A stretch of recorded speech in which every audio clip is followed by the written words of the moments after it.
trying to build industrial parks where they can move these firms. I don't have that in my counterfactual, but it's something that I can think about. The main challenge when I talk to these firms in terms of those industrial parks is that they typically build them outside of the city and they're like very badly connected to customers. So we think about, again, the agglomeration force on the supply side, because that's how we normally think about industrial parks. But in this setting, you also need those parks to be connected to consumers.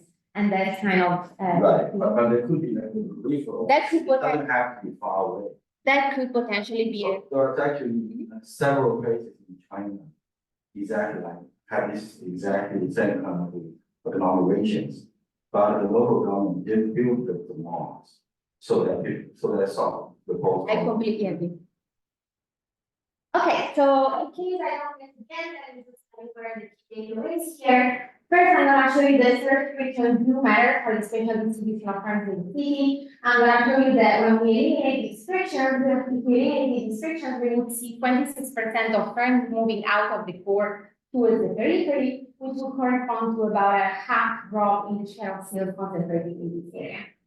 Second, and crucially, I'm going to show you that these type of frictions limit the ability of high quality firms to attract customers. So when we remove search frictions and allow customers to see all the firms in the market, we would see some of them transitioning from low to high quality businesses, which would lead to an increase in the profits of high quality firms and an increase in the profits of low quality firms.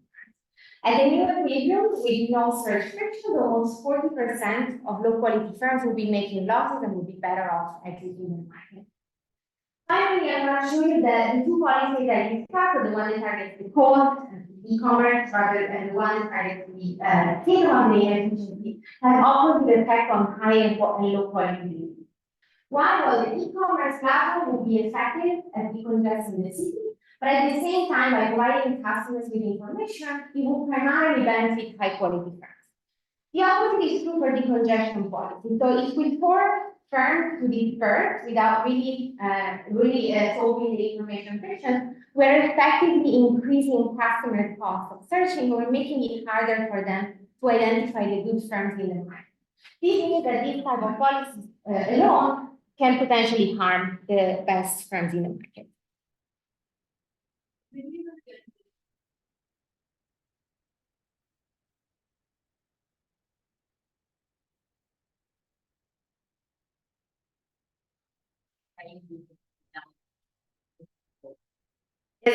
That's exactly my next slide. So here we're talking about firms that are producing goods. So the setting of Vitali is the Comparative sector. Kampala, you know, is the capital, is the central economic hub of Uganda. And here I'm really focusing on the producer of garments. Garment sector is quite relevant. It constitutes 42% of all firms in Uganda, and it does about 15% of the manufacturing force. Despite its relevance, it's a very fragmented sector. So the medium firm looks like the businesses that I'm showing you on this picture. And I say businesses here because each firm on this picture is running a separate firm. And this is reflected in the characteristics of the medium firm, or the medium firm. So the medium firm has one worker, operates 3 machines, and operates on a surface of about 3 square meters. It's literally just their desk. Despite this, we're not looking at firms that have just entered the market and we should expect to see growing over time, but we're looking at firms that have been on the market for about 5 years and make revenues that are almost twice the Uganda GDP per capita. So these are well-established firms. Because of their size, though, these firms are kind of a hybrid between a manufacturer and a retailer, and they sell to a combination of final consumers and retailers then go and sell their products. So in terms of the data collection, it took place in first step. So in the first step, what I did is conducted a listing of over 2,000. Yeah.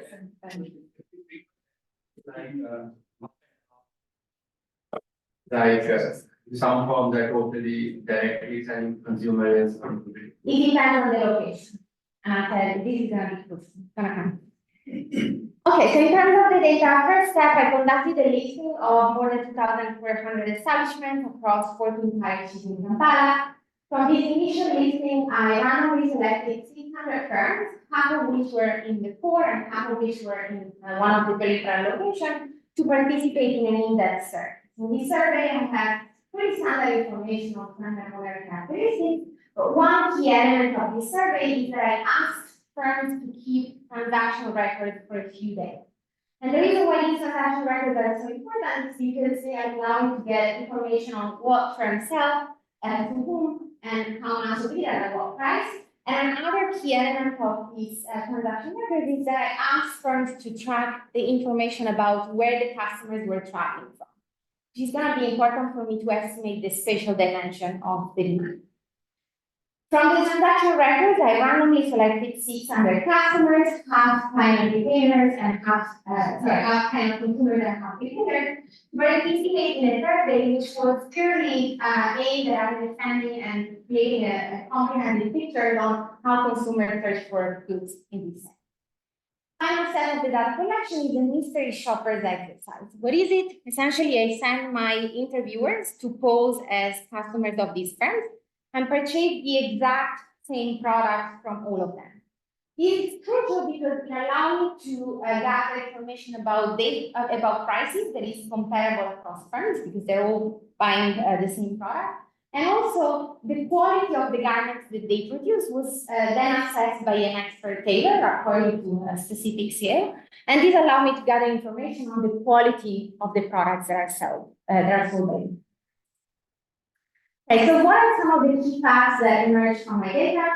The first quite striking fact is that both customers and firm owners pay really large transport costs to travel to the core. Just to give you an idea of the magnitude of these costs, for firms, the travel cost, the daily commuting cost of the firm corresponds to about 22% of the firm's daily earnings. So these are really, really huge. For customers, they correspond to about 14% of the value of the transaction. And importantly, the cost of traveling to a firm in the core are more than twice the cost of traveling to a firm in the periphery. And the reason for that is that you can see from these two maps, while firms are really very concentrated at the core of the city, the population is much more uniformly distributed and if anything is less likely to be living in the center. However, what I see in the data is that once in the core, customers visit 22% more firms before deciding what to purchase. And this is really consistent with the idea of the search cost and the cost of gathering information from an additional firm being lower in locations that have a high density of business. So what are the reasons why customers tell me they prefer to search in the core or the periphery? Well, consistently with what I just told you, pretty much the only reason why customers tell me they purchase goods in the periphery is to stay close to home and save in terms of transfer costs. While the reason why the report referring to search of firms in the core is A, because of the large number of tailors and varieties that are in the core, and second, because firms in the core have a reputation of being higher quality. And this is consistent with what I see from my mystery shoppers data. So what I'm plotting here is the distribution of the quality scores from the mystery shoppers exercise, separately for firms in the core in red and firms in the periphery in blue. And on average, these distributions are different. So on average, firms in the core sell goods that are of higher quality. But what's interesting is that this is not driven by a complete shift in the quality distribution, which might suggest that there is some learning going on when firms go into core, but it's really driven by the right fit, which suggests that the best firms in this setting might be selected into the central location.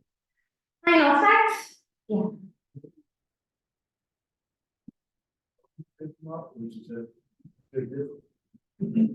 Can I just ask for people who have questions instead of looking at Joe? No, ask the question with the microphone.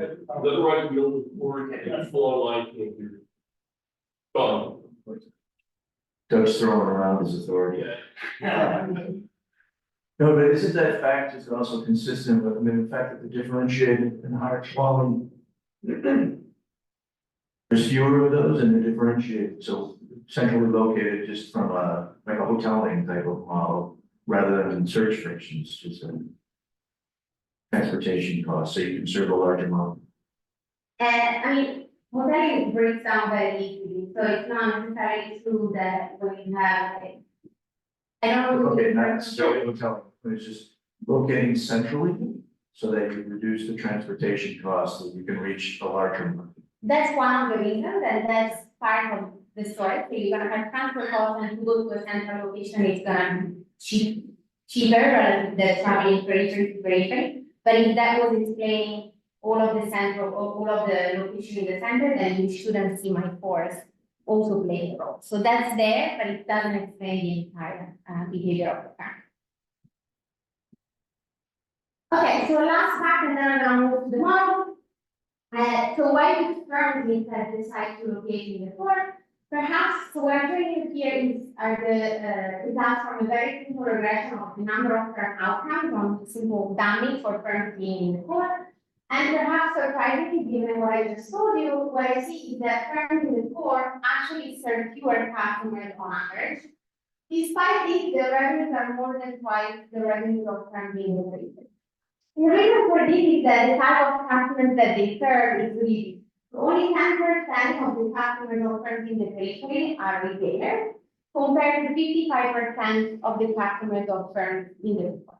And the key difference between final consumers and retail customers is in terms of the size of the transaction. So the retail customers really make much larger transactions, so they buy more products from the firm. And the size of the transaction is driven by them buying larger quantities at very similar price once to control for quality and product fixes. So before moving to the model, let me just summarize what I showed you so far. I showed you that in terms of consumer search, I showed you that consumers pay large chunks of cost to travel to the core, but once they visit more firms before deciding what to buy. And I showed you that customers visit more firms to find varieties and higher quality products. In terms of firm location, I showed you that in the core, firms have fewer but larger customers that grant larger revenue. And something I didn't show, but it's going to be part of my model, is that in the data, I see that firms in core are also more likely to outsource part of the production to some intermediate suppliers. So if you think about the production of garments, we have several steps. We have cutting, stitching, and so on and so forth. And firms in the core are more likely to outsource some of these things to outside workers. So you give us these facts about customers, but you talk about customers generally. Yet the split between different types of customers seems to be quite important. So, for example, these things about the proportion of the average transaction spent on transport, does that apply equally to retail customers and non-retail customers? And similarly, where are the retailers generally located? Are they also in the core as well, or is there an equal distance, this kind of thing? These are all excellent questions. I can't put everything in a half-an-hour presentation, but yeah. So on the first point, transaction is much smaller for retailers because here transport costs tend to be fixed, so they don't really depend on how much you purchase. And this is going to be a key force and a key reason why in my model retailers are going to be more likely to travel to the core and purchase products. On the second point, the retailers are typically coming from outside Kampala.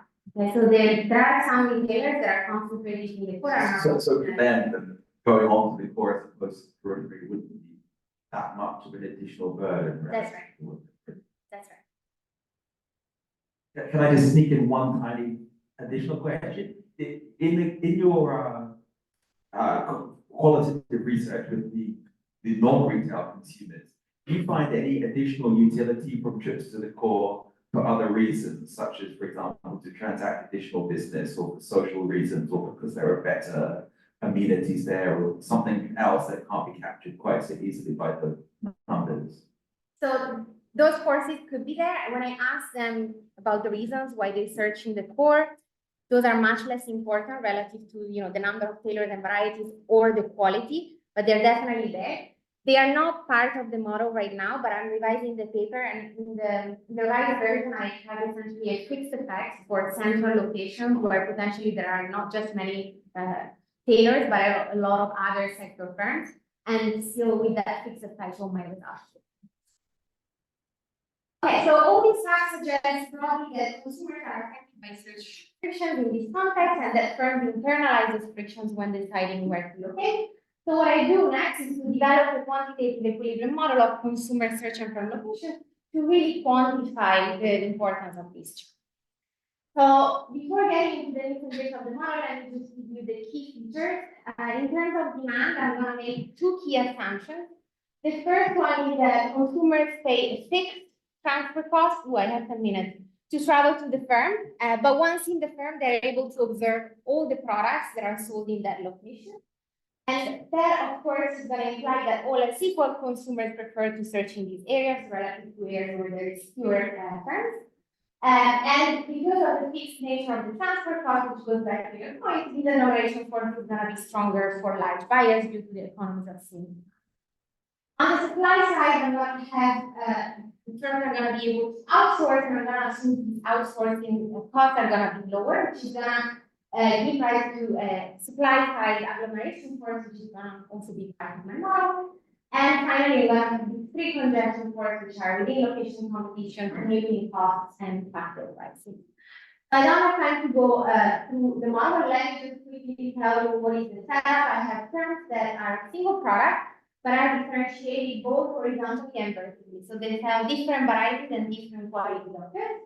What they choose is they choose where to locate their business, and once their location, they decide what price to charge for their goods and how much land, internal and external labor to employ. On the consumer side, I'm going to have consumers that are heterogeneous in terms of the quantity that they purchase. So you can think of them as either being final consumers that buy 1 unit of goods, or retailers that buy products in bulk. And these consumers will choose where to go and search for their goods and which firm to buy products. This is going to be a static model. So when you think about it as modeling the formation of these matches, super diversity. Let me speak briefly and let me just tell you what are the two elements here. So what customers don't observe in their utility function is a match-specific parameter. So they know the distribution of quality across locations. They can rationally infer the prices that firms are going to charge in equilibrium. But what they don't know is an epsilon shock. So they don't know how much they are going to like a specific good sold by a specific firm until they visit the firm in person. Okay? So before searching, they do not know this epsilon, they choose the location that they would like to search based on the information that they have available. To search the location, they have to pay a search cost that depends on the distance between the firm and the consumer and how it goes to that component. And once in the location, they observe how much they like each of the products that are sold in that location, but they still don't learn about any other. Given that what they learn, they then choose what firm, they can see what firm they have high security, and they're going to buy the products for it. So what is the key mechanism here? Now, given that consumers don't know exactly how much utility they're going to get from the products sold in a location, they're going to choose to search the location that gives them the maximum expected utility. Given I assume that the epsilon shock are type 1 extreme value, the expected utility from a location is going to take this functional form. The key takeaway here is that all else equal, the expected utility of visiting a location is going to be increasing in the number of firms that are operating in that location. And the intuition here is that given that firms are differentiated by variety, more firms means more draws of the epsilon shock, or intuitively means that customers get to see more varieties before deciding to purchase. So in expectation, they're going to find a product that better matches their taste. Okay? So how does the number of firms that operate in the same location affect demand? So the number of firms operating in a location has two opposite effects on demand. The first one is what I call a market size effect. So having an additional firm in the same location is going to increase my demand because it's going to attract more businesses to that location by increasing the number of available varieties. Okay? You can clearly see by looking at the share of customers that buy products in a specific location, which is going to be increasing in the number of firms in that location. And this effect is going to be larger for larger buyers because they gain from the extra utility of finding a better product over all the unit of goods that they buy. The second effect is the standard competition channel. So keeping the pool of customers fixed, the number of, if I have an additional competitor in the location, my demand is going to go down. Okay? And this can be seen from the share of customers on given type that buy from firm J, conditional on visiting the location, which is going to be decreasing in the number of firms in the location. Unconditional demand is simply the product of these two expressions, so it's kind of affected in two opposite ways by the market size effect and market share effect. So example, whether having more or less firms in the same location increases or decreases my demand is ambiguous, and the estimation is gonna allow me to say something about this. Okay, let me just skip and talk about the estimation and the counterfactual. So I need to simplify this model in order to bring it to the data. So what I do is the following. I think assume that there are two types of consumers, either final consumers or retailers. And the key difference between these two types of consumers is that is in terms of the number of items that they purchase. Final consumers are going to buy 1 unit of output, and retailers are going to buy 10 units of output, which is the median transaction size in the data. Firms are also going to be of two types. They're either high quality or low quality, where the score is going to be based, the classification is going to be based on quality score from a mystery shopper exercise. And I have some assumption on what the firms know about other businesses in the market. Finally, a key assumption for me to be able to estimate the location gain is the following. So I restrict firms to only choose between staying in the parish where the owner lives, which I know in my data, or place the firms in the poor. So my choice is really binary. I stay in the location or I move to the poor. The estimation procedure is pretty complicated, but essentially it's done in 3 steps. In the first step, I estimate demand using my transaction data, and I can talk more about the identification of the demand externalities offline. I then plug my demand into the firm's production function, and from the estimation of the production function, which is allowed by the fact that I observe kind of factor pricing as well as use of factors in my firm survey, I'm able to also separately identify the supply externalities. And finally, I estimate the location choice using the process. Sorry, I was super fast, but I have 5 minutes left, so I want to tell you about the results of this paper. So first counterfactual is really shutting down information search frictions and assume that customers observe all the epsilon before deciding where to purchase. Okay, so I know how much I like each of the products in the market. What would happen in that case? Well, shutting down search frictions would lead to a 26% drop in the share of firms in the core, which would correspond to a 54% drop in the share of sales in the core. And I'm going to tell you in a second why these two numbers are different. Average prices would go down because competition among firms across different locations would be enhanced, which would result in a reduction in average profits and an increase in average consumer welfare, which arises both from lower prices and access to more variety. So why do we see relatively a smaller number of firms in the poor relative to the drop in the sales? Well, the reason for that is that eliminating information frictions would lead to a reallocation of firm types across the location. So in the baseline scenario, given to the sorting of better firms in the central location, which is the feature of my model that we can talk about, is primarily high quality firms that decide to locate in the core. When I eliminate restrictions, half of these firms will move out of the core and into the periphery, while the share of low quality firms in the core will be pretty much unaffected. I see clearly a heterogeneous impact in terms of profit. As I said at the beginning, eliminating information restrictions would primarily benefit high quality businesses, so their profits would increase, while the profit of low quality firms would drop by more than half. And as in new equilibrium, 40% of these guys would be better off exiting. The last two counterfactuals I look at are these e-commerce, the creation of an e-commerce platform, which does two things. It eliminates search friction, and it allows customers to get products delivered at a flat fee. So this is also eliminating the geography of search by making all firms equally distant to the consumer. The second policy is instead a decongestion policy, which I know relatively simply. So I assume that the government imposes a cap to the number of firms that can operate in the core and beats everyone else. And here you can see kind of articles and really brute force eviction happening in Europe. So I'm not going to talk about the effect of the two policies separately, but what I want to compare is the effect of the e-commerce with relative to the effect of an eviction policy that generates the exact same spatial dispersion. So I have two ways of kind of decongesting the city center. One is e-commerce, one is the tax. How do those policies that differentially affect high and low quality cities? So on average, you can see that the creation of an e-commerce platform and the cap would decrease the profits of the firms on average. However, what is interesting is that these two policies would have differential effect on high and low quality business.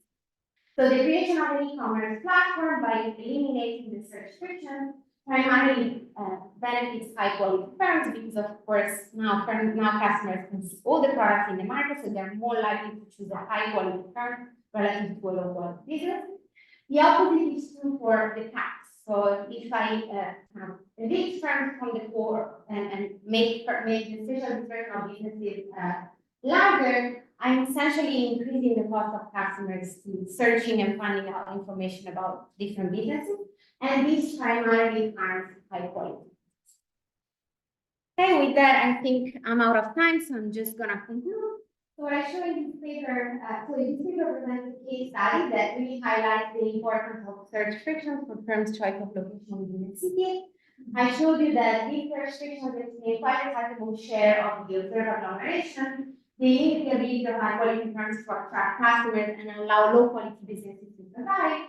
And in order to really have a good evaluation and compare welfare policy and compare the welfare effect of urban policies, having and incorporating these forces in how we think about it is really important, especially to understand the effects of heterogeneity. Now, this is a framework that could be easily extended to other contexts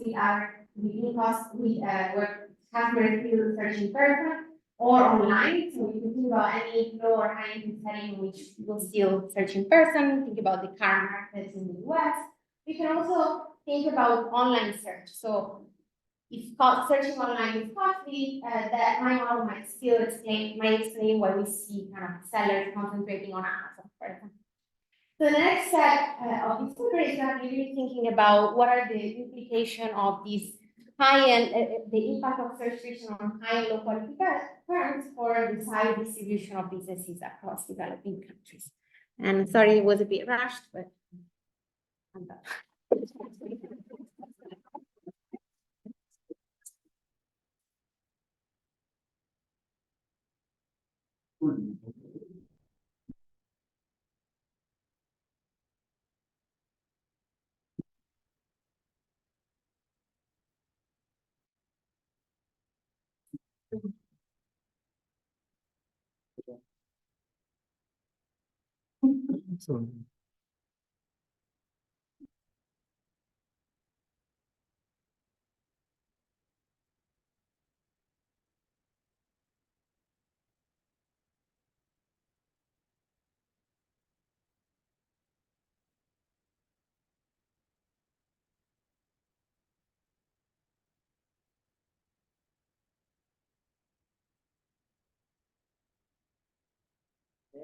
It was a pleasure to read this paper.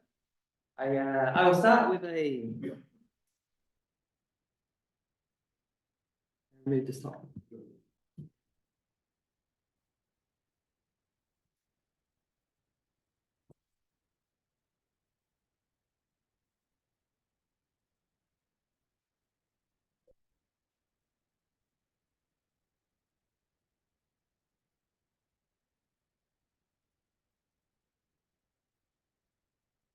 Let's start this discussion with an anecdote to motivate the research question. It was back at my parents' place over the winter break. My child was home, and a long time coming, I finally cleared out my childhood room. I lived there like 12 years ago now. The place was quite a state. It had a lot of video games, boxes of these things. And for a long time, I didn't want to get rid of them because I thought surely there's some value here, some video game nerds out there would like this stuff. And finding buyers for all video games is not easy. For many things, it's not easy. There's search frictions, information frictions in connecting buyers to sellers. Presumably, there is a surplus in these things. It's not that I want to make money off it. I just don't want to create waste. So I really didn't want to just throw them away. In the end, I just gave them to a local charity store in my hometown. But this, to me, I see many aspects of my life that these search frictions, these information frictions, are really costly and they're everywhere. So this paper is, about this in a particular setting, how consumer information frictions drive location choice. And the way this paper answers, it's a really nice paper. They combine original survey data. Okay, so there's 3 sources of this. They survey garment firms, customers, and they have this mystery shopper exercise which describes. And they use this data to both select the model, decide the key components that go into the model, and then quantify the model based on these empirical patterns. In the model, the 2 key things I'll highlight, there's many features in here. The firms choose their location, and the consumers choose the products. And in particular, the consumer product choice faces information frictions when they search. And they use the model to quantify the relevance of these information frictions. It's really the key aspect. And then use the model to perform policy counterfactuals. So the way I'll summarize the contribution on the modeling side, the key point, the bit that's quite interesting and unique, is this demand side agglomeration arising from the information frictions. So I should describe, often in these urban spatial models, it comes from supply side mechanisms. Here it's demand side. On the results, what she finds is that the information frictions cause substantial agglomeration. Okay, so it's quantitatively relevant in this channel. And quite interestingly, something I thought about before was that this favors, sorry, the typo here. No, I don't have a typo. It favors low quality firms. Okay, this is how much I didn't think about it, because actually I'm making a mistake right now. But it favors low quality firms because these consumers, they want to find the high quality, but they have imperfect information. So this means it actually benefits low quality firms, because if they knew everything, they wouldn't buy from low quality, buy from high, but they don't know everything. She then looks at the policy implications, and also interesting, she finds that if you take something like e-commerce introduction, this is much better than the typical suggestion policies. So there's some really nice policy relevance from this. Overall, it's a very impressive combination of modeling skills, well written, and a great job. My comments, I have 3 main ones, and then I have some smaller comments at the end, which I won't go over here for the author. Okay, so the first one. The first comment is mainly about efficiency. So in the paper, efficiency, although it's loosely referred to, it's not formally addressed. So I'll just go through my thinking about this. So is the market outcome inefficient? Right? Is there too much or too little agglomeration, for example? And as economists, we don't need to motivate why we care about efficiency, right? It's a measure of whether the outcome is good in some sense. Also, it's a motivation for whether policies should intervene if the market's not efficient. And this discussion of efficiency is absent from the paper. So I would benefit from knowing more, and I'll explain why in a moment. So even just some informal discussion about this would be quite useful. Okay, so what you do is you consider this exercise where if you remove the information friction, you show that welfare goes up. Okay? And this is not sufficient for it to be inefficient. And the analogy I have in my head is if you think of a standard trade model, or even in your model, if you remove the trade costs, then welfare also goes up. But this doesn't say that the market's inefficient to begin with. Now, this doesn't mean the exercise is not useful or interesting, because the magnitude is interesting, right? How much removing these information frictions increases welfare is interesting. It's not something we can just guess, right? The sign, we kind of know it's positive, but the magnitude is, interesting. So why isn't this exercise sufficient for efficiency? It's because surely we need to know the cost of removing these frictions to begin with. Right, the same thing for this one here. If you remove the trade costs and welfare goes up, well, should you do it? Depends on whether the cost of that removal is less than a benefit in welfare. So I think some discussion along these lines about, well, what's the cost of removing these search frictions? What would this cost be? Right, what's the cost of introducing the e-commerce platform, for example? Maybe more infrastructure needs to be made in the city. I have no idea how substantial this cost would be. I mean, some of the data that you collect, a lot of really nice facts that come out of the data that she has. One of them is that only 4 to 8% of consumers search online, which is very low compared to Western countries. So getting people to adopt this e-commerce platform could be quite costly, right? Changing norms and the way people behave. So this comes to my mind when thinking about, would it be efficient to remove the search frictions? And then finally, with this, once we have an idea here, we can talk about market failures. Because if it is the case that it's efficient introducing the e-commerce platform, then why doesn't the market do this? Right? What is the friction? Is there some coordination failure or something like this? And this could then be the role for policy. Okay, my second comment. So you have different quality of products from different firms. And this is absent from the cost. Okay? So before I describe this, let me just highlight the key result, which motivates the comment. So as I summarized at the beginning, the information friction hurt high quality firms more than low quality firms. Okay, this is quite a nice result, and then it has consequences for welfare.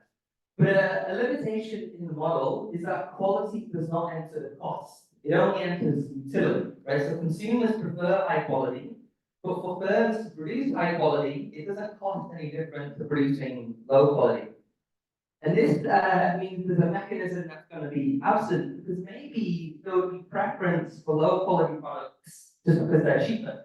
And in reality, this is the case, right? Often we buy products from China versus a Western country because they're cheaper but lower quality, right? And this is a rational thing to do.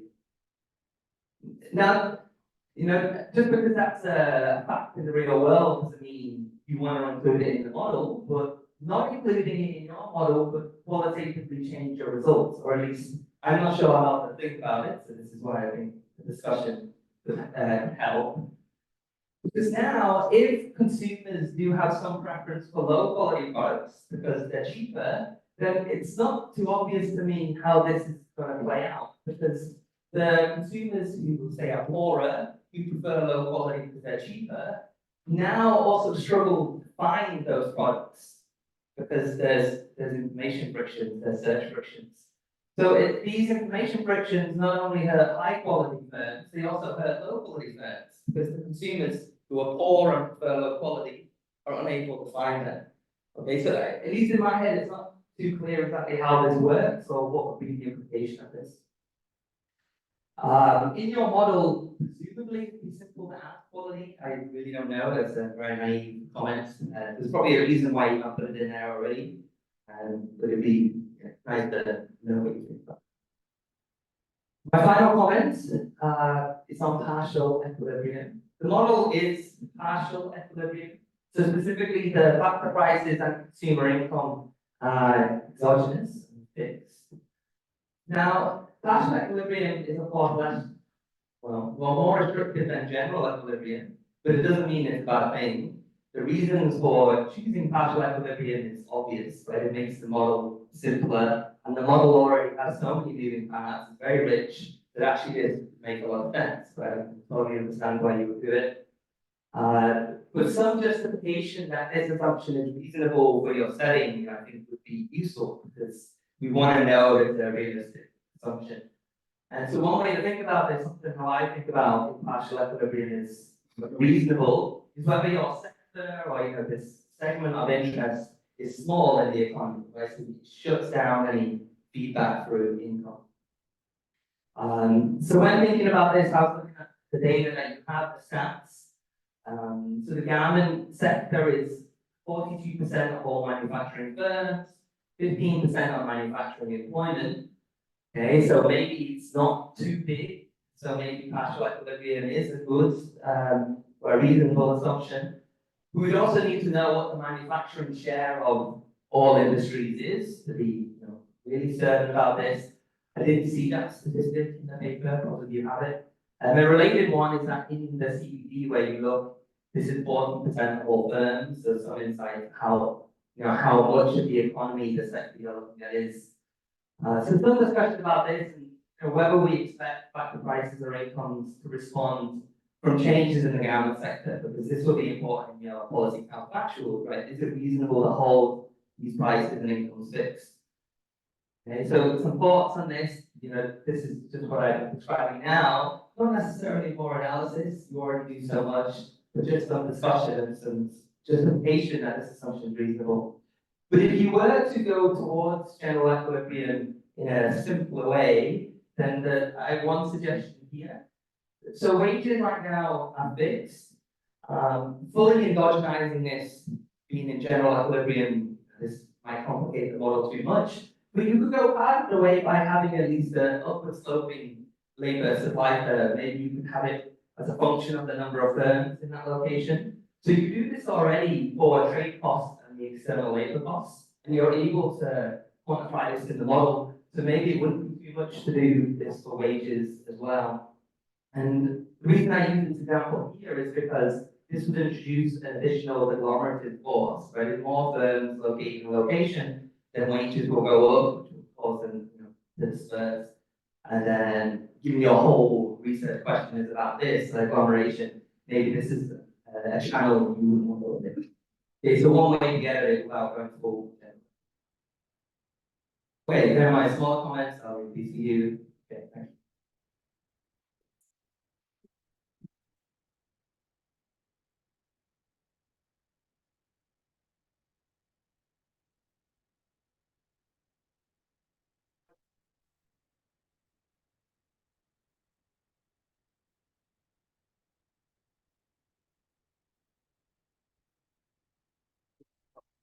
In favor, I've been intrigued by this phenomenon for some time. But I have different ideas in mind, so I'm kind of curious whether some of the thoughts I have that you could earmark. One is that I guess if search frictions are at the core, then there are ways that firms could address search frictions. And they don't seem to be the things that I observe. Like one is you never see prices posted. And firms could advertise to consumers. If it's search, whether providing to retailers, then you could have extended relationships that limit the search. So I was kind of curious about that. And then the other thing I thought in terms as a reinforcing force for your mechanism with search, in the sense that search frictions hurt high quality firms, is that search frictions are higher.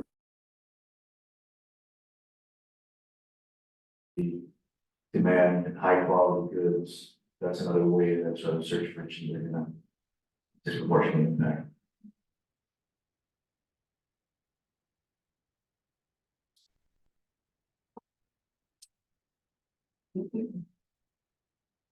So I cannot say how much I love this paper. It's fantastic. I really liked it. And I had a couple of questions about your choice to model search frictions as a utility thing, so people know exactly what the prices everywhere are and how many shops there are. And they just have this lack of information about what you're gonna like something. So I was wondering, why you went that route, and relatedly, why choose that once you are at a location, there's no additional subscription. So once you're there, then you are concerned of serve every single price. Because then if one of the things that we're concerned about with allocation, this choice makes it such that maybe you're like underestimating the degree to which search frictions or removing search frictions could improve welfare and efficiency.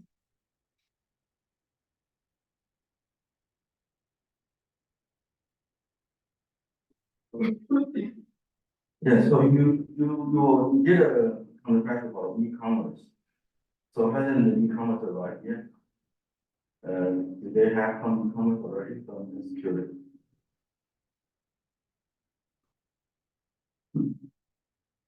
Can you say a few words on what is the identifying moments for the strength of such predictions? And is it like identifying more things such as like financial fiction or stickiness in business relationships and stuff?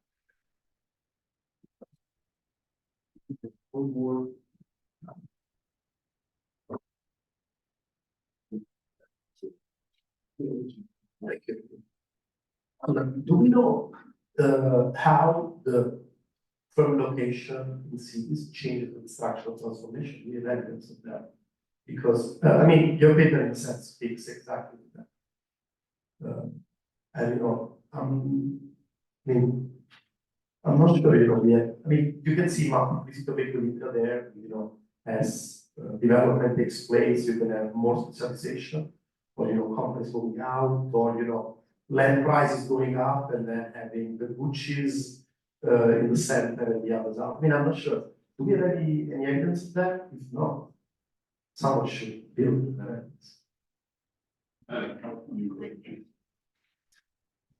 I'll try my best to answer some of these questions. Yeah. Ignore the question. Okay, exactly. So the efficiency, I'm gonna skip it, no, I'm joking. Efficiency, I mean, it's a great point. I don't talk about efficiency of the equilibrium. So the point here, the point of the paper is really to quantify the size of the inefficiency that arises from the presence of surge frictions, but I don't say anything about whether the current equilibrium is efficient or not. And part of the reason for that is that I think there is something deeper to this in terms of like how the presence of these frictions affects the entry of intermediaries in the market. So in my, if you want, the closest thing that I do to like thinking about efficiency is think about what happens when you decongest the city center. And the impacts on welfare are non-monotonic, and because they crucially depends on the type of consumer. So bringing firms, you know, outside of the city center is beneficial for final consumers because they search in the periphery regardless. So when you decongest the firms, there's more firms closer to them, but it's bad for retailers because retailers really don't care about paying large transport costs and go to the core. Then I don't have data on retailers to think about their entry. So I think this is something that would be super interesting to think about, how the presence of surge frictions affect search location and through firm location, and through that the presence of intermediaries in the market. But that's part of the reason why I stay away from that. But I think it's a very important point. On producing quality and like the reason why producing quality is costless in my model. Partly because what I identify is essentially consumers' preference for price over unit of quality. So I think about it as a kind of reduced form way to think to have like sort of better producers and worse producers. So you can think about it as, you know, I mean, the parameters are different, but what is identified is really like the beta over alpha. So I don't think that would change too much if I have both, you know, the heterogeneity in quality in the utility and heterogeneity in costs. But also I don't have data to think about how the cost functions would be different for high and low quality producers, mostly because the quality here is related to the skills of the tailor. So it's really like how well did you respect the measurements and so on and so forth. So I think about the investment in quality as being investment in training before you are a producer. And the key difference, the key element that is otherwise enter the quality of the good is the price of the fabric. But that is typically paid by the consumer itself. So it's unclear whether there is really like a key difference in cost for high and low quality producers here. And at the same time, there's something else that I wanted to say, but I forgot. I'll get back to that if it comes back to mind. On the partial equilibrium, I mean, in the model, I allow prices to be different across locations. So you will have that in the core, rents are higher, wages are higher. For land markets, I don't think it's unreasonable to assume that it's partial equilibrium because, as you say, you know, tailoring sector is relatively small, if you think about, all the firms, not just the manufacturing firms, but also like the retailers that are in the city center. So I don't think that if all the tailoring firms moved out, there would be really a change in land prices in the core. But again, I could take up your suggestion and make them a function of the number of firms across locations if I have enough variation in the data. But for now, that's what I have. It's a very interesting point about why don't firms advertise? Why don't they do more in terms of kind of spreading the information themselves? I don't have a thorough answer, but talking to businesses, advertising is, until recently, now it's becoming more common to advertise through social media, through WhatsApp and so on and so forth. But until recently, what tends to happen is like advertising is perceived as publishing something in a newspaper, in a magazine, or having a board. And obviously for these businesses, this type of advertisement is really costly. But now it's becoming, as I said, it's becoming more common through WhatsApp. And I think there are some people working on what is the impact of these WhatsApp shops on kind of profits and so on and so forth. But the main reason is I think is cost barriers and potentially imperfect information about the returns of advertising. So you don't know how much it would be beneficial to have like a shop on Facebook or something like that. But that's a great point. It'd be interesting to know more about that. And in terms of extended relationship, they do invest in extended relationship, but the point here is that to form those relationships, you really need to meet the customers. And to meet the customers, you need to be in a place where the customers search. So what my model does is exactly that, thinking about how the firms choose the location so they meet the customers that they want to build a relationship that then is kind of persistent.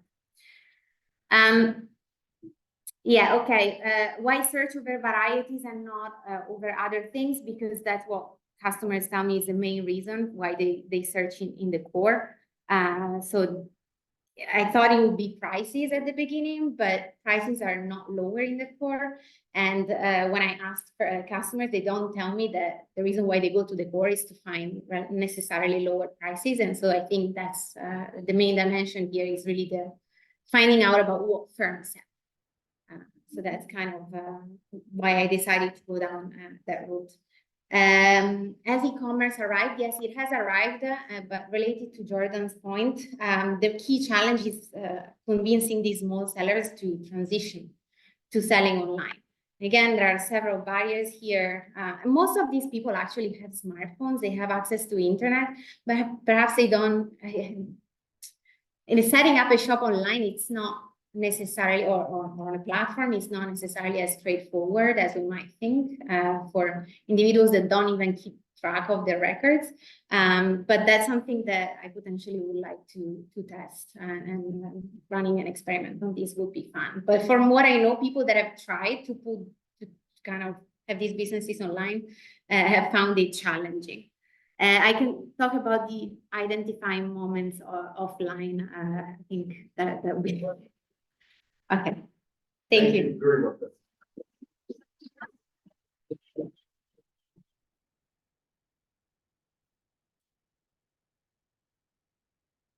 And the structural transformation in New York looks like Kampala and related blocks.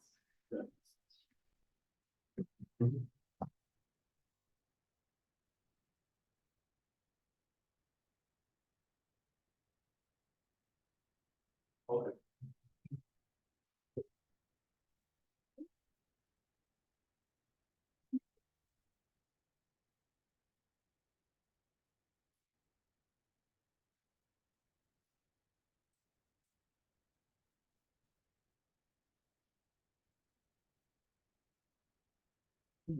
Thank you.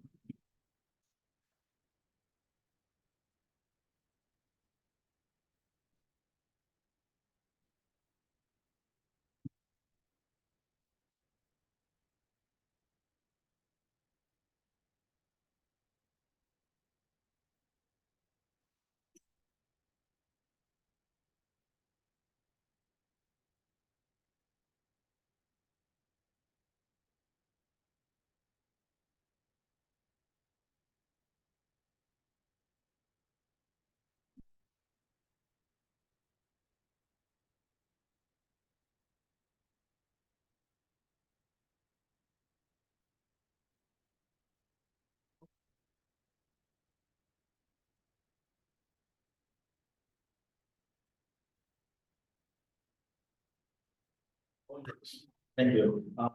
Thank you for having our paper here. Oh. Better? Okay, thank you. The paper is joined with Trevor and Xiaodong, who is sitting there. And so the general motivation of the paper is actually, as many audience here know, the broad evidence that poor countries are particularly less productive in agriculture, so including many people in the audience have contributed to this literature, and particularly Rob yesterday presented a paper issue. And we know yet poor countries allocate a large portion of labor to the agriculture sector, which is less productive. So why that's the case? Right? The classical explanation of the food problem that put the world age back to the issue in the 50s, that if we need to feed the population, you also allocate enough people. So the less productive it is, then the more people you need to allocate to feed the population. That's the standard closed economy argument. And if you think of a low economy situation, then why don't poor countries import food? If they are particularly unproductive in agriculture, then the standard trade theory will say they should import food and export non-agricultural products. So in this paper, we argue that the food security risk can actually behave as a barrier to trade and to structural transformation. This is also somewhat an old argument, although we don't see too much rigorous quantitative analysis of that. And the idea comes in two layers. First of all, if we think of that, there's that food security risk, the countries would diversify by allocating more labor to agriculture, despite its low productivity. Okay, and that's particularly the case for poor countries because the poor countries are closer to the subsistence. And for those of you who know the homothetic preferences, once you're close to the subsistence, you become more risk averse. And we also find in the data that poor countries tend to have a higher food price volatility. So that makes things worse for the poor countries. So that's the first layer of the problem. And another layer of the problem, which is actually deeper, is that within the poor countries, the rural and urban households actually differ in the risk exposure. So we imagine that for the rural households, when you see the food price is volatile, they have that income risk from agriculture sector, and they also face the expenditure risk. While for the urban household, they cannot work in agriculture. So to them, the only risk they have is from the expenditure risk.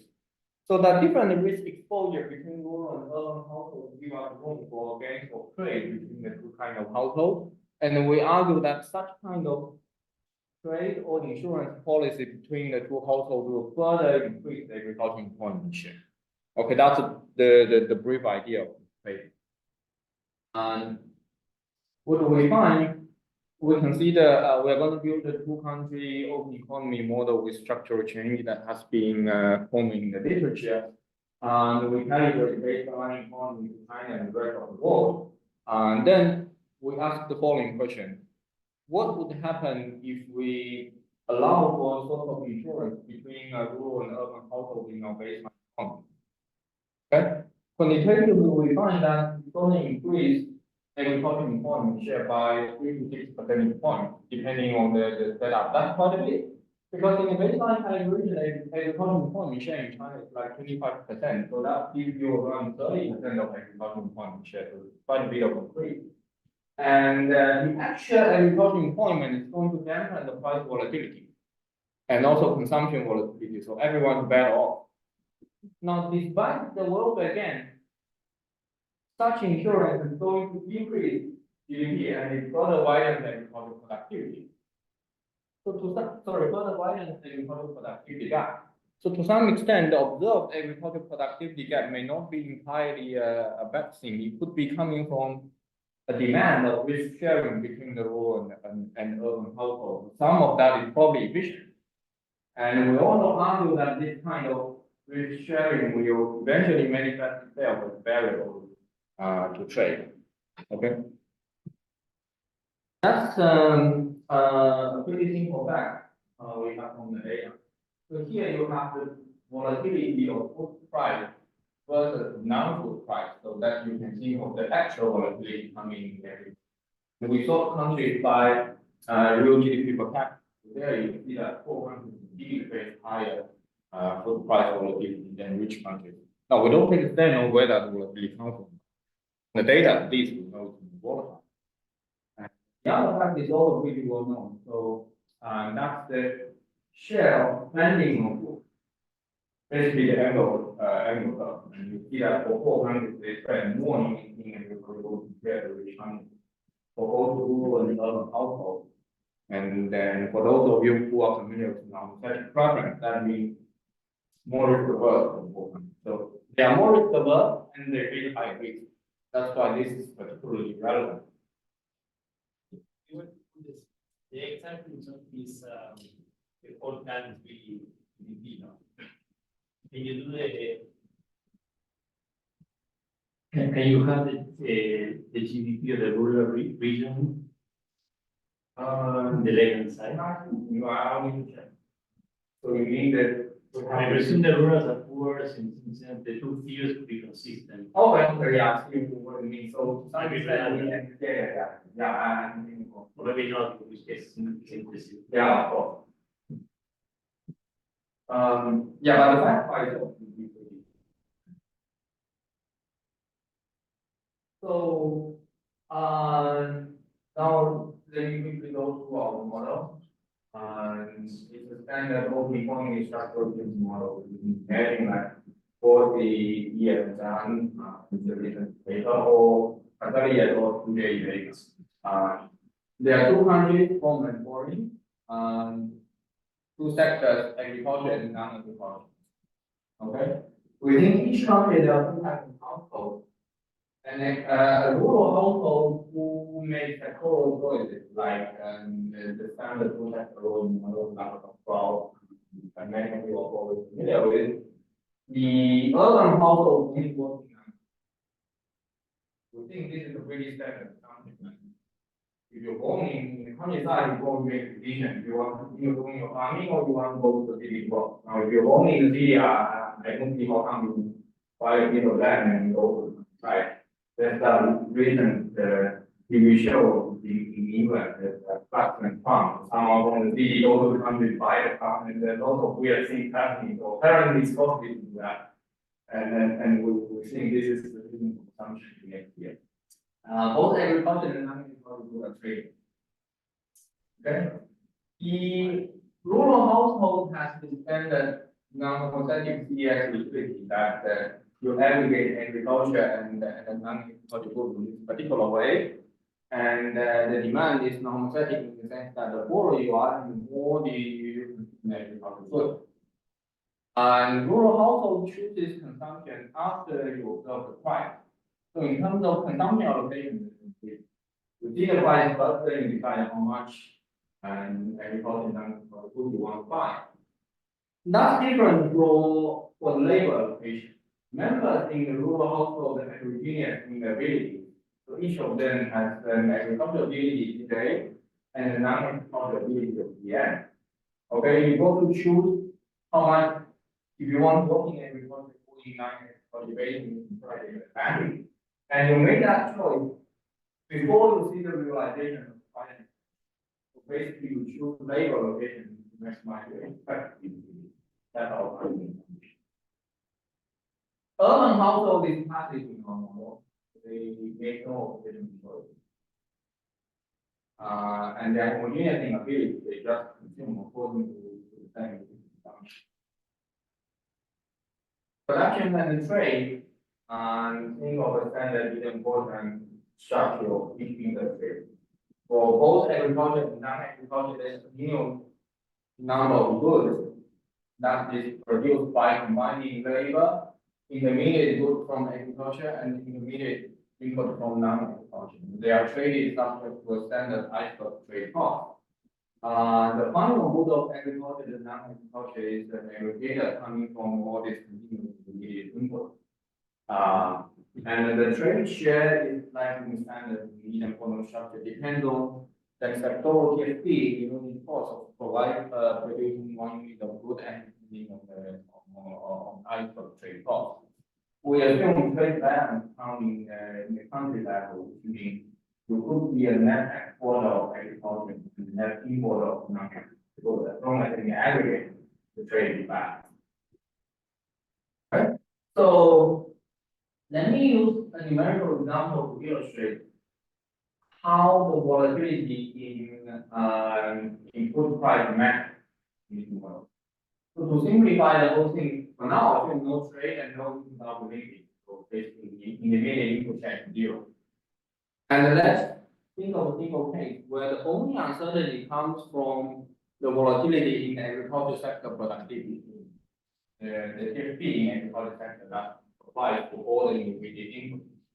That means agricultural price and agricultural wage are volatile in this case, while the price of non-agricultural goods and the wage of non-agricultural goods are constant.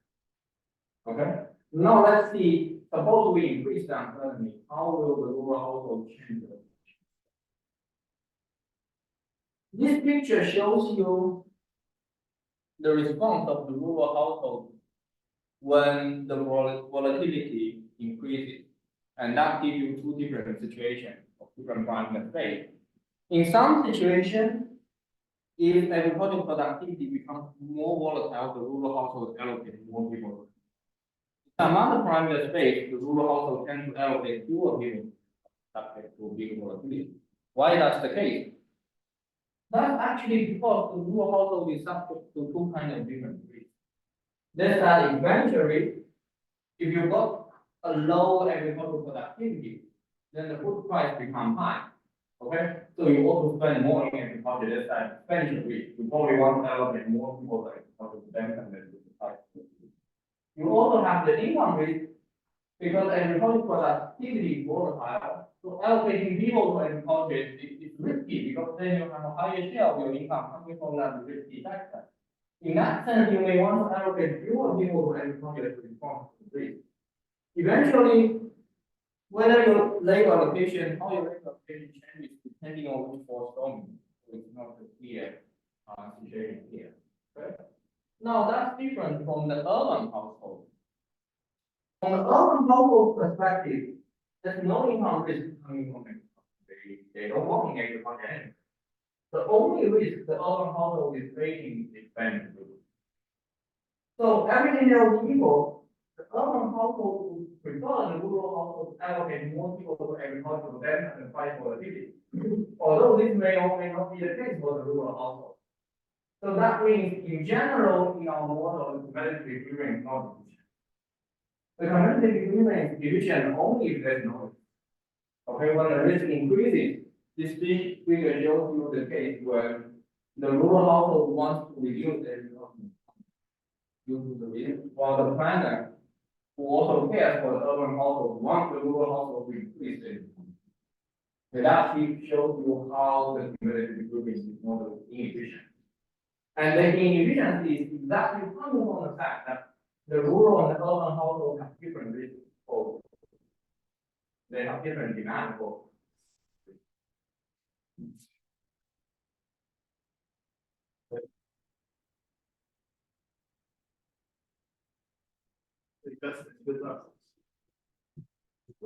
Does this result depend on the assumption that you're not allowing for storage or any way to smooth consumption over time? For storage, I don't have storage technology here, but this result will usually allow for invention trade. So that's how they storage path. I'm trading my engine for in that way. Now, the resulting key to this result is because the urban household is not working. Not for here, I'm going to I don't know if I answered your question if you start later. So this inefficiency gives us the room to implement policies. Okay. There will be a gain from trade between rural and urban households because they very different risks, so there's room for risk sharing. And in the real world, we do see many policies that are subsidizing the point. And now we argue that in such a framework, those policies, although on paper they might introduce misrotation, but they could be working in. So So let's consider an example of those points. Suppose the urban household pays L1 per unit of to agricultural labor to the rural household. So it's kind of like we're subsidizing agricultural farm. That's more than common in the real world. Many governments doing that. And this is a flat rate that doesn't depend on the good price. So that is partially get rid of the income rate by the rural household. And such a policy will generate so we need to kind of get this.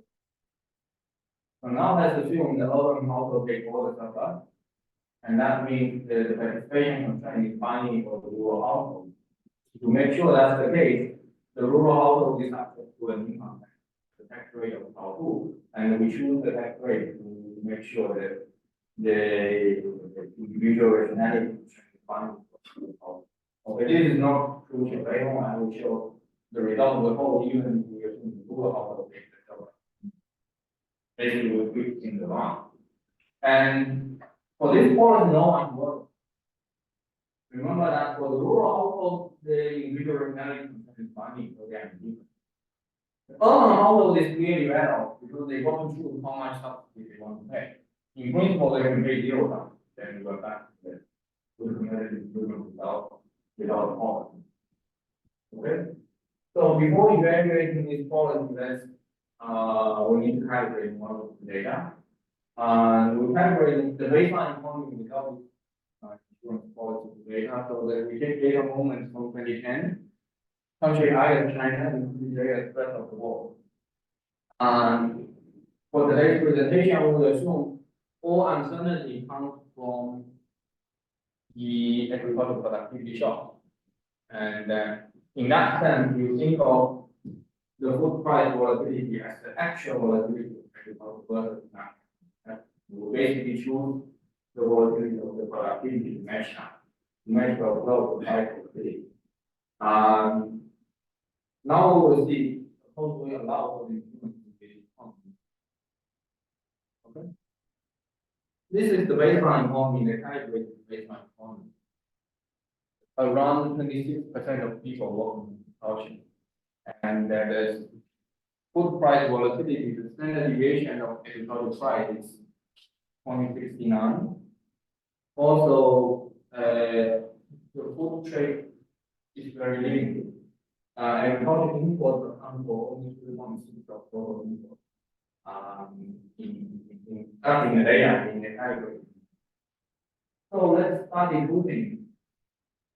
You remember the first layer have the incentive of diversification when they are happening.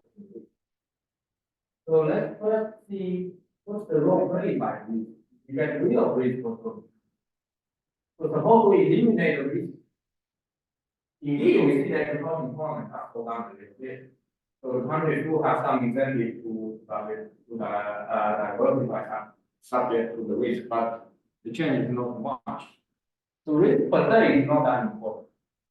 What's really important is the fact that the rural and urban households have different risk exposure. Yeah. And if we implement the insurance mechanism, that is to say the social, the urban household is allowed to subsidize the rural household, and then the urban household picks what optimal subsidy rate they want to have. It turns out the optimal subsidy rate is quite high. The urban household is willing to subsidize the rural household in terms of agricultural employment at the rate that is roughly 2/3 of the agricultural wage. Okay, and that's actually reasonable in reality. You know, in many countries, the subsidy to agriculture is massive. So, and agricultural employment share increases from 26% to 31%, quite a big increase. You indeed see that the food price volatility is stagnant. And as you still remember, everyone is better off in this contract. Rural household is indifferent because their individual rationality constraint is binding. Urban household is better off because they don't choose this optimal subsidy rate. They could choose a zero potential. It must be their welfare improvement in this rate. So everyone is better off, but if you look at GDP per capita, it's going down. Real agricultural productivity is going down. And the nominal agricultural productivity gap between sectors is much wider. Okay. Chaoran, what's the level of the nominal agricultural productivity gap in the baseline? The baseline is like 3, and then here it is about 4. Yeah. Okay, so the first message coming here is that such kind of policies could be worth improving, but if you measure it by GDP per capita, you measure it by nominal agricultural productivity gap, it seems that it is insufficient. Okay. And the second result coming from here is that such a policy will manifest itself as an increased trade cost. In this conceptual, we didn't change the trade cost, but the food import dropped from 3.6% to 1.6%. It shows as if there's a huge barrier to trade in goods. Okay. Now that's the case when we assume the urban household take all the surplus. And as I said, we could instead assume the rural household take all the surplus. In this case, you get a smaller subsidy rate, but still the subsidy rate is positive. And we have the same spirit that agricultural employment will go up, welfare will go up, but the GDP goes down, labor productivity goes down, nominal APG is wider. Okay, the same spirit, they just differ in magnitude. So this argument dated back to at least Hayami and Rutan when they wrote the book of International Perspective. That we find typically poor countries tend to be kind of urban biased when they make import. And can I finish? Yeah, please. Poor countries tend to be urban biased, while rich countries tend to be rural biased. Okay, if that's the case, we indeed define that model will tell you the poor countries should have higher APG than the rich countries, which is consistent with what Dartmouth and Goethe are doing. And the second message here is that no matter this urban bias or is the rural bias, the model will always tell you there's a wider APG in order to improve the welfare. That's also consistent with the reality that even in the United States, for instance, you see the APG is not 1, then there is some APG in the United States, like 2 or something.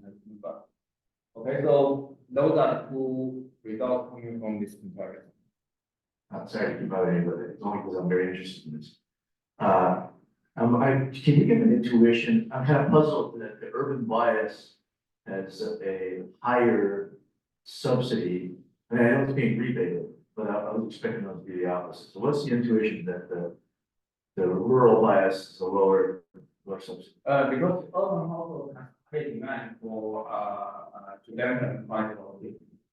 So the more you subsidize the agricultural employment, then the smaller the price volatility will be. But why does it make the rural place worse off?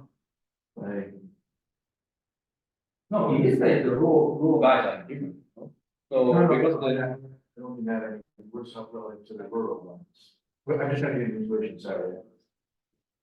Okay. No, in these 2 situations, the income tax rate is different. So I think the comparison is not entirely as easy as you have in mind, because you remember that we I have the total. It's not entirely. I figured it was. Maybe I can conclude. I think I have the fewest number of slides among all presenters. So the general message like the following: there has long been an argument that the food security is the reason why some countries want to subsidize agriculture. They want to have this self-sufficiency of food, but we haven't seen too much real quantitative analysis. This is what we want to bridge the gap. And we show that the key to this problem is that the rural and urban households have different risk exposure, so that gives you room for policy. And an insurance contract between the rural and urban household will mitigate the risk and improve the welfare, but it actually widens agricultural productivity gap. And I will say that result can be read from 2 different perspectives, and it's up to a choice. Option 1, we can say that some of the observed agricultural productivity gap might be just regression, not necessarily in this location.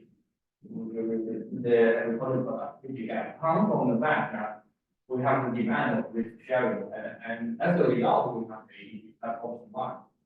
Option two, we want to say how much of ADG can be accounted for by the risk sharing incentive. And this is how I go. We know that ADG in the data is good. Now, if you do a quantitative study, how far you can use the risk to explain ADG? Probably not much. But in that sense, food security is not an entire argument in version of the whole ADG we observe in the data. So two options in public result and conclusion.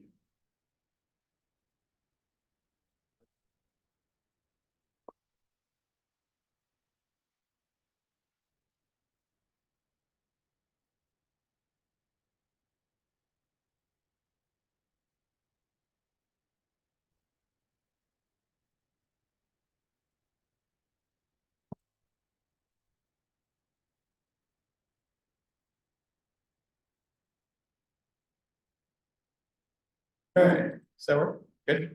Cool. Nice. Okay. So thanks so much for inviting me to discuss this paper. Really interesting one. And I should just say, I mean, these three authors in various papers over the past decade have shaped a lot of sort of how I think about these topics, about structural change and development. So I'm super happy to discuss it. So let me just take a step back for a second. Like, if you've read any newspaper or talked to anyone from the IMF or the World Bank recently, this idea of like food prices is sort of central to what everybody's thinking about right now. And just to give you some sense of the scale of these things, these are prices for a couple different crops in Rwanda from some work that Wyatt Brooks and I have been doing for a while. And these are normalized to zero right around the time Russia invades Ukraine. And what you see here is these are beans and sweet potatoes and the sort of two critical crops in Rwanda. Prices are jumped by over 100% just in the last 6 or 7 months. So this idea of like the role of prices being super volatile and also the poor being sort of particularly susceptible to them is something that I think is really important for how we think about economic policy. So the second fact that Chaoran sort of already mentioned, I'll sort of breeze through it very quickly, is like, well, if you just sort of look at the data on productivity, the sort of natural thing that should be happening is that poor countries should be specializing in non-agriculture and importing all of their food, and yet we sort of don't see that happening. And so the goal of this paper is not to say that like risk causes low trade, it's that the policies that respond to risk cause trade to be lower. And so that's going to be sort of the thing I want to talk a little bit about. So how does it happen? The basic idea here is that there's some uninsurable price risk in agriculture. So think like sector-specific shocks. The key thing that's going to do is it's going to create some disagreement between rural and urban households. So what do we mean by that? Rural households are going to sort of want to shade their labor towards non-agriculture, the safe sector. But then nobody's going to be producing food, so the price is going to go up. And that's not great for urban households because they're going to have to pay those prices too. Right? So then there's this very cool policy that shows up, which is that urban households should want to subsidize the wages for rural workers, specifically so that it lowers the price of the food they have. And sort of naturally, if you start subsidizing distorted sectors, you're going to get lower food imports as a consequence of that. All right, so what do I want to talk about? I'll give you some basics of sort of like the mechanics of the argument in like a simpler model. And sort of talk a little bit about how that comes to policy. And then I'll sort of think a little bit deeper about like how we should think about food and diversification and how that relates. Okay, so I'm going to do this in a slightly different model than the one Chaoran presented, mostly because it's one I'm sort of a little bit more familiar with. Nowadays, I feel like these are not super, these preferences are a little out of date now, but I'm going to use them anyways. So think about a world in which people like to eat agricultural stuff and non-agricultural stuff, and then there's going to be some subsistence level in the agriculture. There's going to be some rural households, think of them as just being like a fraction lambda of the population. They're going to have two different options in terms of how they can work. They're gonna own some technology called farm, which is gonna be produced via this production function right here. Or they can go work in the manufacturing sector, which is here all in the agricultural sector, and just get paid whatever the production is. So their income is gonna look something like this. They're gonna choose what fraction of their labor to put on the farm and what fraction to put in the city. But then there's gonna be risk. Right, so there's gonna be some sector-specific shock, everyone's gonna get hit with the same seed, and that's of course gonna have implications for what the price is gonna be. So the reason I'm doing it like this instead of the way Chaoran did it, which is I'm just not gonna have to carry around an agricultural page. That's the answer. Of all the economics. So what's the friction? The friction is that you have to choose this NA before you know what the C is. Okay? The urban household only is going to work in manufacturing, so no risk for them, at least in terms of their income. But because they're going to consume for both sectors, the price risk that shows up here is then going to translate over to the urban household. So, if you solve this thing out, you get a first order condition for rural households that looks something like this. So let me just walk through what you're looking at. If you just forget about the red part, this should look pretty familiar. This is saying that the value, the expected value of the marginal product of labor in agriculture is equal to the opportunity cost of that unit of labor, which is the manufacturing wage. Okay.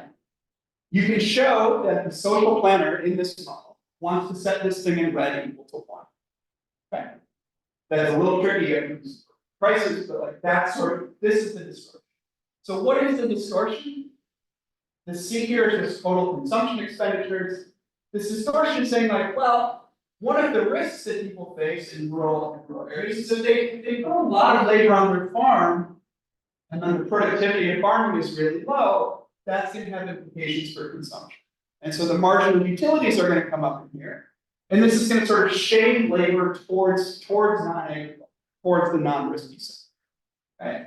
So this is sort of like the key wedge of the paper. Now, you can solve out what the actual price function has to be here. It's a little messy to look at. But if you want, how do you get higher prices? Well, you get higher prices if people want more food, just in terms of preferences. And then also, you get higher prices if production is closer to subsistence, right? The thing you should really take away from this is that this has 2 very big implications. One is that the less labor that shows up on the farm, higher prices are going to be, and also the more volatile prices are going to be. Now, rural households don't want to put people on the farm, so they want to get away from the risk. That has this implication, and you know who really hates this is urban households. Why? Because notice here, the thing that you really care about in these models is something like income net of payments to subsistence. Okay? So there's no risk here, because there's no risk in the non-agricultural sector, but there's all this risk floating around here. And so you can sort of see the distinction between the urban and rural households. The rural households want to get away from the risk. The urban households want to push them towards the risk because they're worried more about the price volatility. And so that's sort of like the basic premise of why there are gains from trade here and why there's something that looks like an insurance contract that can be called. Okay. So there seems to be like a lot of different ways to write this contract. The one Chaoran sort of discussed seems like a perfectly reasonable one, which is somebody comes in, I'm gonna call the government and sort of decide who you want to write that contract. But roughly it just boils down to the urban people are willing to subsidize agricultural labor or some returns ex post. If you just sort of like, here the model's a little simple, and so you want to subsidize labor directly, but I just want to point out, like, there's a large class of policies that boil down to something like subsidizing agricultural labor. Those can come through different inputs. Like, for example, like subsidizing fertilizer seems to be the one that, I don't know, in a couple of days I'm discussing a paper about fertilizer subsidies. That has sort of the same flavor as subsidizing wage directly. Anything that gets the marginal product of labor on the farm to sort of go on. One of the things I was wondering about here, and it seems like all of this should go through with non-contingent transfers as well, right? Because like what you're playing off of here is just the fact that farmers are poor. And so if you just give them a little bit of money, that's gonna decrease the wedge, even independent of whether it's contingent on labor or not. You can just make lump sum transfers. And I have a sense that like you would still sort of get some gains here because it still decreases. I'm not entirely sure that's true, but that's sort of the intuition I was trying to work out.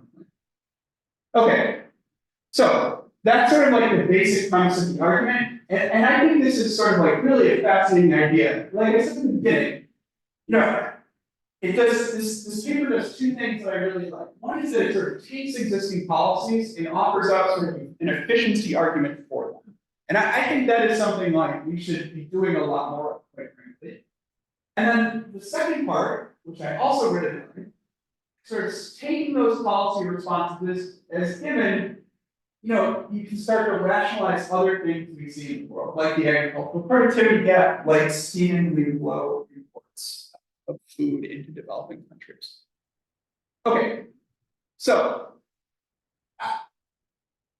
for the rest of this, we have 10 minutes. Okay, great. So that's my sort of like why you should go read this paper. It's super interesting and there's a lot of cool stuff going on in it. So now I'll get to sort of like the criticism part. I sort of view the paper as like being stuck between two ideas. So there's one really big idea in here, which is that like there's a much bigger set of distortions that generate the same thing. There's a lot of distortions that generate something like the expected value of the marginal product is greater than marginal cost, financial friction, risk, whatever you want. And I guess these, I'm not sure if these are technical computer externalities or not, but whenever you have something like a structural change model, any of these frictions in agriculture are also going to spill over to urban households via price risk or price levels even. And so then I was wondering, is there anything specific about risk to this idea, or is it just something about the fact that like there's a much bigger, more general statement to be made, which is that when we think about agricultural policies, there's going to be gains from redistribution between rural and urban areas. And so that's sort of like a bigger, more general point than I think this paper is trying to make, though it certainly could. Then there's the second thing, which is like, okay, if this is really just a paper about risk, how should we think about these risk-based issues in models of structural change? And that's what I want to spend the last few minutes talking about. So I want to think a little bit about like how consumption bundles vary between urban and rural areas, and also the types of shocks that people face. I think like, in this sense, I think if it's sort of going to be about risk specifically, there's some more specific things that might be worth sort of like taking into account here. All right, so how am I going to do this? I'm going to look at the Tanzania National Panel Survey, which is like the LSMS from Tanzania. Not because I know anything about Tanzania, I've been there exactly once. But the LSMS has 73 different consumption categories, which is going to be quite useful. So they have 73 different consumption categories. They have expenditures, like how much you buy from stores, both prices and quantities. They also have how much you produce on your own to consume, and then also stuff you get gifts from other people. And if you combine that with the rest of the data, you can get consumption variation, like spatially, by income, by demographics, etc. And then secondly, I'll talk a little bit about that, and I'll think a little bit, if I have time to get about what price. Okay, so I tried to do something, I don't know if this is the best thing to do, but it's the thing that I did do. So what I did was I took food consumption expenditures. This says total consumption, but this is just agricultural consumption. As the combination of how much you spend and the value of your home production, which is sort of like the model's counterpart to consumption. And then I just sort of try to create a Herfindahl across these 73 different categories. And if you do this, you get something like this. The first thing is, there's just like a level difference. Sorry, lower numbers, more diverse. In urban areas, there's just like a level difference. So just conditional on how much you consume in total, how much food you consume total. Urban households have more diversity within that consumption expenditure. The other thing is, there's sort of like a decline with total consumption.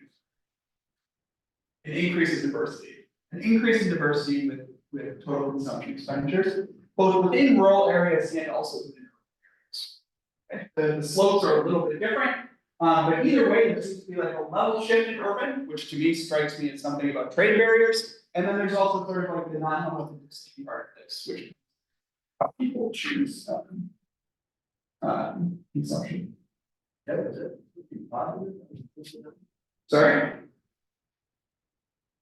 Oh, shoot, yeah, sorry. No, it's right, yeah, no, that's right, yeah. Right. You're just saying they're both the same, you saw. Yeah, so it's like negative 0.06 or negative. Joe asked whether there should be positive or negative. He didn't want. Yeah, sorry, it's always been confused, right? This is saying people who are buying more or who are spending more total on food also having, which is not close. All right, so why should you care about this? If we think this is sort of about risk, and as Chaoran sort of like very clearly showed, the size of this transfer between rural and urban households is going to depend both sort of on the level of poverty and what other risk adjusting mechanisms are available. And one of them seems to be sort of here, which is that you're just consuming different types of foods, and to the extent that the shocks are not perfectly correlated across these categories, that's going to change the risk, the incentives for engaging in this contract between rural and urban areas. Sort of on a more technical note, and I'll get to this more in just 1 second. You know, I think sort of central to making this sort of like a deep dive into the role of price risk in food is to be a little bit more specific than just having food and non-food, but sort of digging into these categories about like what types of things people are eating, where they're eating them. Okay, so you can sort of like dive into this a little bit more. I won't show you the regressions, but what do you see, like, where is this diversity coming from in urban areas? Well, first it's sort of coming across broad categories in a way you probably expect. Urban households are decreasing the amount of cereals, starches they're eating, so think like, you know, your maize, that kind of stuff. And they're increasing their consumption of meats, oils, sugars, exactly. Right? But even if you look sort of like within staples, you see something kind of interesting, which is like they're decreasing their consumption of maize and sorghum, and they're increasing consumption of like specifically processed rice, not sort of the rice paddy, but the processed rice itself, and things like bread, noodles, and wheat. Okay. Now, what's interesting about this is a picture from where's John? John's over in the corner. This is like a really, John has this really nice sort of like accounting paper for prices and of food and non-GSPs. A very nice, simple accounting paper of why prices in sub-Saharan African food are what they are. And this is just sort of like different staples and how important imports are for them. Those things that urban households are sort of transitioning into are also the things that they seem to be importing a lot more of. Okay. And so the reason I bring this up, there's a lot more in the paper. Everyone should just go read this. I was doing a bunch of this stuff on my own, and then eventually I came across John's paper and I said, well, they did everything I needed, so I'm just going to copy and paste a bunch of pictures. Right, so you can sort of see here, these red lines are sort of the importance of imports in consumption. So look what's happening here. Low imports of maize, lots of domestic maize production. Low imports of cassava, lots of domestic cassava production in sub-Saharan. These are the types of things that urban households are sort of moving out of. Where are the big imports in sub-Saharan Africa? Rice, wheat, palm oil, those are the big red dots here. And that's exactly the kind of things that they're moving. That's a little tricky for Tanzania. Tanzania actually does produce a lot of rice, so you know, I'm sort of being a little loose here between Tanzania and sub-Saharan Africa.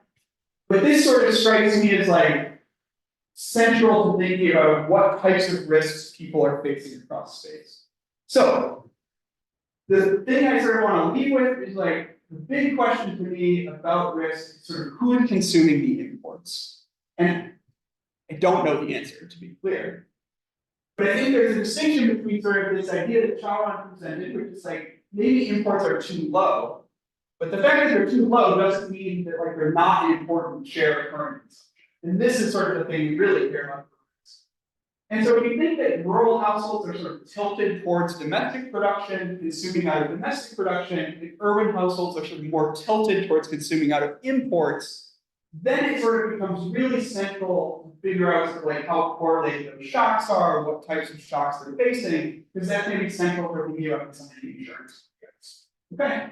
And in the interest of time, I'll sort of skip through this, but like, you know, one of the things that seems sort of central to thinking about this, I know it all eventually shows up in price risk, like thinking about, for example, supply chain issues here and coming through inputs opens up a whole other set of policy tools for the government thinking about risk. So for example, there are literally no fertilizer production facilities in Sub-Saharan Africa, like literally zero. That's about to change. They're building a factory in Nigeria right now. But, you know, where do, I'll just say, at least East African countries get their fertilizer, they import it from Belarus and Russia. That all stopped right around the same time I showed you those big price increases in food. Like fertilizer prices go up 60, 70%, like almost immediately. And so if you start thinking about that, I think, you know, like I said at the beginning, there's this big general point about how you should think about redistribution of these models that I'm really excited about. And I think if you sort of take a deeper dive into where these shocks are coming from, it's going to even open up more scale for policy. Okay, so that's basically it. Let me just end where I started, which is like, this is a really terrific paper. And I think the key thing to me is like, there's a mechanism in here that's much sort of broader than the current formulation, which I'm really excited about. So this paper is about agricultural risk creating incentives for redistribution and sort of the relationship between like what is the efficient level of structural change. But you can imagine all sorts of other reasons where that could be really important. For example, you know, like OLG models have this feature where like redistribution becomes important. You can think about that. Financial frequency, they have a lot of the same flavor of risk here. All of these seem to fall under sort of the same type of argument in a way that I'm pretty excited about. So I'll just stop there and thanks.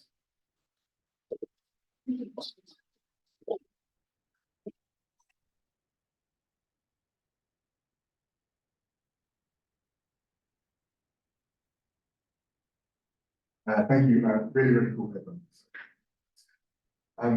I also wanted to touch a bit on the external sector, which I think you have space to do a bit more with.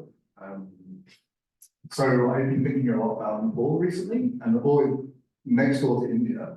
And India is obviously a huge producer of agricultural products, and so Nepal imports a lot from India. But India responds to shocks by shut the borders and ban exports of, in particular, rice, wheat, and other things. So Nepal is basically responding not just to the decision of how much to integrate with India in terms of its production of agricultural goods, but also having to internalize the risk of India changing its trade policy, specifically at the worst moment. And so I think given you have this two-country model, you could do a lot more thinking about how trade policy kind of is responsive to shocks and how that is actually an additional source of risk in a framework like this. I have used chair's privilege, and just to add on to Kevin's comment, I think there's, which is about different types of food, a food processing and intermediation sector that might be important to think about in the Chinese context. I don't know what the number is. In the US, the consumer share of, the share of consumer expenditure on food that's actually agricultural prices is less than 10%. And I think that's a matter of your calibration in some sense. So I wonder if that's something you guys thought about. I have this question on the income rates. So I always thought that like urban households make a lot of informal transfers because to the rural ones, because it's mostly the same household due to migration. So they face an income rates. So in that context, how important are those transfers and does it flip then the taxation and the subsidies?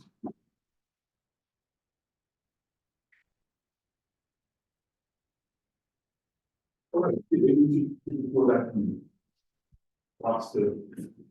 Okay, so. Okay. So, for all the useful comments and then, yeah. Let me go to the, I think it's better I go to the discussion slides. This is probably deeper than I have thought of my own project. So, no, I'm going to the discussion. Yeah, so Karen, thank you very much for the discussion. And let me come to your comments first. Yeah, as you said, maybe there could be a long-term transfer that is also going to do the job instead of subsidy. So eventually what we need is time. We need an actually important point. So the transfer has to be such that it will affect the rural household. As long as it will affect the rural household and employment. Now it cannot be too long-term that it doesn't enter this time, then it was good. So briefly speaking, I think we have tried a different kind of policy. We can subsidize a price or we can subsidize employment. Eventually, the optimal policy will be your amount of employment share. So regardless of what the policy is, you will reach the optimal employment share of around 30%. That will be optimal. Or alternatively, we can think of that optimal employment share in that level. And whatever policy you will end up getting. Roughly, I mean, I don't know if it's exactly the case, but numerically I find that's the case. Yeah, in terms of the diversification of food, yeah, I agree. So actually part of the reason why, I believe part of the reason why we find poor countries have higher food price volatility than rich countries is exactly because the production is concentrated in few commodities. That's partially the geographical reason and partially the market structure. Now, yeah, again, thank you for this discussion. I haven't thought of, we need to think of that more deeply. Come back to other comments. So there was a question during my presentation that I misunderstood in the beginning. So you asked me about the storage technology, and it turns out that yeah, we do have a storage technology. Now in our calibration, we calibrate the price volatility. We target the price volatility. So if we have a storage technology, we need to further increase the productivity shock to make sure the price volatility is in the data. And eventually what's playing in the model is the price volatility. So that's the answer. I don't know, I hope that answers your question. Regarding the trade policy, yeah, in principle, we can do the trade policy as well rather than the employment subsidy. So I guess it depends on how we shape the paper and how we tell the story, but apparently that's one way to do the things. And Doc's question about food processing, yeah, I think it's important to separate whether it's farm gate price versus consumer price. I don't remember which price we use here. I need to do my homework more. And regarding the income risk of urban, so there are indeed remittance between a rural and urban household. So to that extent, we think, well, it depends on how we think of the insurance in our model. We model it as an insurance mechanism. Now, in practice, you can think of there are many informal ways people do that insurance, and that rural urban remittance is actually part of that. To some extent, we can rationalize why there's that in the remittance. So imagine the urban household has the altruistic integration, like they put some weight on the rural household utility. Would this mean that I want to then just put like more emphasis on the imports, like get rid of this sector and all, because they are just less productive and more volatile? Okay, that I need to think. I don't have an answer.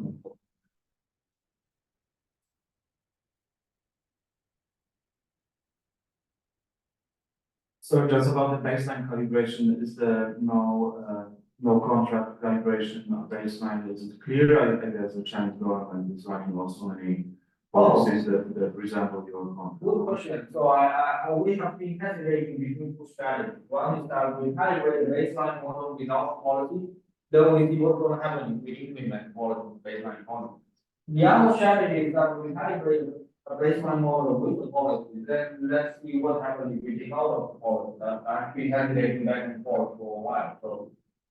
That's a good point. We need to decide how which way we want to go. And honestly, some of the results that we get today don't one we know. So I used to take your route, and then last week I decided to go the other way around. But yeah, we will start with ways. That's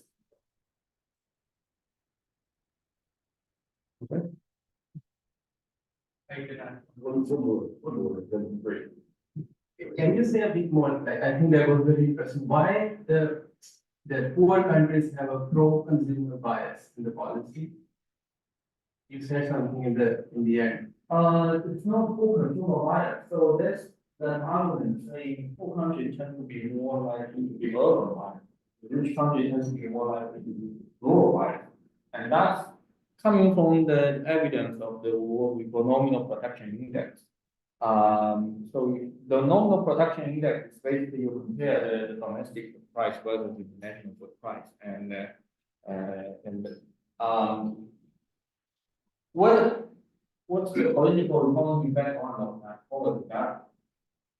I don't have to answer that, but I think that's an observation, and it seems to me that it's part of the fact. And taking that fact as given, we argue that our model is going to give you the right pattern of ADG across countries. That's outstanding. Great, thank you very much, Chaoran.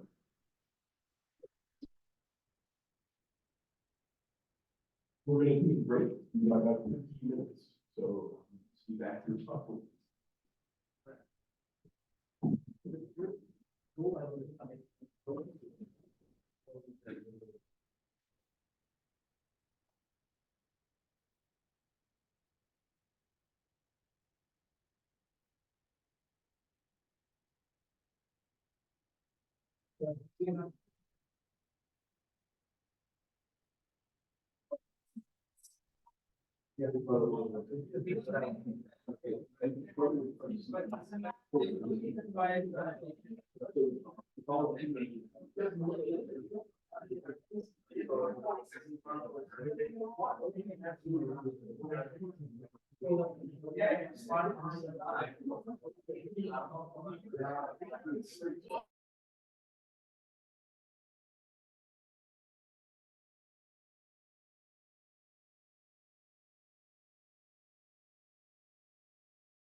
There we go.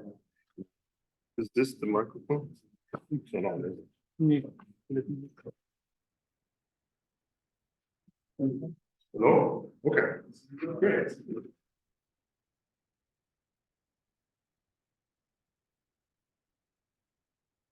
So much. Okay. Doc, are you sharing? I am. Can you give me a 15-minute? Thank you so much. Excellent. Thank you so much for having us. Pleasure to present our paper on electrification in Zambia, and we're now calling a new type of pivot, our resolving a local public good problem. So apologies to everybody who 1.5 years ago may have seen it at the same already. The paper has changed a lot, so maybe you won't even recognize.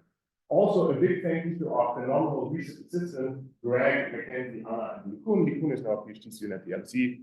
We're very happy to have them. Now, there's a classic problem in economics, free riding and under provision. That's what we go back all the way to who was probably the first person to document the difference in the provision of private versus public goods. That Victory and Vitali and others later formalized it further that depends on non-excludability, non-rivalries.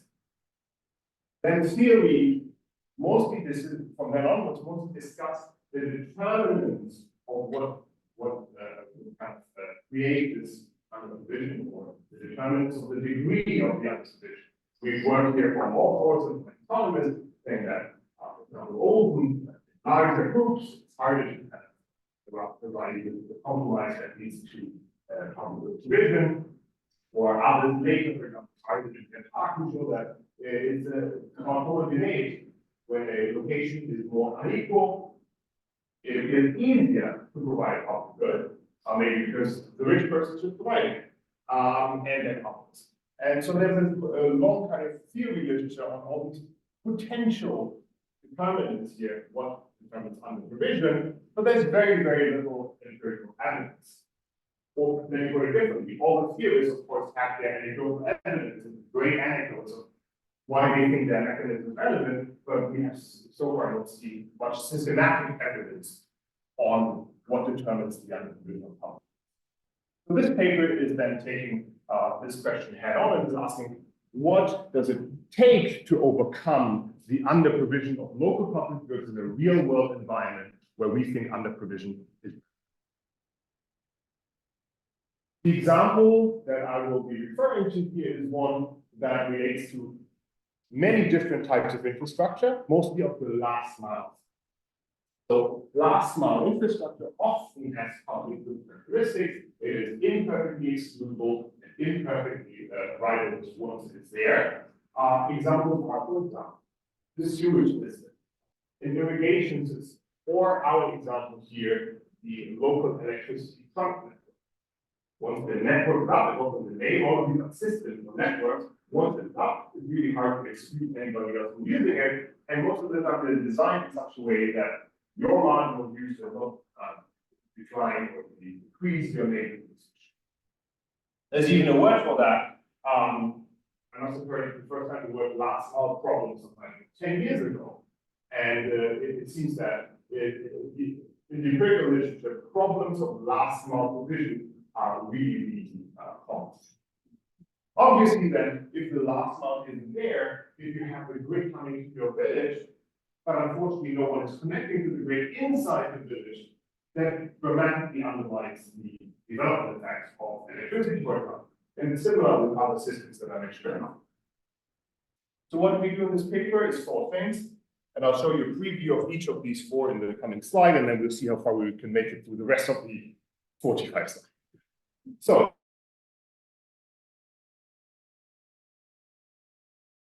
the local part, the low voltage part of the trunk network, as a local public good form. Now, with having established this, we then provide suggestive evidence of multiple equilibria in the provision in a real world setting, which is Zambia. And actually, we provide far more too. Then we document one specific mechanism how this underprovision can be overcome.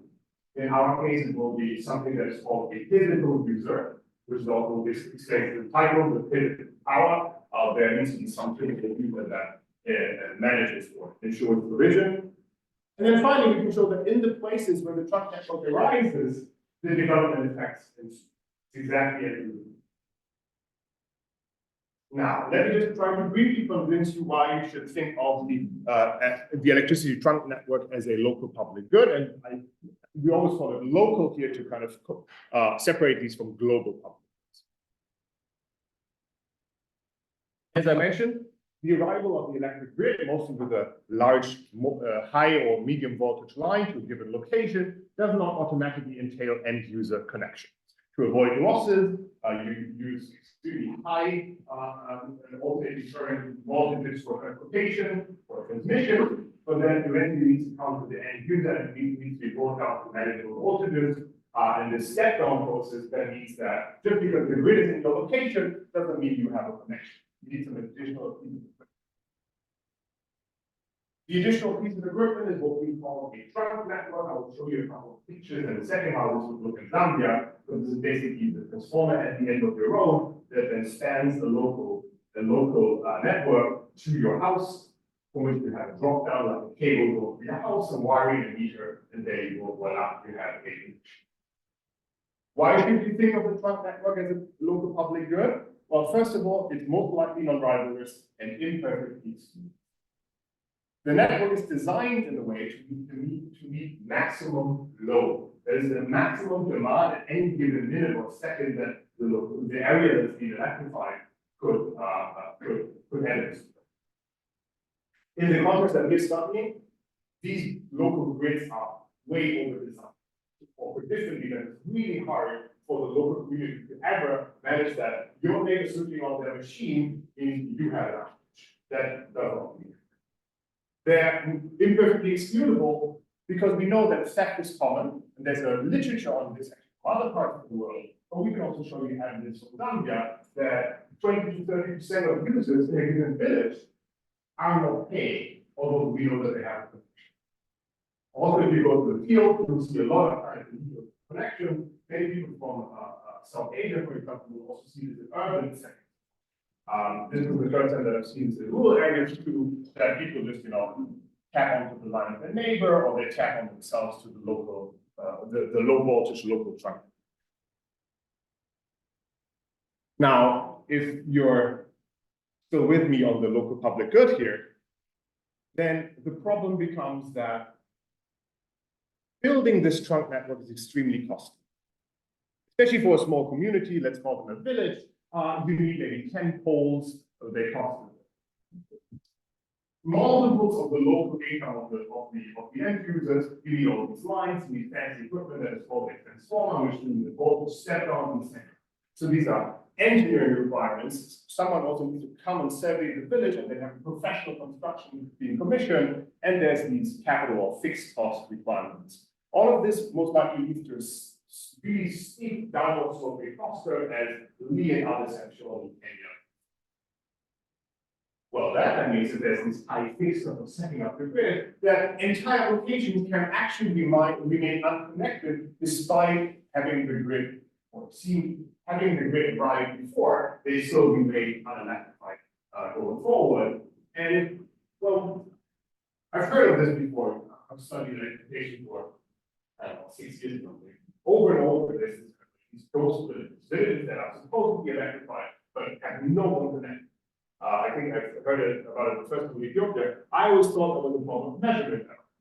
You just didn't measure correctly where the grid was, or you did not measure correctly who actually affected it. If any of this is true, what we should see is a almost bimodal distribution of end users, where some villages have the local trunk network and everybody's connected. Other villages do not have the trunk network and almost no one. Now, we went through the best data we can find from as many countries as we could. So this is, for example, from living conditions measurement surveys or living standard measurement surveys, but we can do this for barometer, and for our case, Zambia, we can also show you the same data in many, many different data sets. What is this show? Well, from a subset of electrified locations where we are extremely confident that the grid has arrived in this place. they do have one transformer, which renders the stack of high voltage low. They have this piece of equipment in the village verified. How many people connect? And you see this bimodal distribution in many places across Sub-Saharan Africa, where you have a lot of mass at no user or very little, and another mass at what I would call full electrification. Now, of course, full electrification, given like how hazardous some users are, or it's infeasible, or fire hazard, whatever, full electrification doesn't have to be at 1, but it's close to 1. And you see that in Ethiopia, we see a clear bump at 0, and a clear bump at 1. Nigeria, we see something similar. Mali, second. I'm just showing you 4 countries. I could show you, I think by now we have got 20, is that correct? Roughly around 20. All in all, probably around 300 to 500 million people in Sub-Saharan Africa are living in a bimodal world when it comes to their electricity connection in rural Africa. We will study Zambia here, which is a beautiful case of that bimodality. I mentioned Ethiopia before. We'll hear more about Ethiopia very shortly from Celina. So Zambia here is the context that we will study, where we are trying to understand what differentiates this group of people from this group of people. They all have the grid, but why are these people connected and these people are not connected? Yes.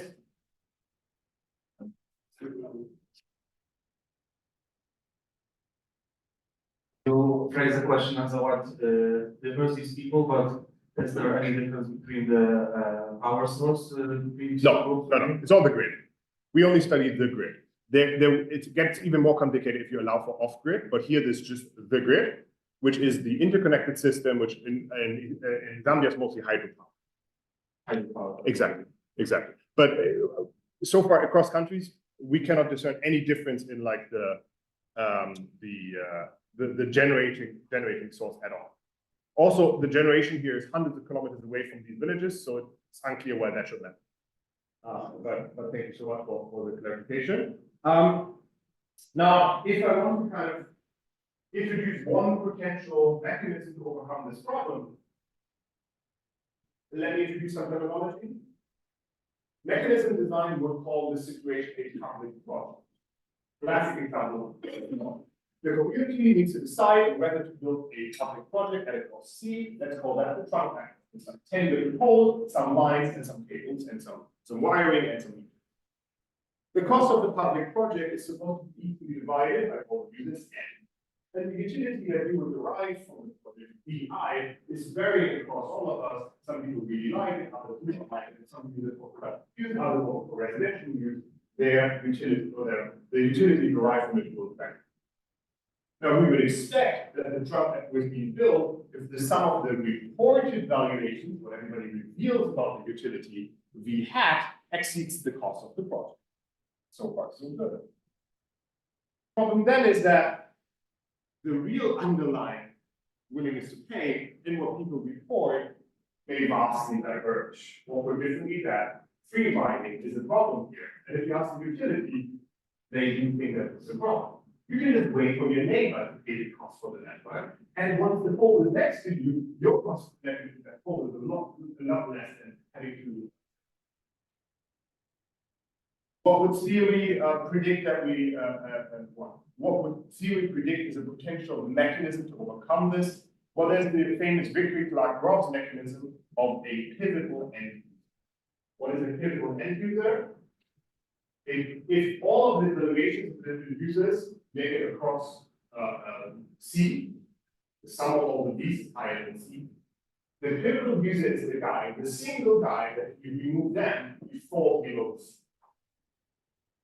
So you're looking for someone that has a relatively large expected benefit of getting removed. In our case, we started hunting for who that could be, and we found the following. Grain mills in this rural setting seem to be a potential pivotal end user. What we're showing here is an extreme best case and extreme worst case of the load curve of the demand for electricity in a given day in 2 villages, where red dots are for each hour the load in kilowatt, the total demand for electricity in that village. You see there's almost nothing at night, then it jumps up, and then it goes back to almost nothing. In blue, I'm showing you how much of that demand is coming from the grid. And in this case, cumulatively is 90%. 90% of the total electricity demand of that village, like dozens of households coming from one user, small grain. Let's go to another example in Zambia here, and I can show you 10 more. Here we have the mill also being off at night, but someone else is using some electricity at night. Then during the day, there's some very kind of demand, and then it falls, peters out again. And here you can clearly see the mill switched on at 7, and they go home at like 7, they work their 12 hours, and cumulatively they still make up 50% of the demand for electricity. So when we saw that, it's like, yep, that's a pivotal user. With them or without them makes a huge difference of what the total valuation of the business. Now, do the grain mills matter? Now I'm showing you night lights as an outcome. After we know that the grid is fired, comparing two kinds of places, places without a mill and places with a mill at baseline before the grid. And you see these stark differences that there's a relatively clean zero on either maximum nighttime luminosity or mean nighttime luminosity in places without the mill. Whereas in places with the mill, we see this kind of relatively stark maximum nighttime luminosity effect, and also equally impressive increase in the mean nighttime luminosity, so the mean or average night emission. And then finally, I mentioned before that we think that places where the local public good problem gets resolved are also the places where you should expect the development effects of the grid. What I'm showing you here is just for the places with the mills, what roughly is the preview result of the development effects. First, I can show you that these guys use more electric lighting, less solar and paraffin. They cook more with electricity and cook less with wood. They have higher night lights on both measures. They work less in agriculture. They're a bit more likely to work in manufacturing, although really noisily. They're a lot more likely to work in services, having a shop. And then there's some quite impressive education effects. They are more likely to be able to read and write, and they have almost 1.5 to 2 years higher education. I'll take all of these results with a grain of salt because we're getting more and more data to kind of make these standard errors smaller. But this is roughly the direction we're heading. I also just came back from a field trip to Zambia, so this was the first time that I inspected some of these villages, and all of these results make intuitive sense if you are in the village and look at what has happened compared to a village where the thought happened. What are the units? So units are just the coefficient here, so they're different units in every standard number, sorry, should have said. So it's literally like you're 20% more likely to use lighting, you have, I don't know, 15% less. 7%. Exactly, and then on the education, it's actually years. So. Good. Now, in the remaining 15 minutes, let me try to show as much as I can from the actual paper. And I think the second year is quite interesting. This is rural education in Zambia. They're coming from almost nothing in 2006. They had this ambitious program of half the rural country, half the rural population being electrified by 2030. They've managed to achieve 15%, still like 5 times more. So still kind of like a great progress until 2021. And now there's more and more funding becoming available. So we would expect this to. This is a program that is extremely comparable to other universal access or rural education master plans or whatever. So these are quite common across Southern Africa and other countries. We at some point worked with the utility in Myanmar on an extremely similar program. How is the progress? Well, on the left you see 2005, on the right you see 2020. Darker greens means more electrification in the rural areas here. And you see that there's this stark increase in electrification at the ward level. And I'll tell you all about how we divide that. What does this mean? This is a picture of a medium voltage line up here that is going to the nearest city. And you have a transformer, that's this piece of equipment. And from the transformer, there's a low voltage grid kind of this angle is a bit hard because this is actually a low voltage pole and this is a high voltage pole, but they look pretty similar. But you need probably like 10, 20 of those to connect the village. At the individual household level, then it looks like this. this is the low voltage line coming to your house, and then there's an individual cable to your house here or here, and then you have a bit of wiring and a meter, and that then allows you to supply. That is anything from here onwards is the subject of our study, the local public. You need that one. You need that one. Without that one, you're screwed. If you try to tap onto this line, you're dead. Right? So you need these bits of equipment. And what we, in our setting, it's a specific setting where the Rural Education Agency has a mandate to connect all public infrastructure in Zambia. So they're trying to connect every school and every house. So in most of our cases, in most of the cases in our setting, this building will actually be the school. They will put the transformer next to the school, and then the question is, does it stop there? Or does the local network? Good. Yes. Just a quick question, and feel free to defer. These grids, what did they do before they had a grid for these mills?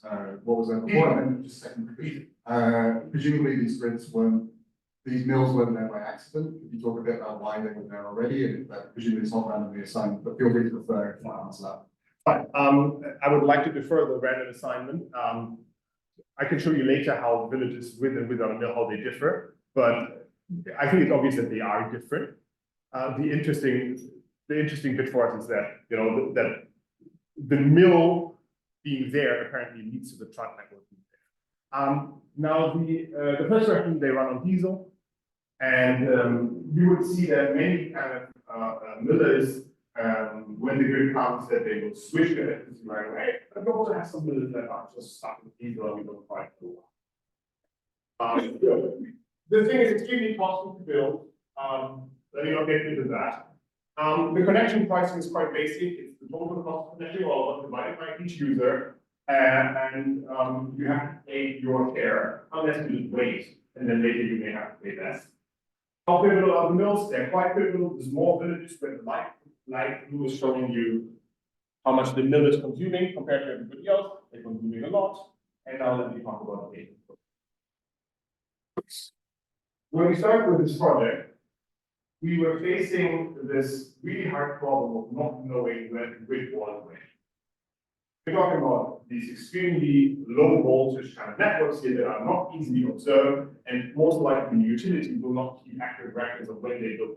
It's a decentralized system. Some local district, of course, would know what they do, but they may not necessarily feed that back. So we needed to kind of find some measure of the grid that we would.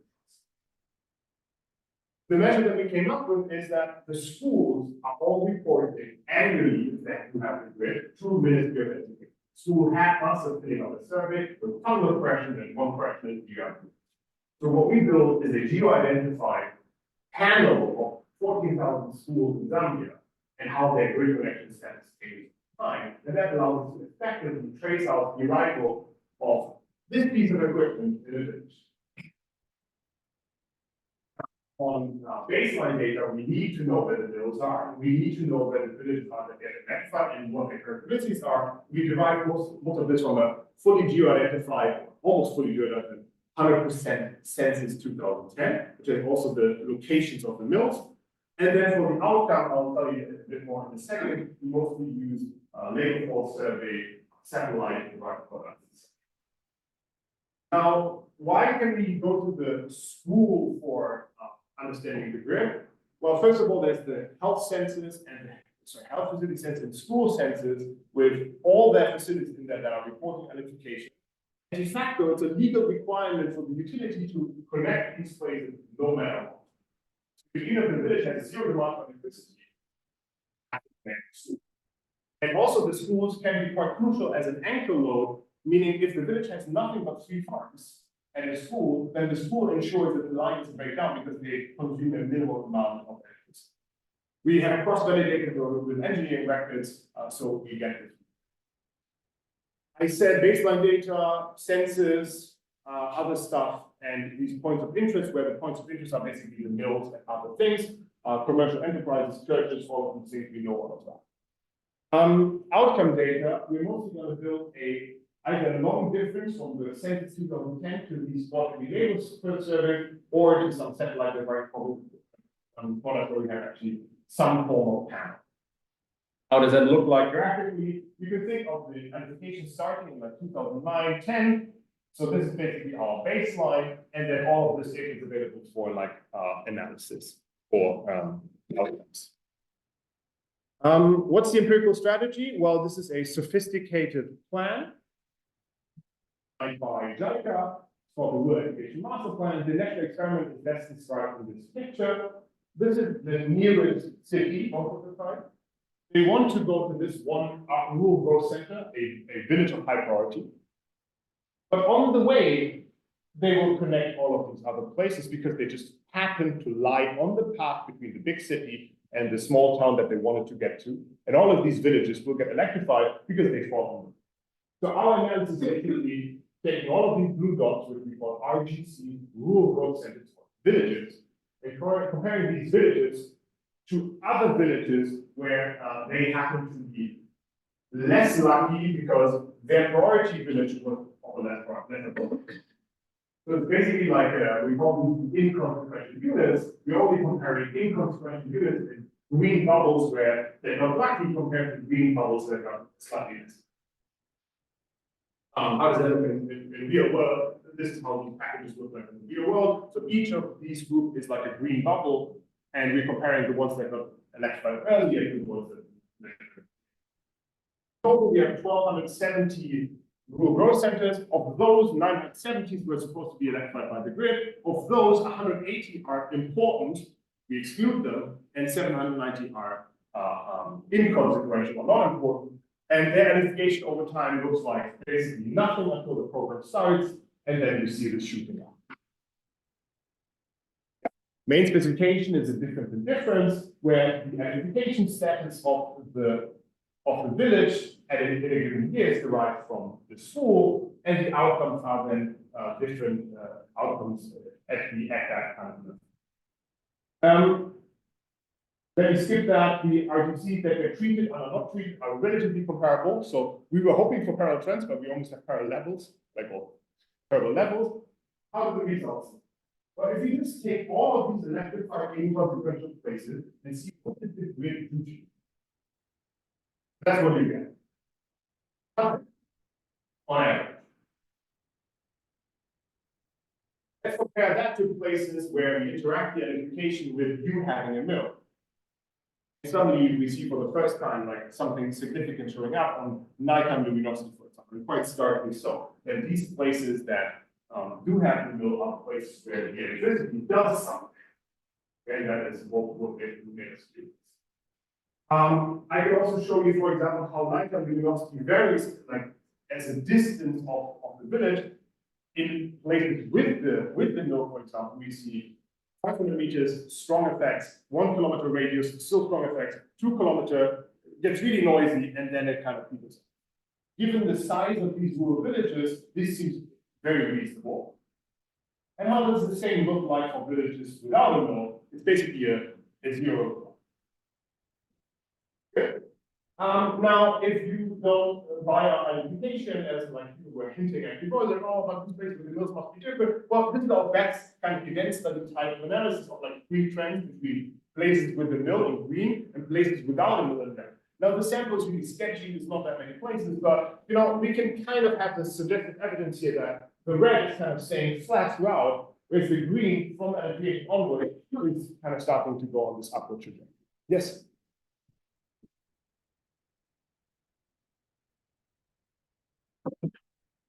But how can there really be any much nightlife activity before the villages were electrified anyway?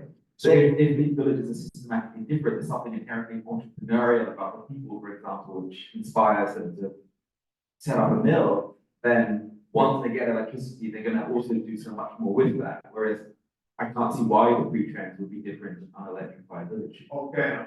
Most of these places will have access to our home system, so the lighting will come from solar home system. You saw in the video results that more electric lighting and less solar lighting. These are small lights, but they do with it sometimes. But you're right that I think one of the conceptual problems here is that We usually think of light coming velocity as a continuum capital approximate. But does that apply to places where there is no grid, right? And that's a very interesting discussion that I'd like to continue later. So all I can say now is there's no reason to believe that they should have no lights, but you're right that maybe the lights that they have will. Yes, and you see super low, of course, exactly. Okay, now, if the mills are so important, well, then let's do something suggestive here. Let's try to measure how far the mill is from the school or the village center. Because we expect that the further the mill is away, the more likely it is that all these poles get set up because the miller really wants it. Right? And we see this kind of relatively weak suggestive evidence that this actually like almost like a quadratic kind of relationship in distance where eventually you do far away. But initially, if you're really close, it also doesn't make a difference for the village as a whole.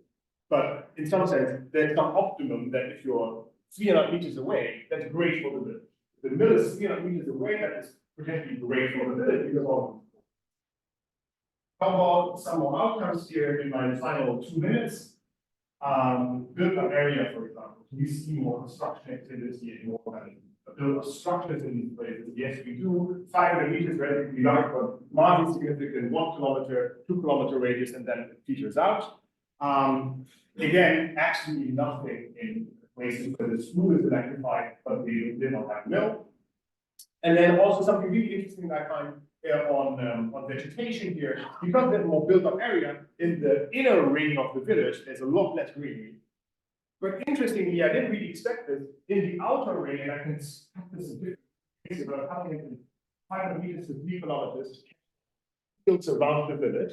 My best guess, I can do different rings and they roughly show the same thing. Like greenery goes up. Not sure what that means, but you have a lot of mills now that are electrified. They're a lot more productive. So just hinting at agricultural productivity really increases. I don't think this is irrigation. It could be irrigation, but I think it's more agricultural productivity, and then later that figures out after 3 kilometers. Again, almost nothing like that in these other villages. And then the final thing that I wanted to show is the preview. You see different types of lighting, different types of cooking, night lights going up, and then these effects here on the structural transformation. I just want to spend my final minutes on. It seems fewer people are farmers, more people are shopkeepers, and really more people are manufacturing light manufacturing. Having seen some of these villages, I would expect that that's the point that the miller is employing for them. Mill now, most of these have a helper that's actually helping with the mill. It could also be a welder, which you show appearing, sawmills, brick making, these kind of small scale activities. But I think the biggest effect and the most visible is that it's all of these shops that actually put their product on display and have a fridge and a sound system and what have you. Good. So let me just conclude.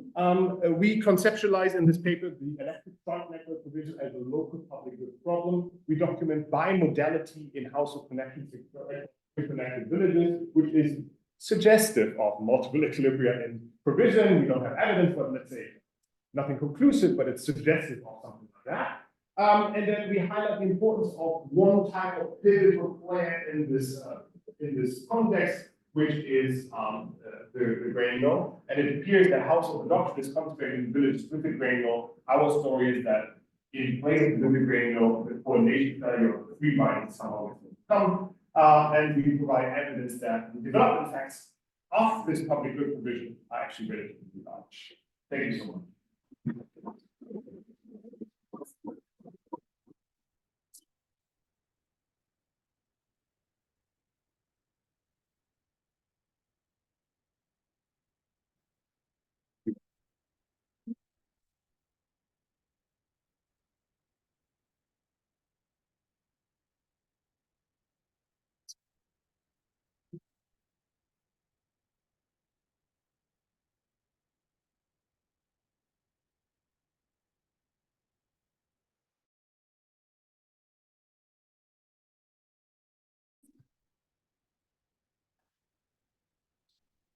All right, thanks. Thanks so much to Joe and Doug for asking me to discuss this paper. I am such an electricity nerd that this is really a great privilege to be able to talk about this paper. Apparently, I have seen it before, but I don't remember it. So the fact that it's changed doesn't really matter. These are hopefully going to be new comments and useful for you as you keep working on this. So I wanted to start out just with a little bit of big picture comments. And I guess over the last 10 or 15 years, whenever I stand up and talk about electrification or rural electrification, one of the typical pictures I would put up to motivate would be a satellite image of the Earth at night, really visually making the point that large swaths of Sub-Saharan Africa and Southeast Asia are really lacking in electricity and continue to lack in electricity, and sort of quote statistics about how many billions of people still need electricity. I'm kind of getting bored with that motivation, so I thought I would start out with something that might stick in your head a little bit more, which is something I found from Todd Moss, who's an energy policy guy. Used to work, I think he still works in DC, which is Californians use more electricity playing video games every year than the entirety of Kenya uses in the same time period. And so if California is using more electricity than Kenya, it's certainly using way more than Malawi and most other countries in Sub-Saharan Africa.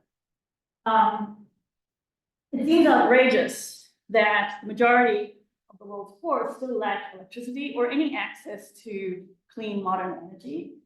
But outrage, of course, makes for bad policy. And so this is partly where this paper sort of comes in and I think starts to make an important contribution. I'll talk more about the specifics of the paper, but I wanted to give the audience a sense of where in the literature I think this paper is kind of coming in. So in the last 5 or 10 years or so, there have been a range of studies looking at the role that rural electrification plays in economic development over time. And I would argue that the message from this literature is somewhat mixed. So there are studies in India, Kenya, South Africa, that use all sorts of different methods. Some of them are RCTs, some of them use natural experiments, and find either zero impacts of rural electrification or fairly modest impacts on some dimensions.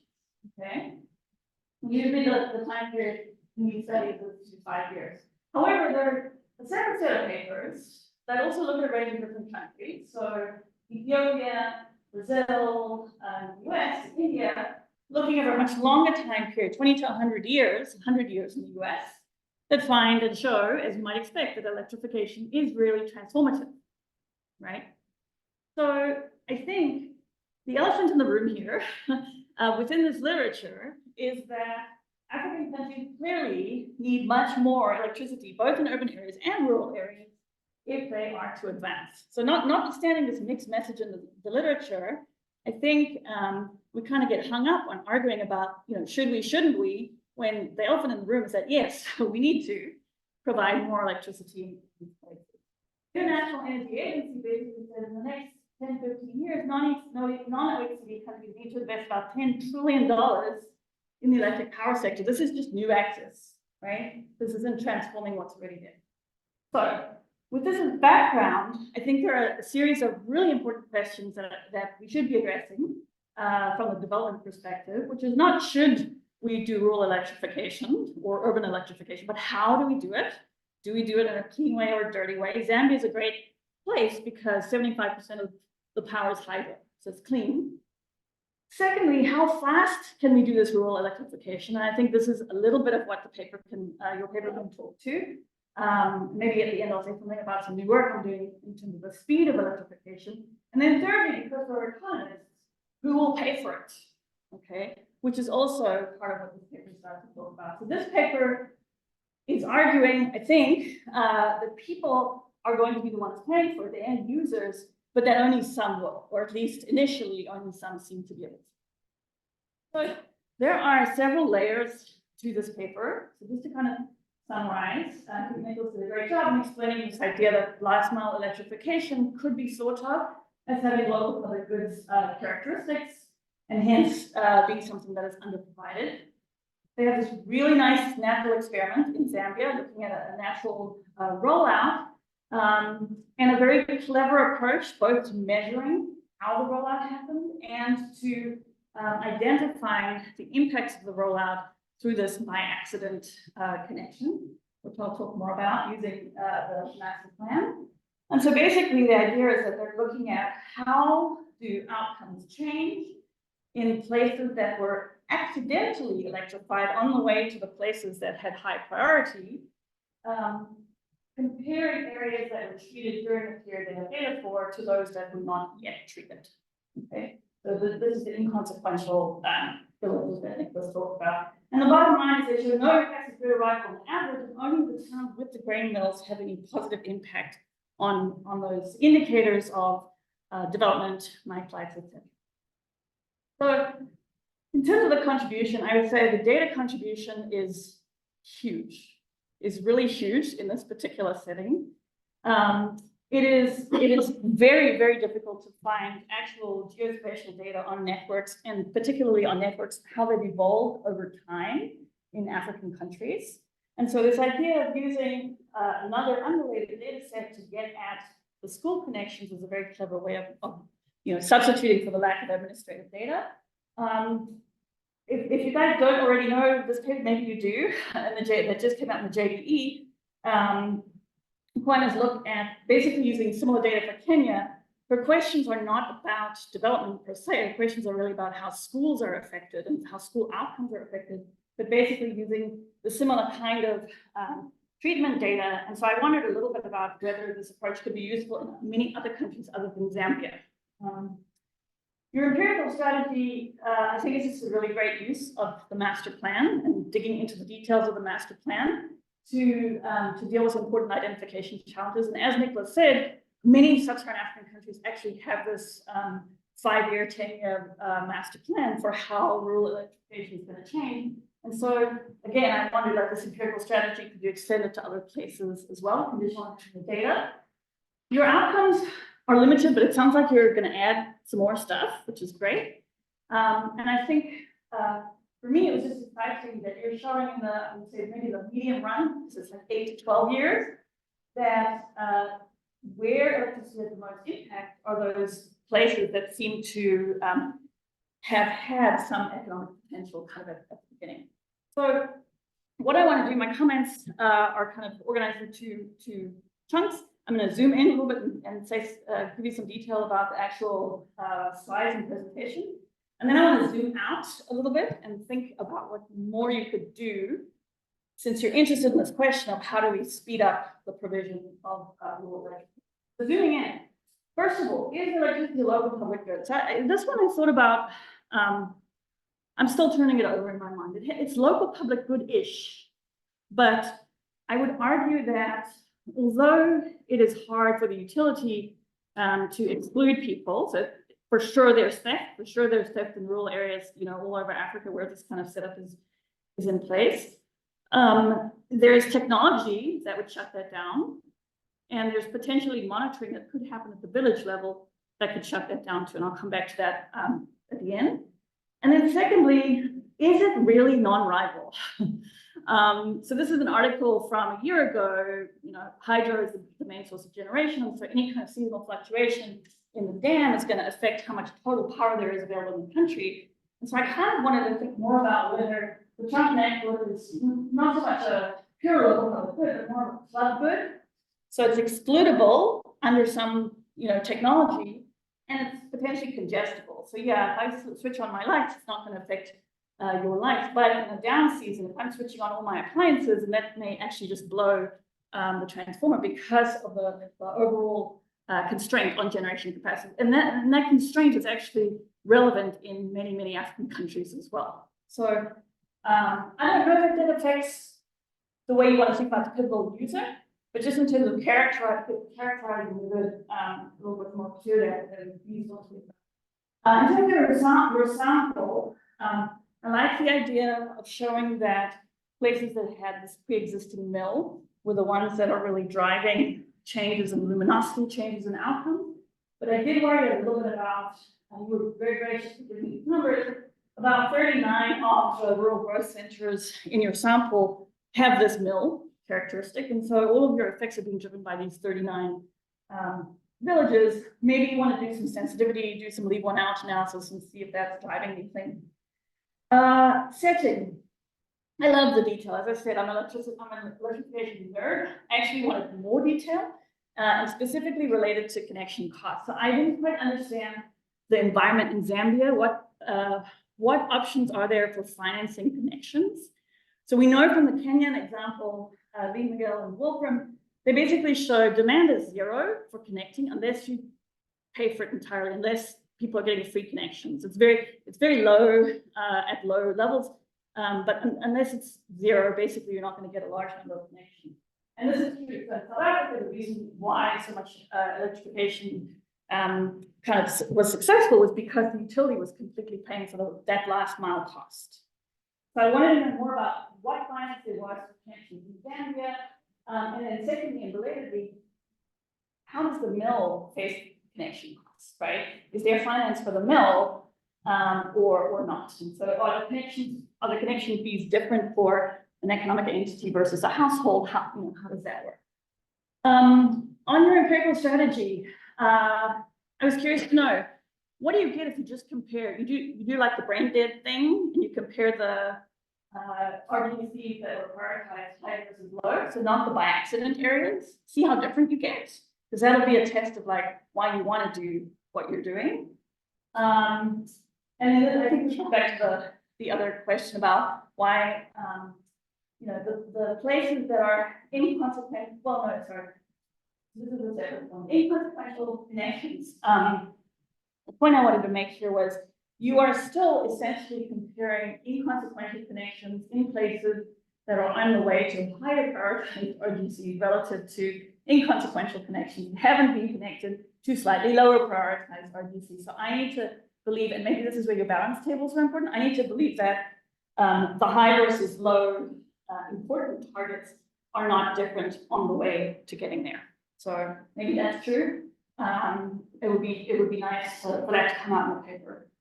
Some of these, okay, very quickly, night lights. So schools don't open at night. Mills apparently don't open at night. I didn't realize that as we were presenting. And so it's not clear that there were no impacts overall, even if the schools are being connected. With regards to your nightlights measure, I wanted to know what level, what's your unit of observation? Because when you use nightlights data, it tends to bleed across space.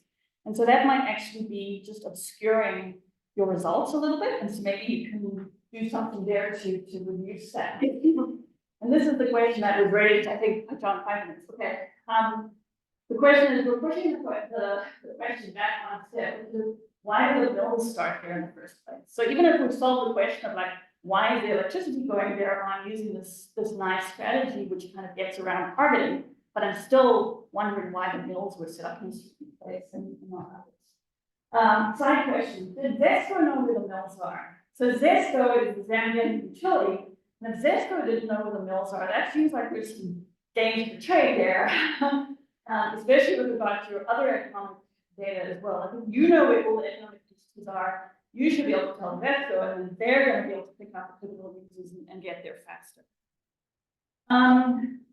Overall, in terms of framing, I think there's a tension in the results, which I'm not sure how you get around or what you think about. So one is you're saying some places have potential demand that could trigger productive use of electricity, because you're kind of seeing it happen once the mill towns are connected, and other areas do not. So what does ZESCO do? Do they go back and change the master plan in order to find those places and then target those? The problem is that, as you noted, electrification is a network good. And so you can't just pick and choose where you're going. You have to do the guys along the way as well. And I didn't know how to resolve that tension. Given the current industry structure in Zambia, maybe the way that they're allocating grid connections is actually sensible, right? Given this network structure. Even so, back to the elephant, how do we get more people electrified? Because that's what needs to happen for many of these countries to move forward. So very quickly, zooming out, a bit of a history lesson. So for those of you who, probably most of you don't know much about the literature on the Rural Electrification Authority or Administration of the US, but Carl Kitchens and Price Fishback have written extensively on New Deal programs, of which the Rural Electrification Administration was one. So they had great PR, or they had great PR. which was promoting the expansion of electrification into rural areas in the US in the 1930s, right? Bringing heat, bringing light, bringing all these nice amenities. So it turns out by the end of the 20s, most urban areas in the US were fully electrified, but most of rural America was not. Situation is very much the same as in Sub-Saharan Africa today. High fixed costs of getting out to these remote areas, very low density. No one wanted to electrify those rural areas, farms in the US. In 1935, Roosevelt established REA and basically said, here's a chunk of money that we're going to give to private companies to go and electrify farms. But that didn't work because it still wasn't enough to make this a profitable deal for the private firms. So what happened was that co-ops were introduced. And co-ops were able to set themselves up at the RGC level and say to the REA, please give us a loan, which we will use to set up our trunk network, to pay for wiring of households, and to pay for appliances on our farms and in our households, and we will pay you back over a certain number of years. And so in 20 to 25 years, all rural households in the US were connected. Almost all the REA loans were also repaid. So why am I telling you this? Because I keep thinking about what is the problem we need to be thinking about solving here. The problem I think you raised, which is what does it take to overcome the under-provision of local public goods, I think goes in the direction of, well, that's when we need to make better guesses of what the political user is. And if we do that, then we'll get more households connected. But there's an alternative. Maybe communities need to get together and access some kind of loan finance to set up local trunk networks themselves. And then you get around the excludability issue with more monitoring locally. So this is a question for lunch. What's the scope for trying this in Zambia? Maybe because they have agricultural co-op models, this is something that people might be open to discussing, at least in places with mills or other economic things. Still, I think this will be my last point. Something that comes out very nicely in this paper is that these effects that you're finding are not on average, they're only in certain places, and they're only showing up after 8 to 12 years. And so in mill towns, positive impacts still take time to be realized. And I would argue, based on some other work that I'm doing in South Africa, is that even conditional on setting up the trunk network, even if households have connections, once you get the electricity in your home, it still can take you 10 to 15 years to actually buy the appliances which allow you to use it productively. And so building that lag into our understanding of what are the impacts of rural electrification, I think is super important. But thank you so much. It was a great paper to read. Well, I'm happy to read the next one.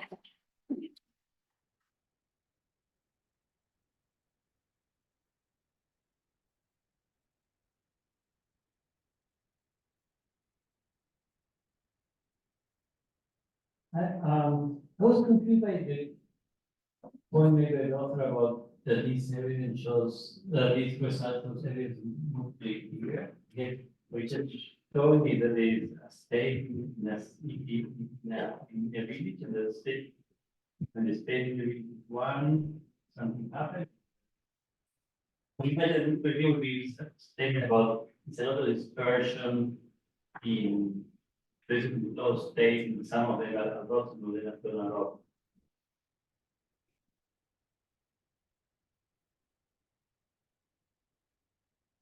I was just wondering if you could say a little bit more about Terrence's point on congestibility of the networks and how we think about mills as sort of being the main, both the main user, but what that represents in the world of energy congestion.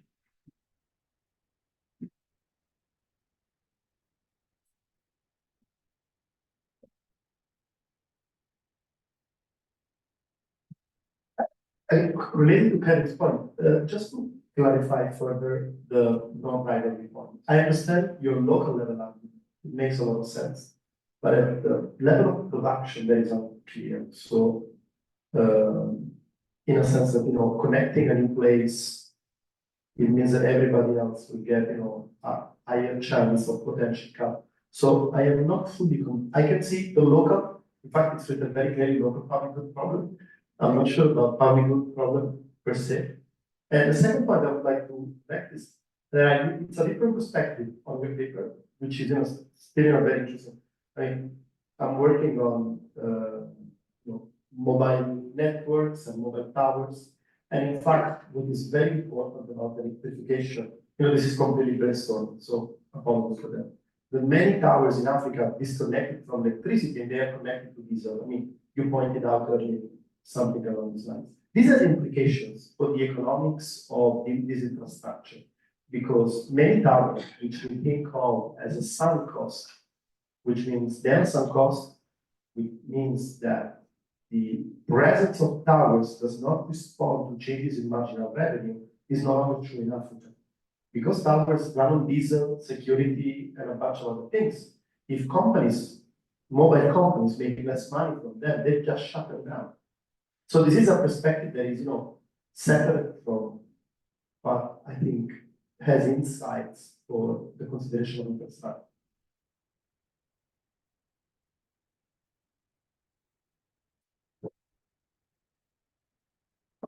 Thank you. I definitely find it plausible that these mills could be a pivotal user, but that they are the only one is a bit more difficult. I think, for example, not mega churches, but evangelical churches in villages that often have big sound systems and things like that, or want to have them, other types of producers. So I wonder if because of course you showed us the figures only for these, but I'm sure that with 4 villages I can find some 4 church villages and show a similar thing, and then that would matter if those type of other users were systematically more likely to be in the villages with mills or not.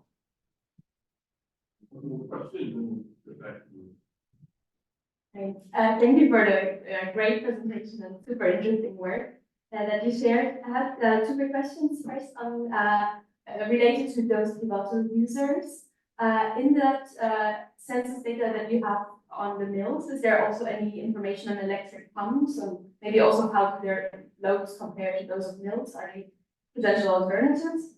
And the other one was, I found it very interesting that the schooling outcomes were so large for these interaction like places where you have mills and electrified schools, because that has some implications for why, it's not really that the school is electrified what seems to matter, but that they have maybe electricity in their houses, which sort of in line with not such great effects of electrified schools in the Climate 24 paper.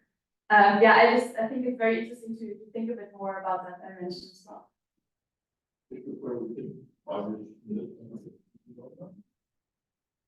Hello? Yes. Thank you.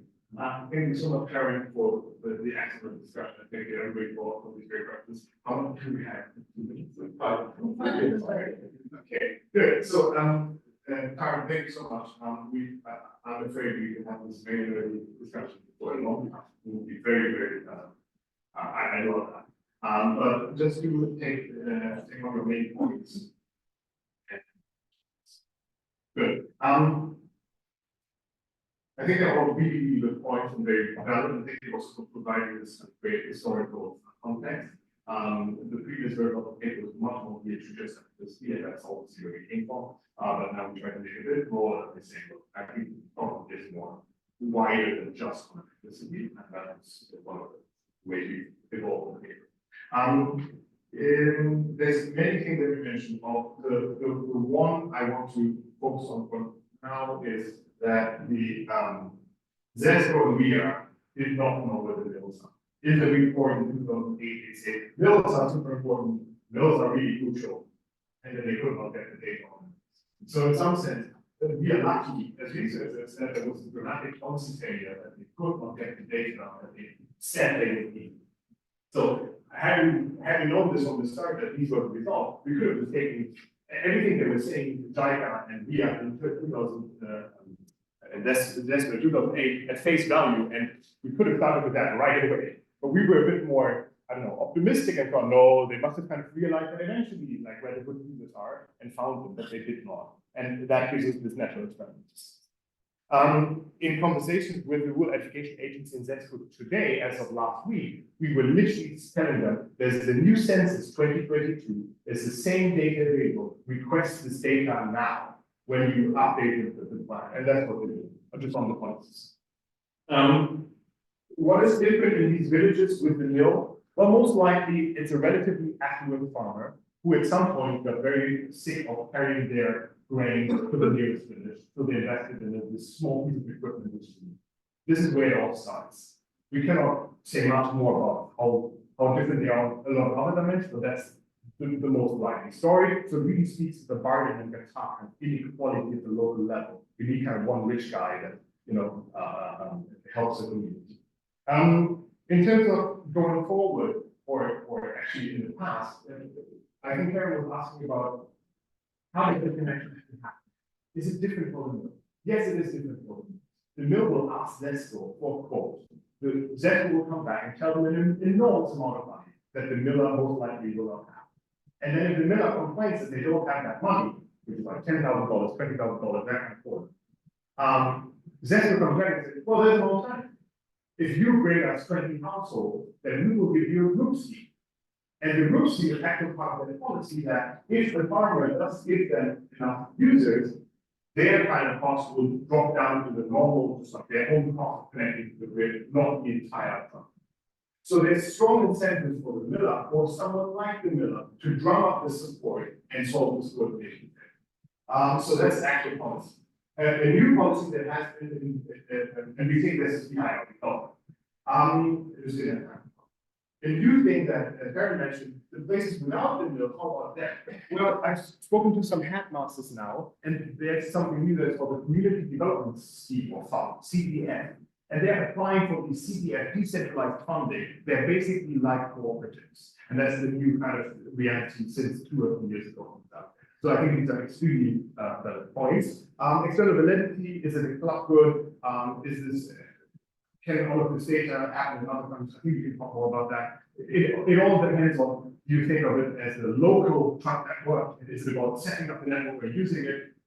In some sense, there's a degree of exclusivity, the degree of normality. We're not saying it's perfectly false, but we have strong evidence to believe that they're really far on the exclusivity and really far on the right. People have mentioned it, and this is some of the questions. Kevin mentioned conditionality. These users are too small. Like their use is really unlikely to crowd out their data. And that's the relevant condition. Of course, if you elect 100 billion this year, they can congest the network so that these 100 billion there will have an outage eventually. But most likely it's gold mines causing these outages, not like these. So I think it's all very relevant points that what's relevant in this context. Paco, I hear you were all equilibrium. This is just basically suggest you can argue that it is never multiple equilibria at a single point in time, that these are the two states of the same equilibrium, if that makes sense. But we can talk more about what, because I was warned by others before that we shouldn't do multiple equilibria, and we don't want to get into that fight. So I think it would be even better to be able to still make a point about finding reality without being dragged down by having to discuss all of it. Niclas' point, thank you so much for the talk about the grid. I think that's a really interesting direction to take in the future. Exactly, I mentioned that it's a local, not like the. And then finally, we have some more questions, that the mill is target defense only the only. I don't disagree. We have points of interest on all of these different uses. We've got churches, we've got commercial uses, we've got mills. I read all of that. They do show up significant if the village has a mill, and not if the village does not have a mill. So I cannot conclude that it is the mill, but I have strong suggestive evidence to believe that the mill is the most pivotal of the village.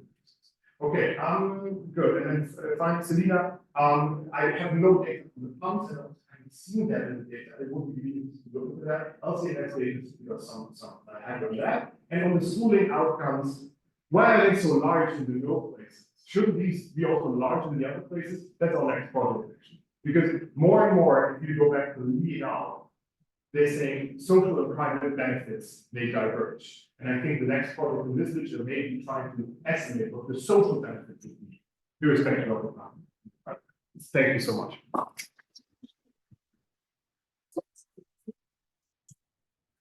So we'll break for lunch. For those of you who just arrived,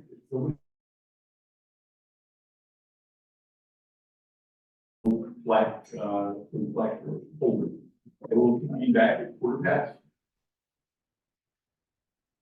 You know what to do in the White Army.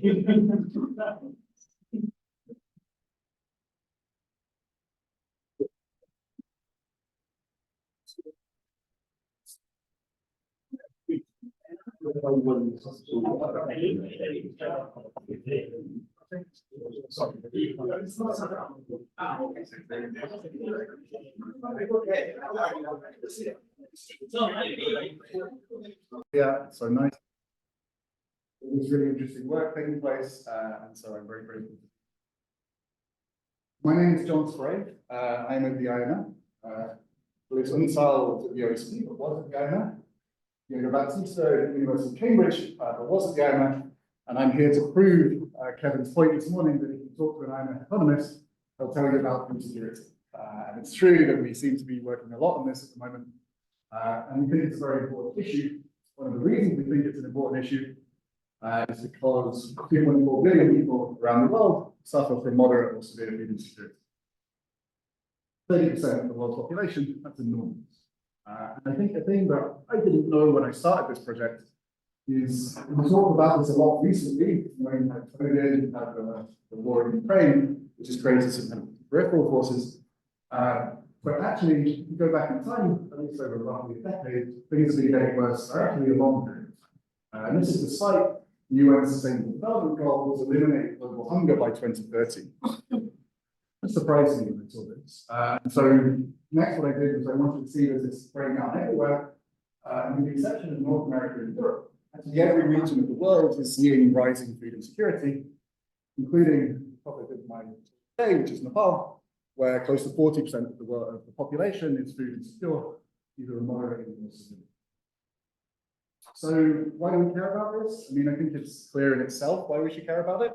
But in addition to that fact, we know that insufficient food can lower productivity, it can reduce human and physical capital. And here I'm thinking about a trade-off between potentially consumption today, investment in the farm, or investment in.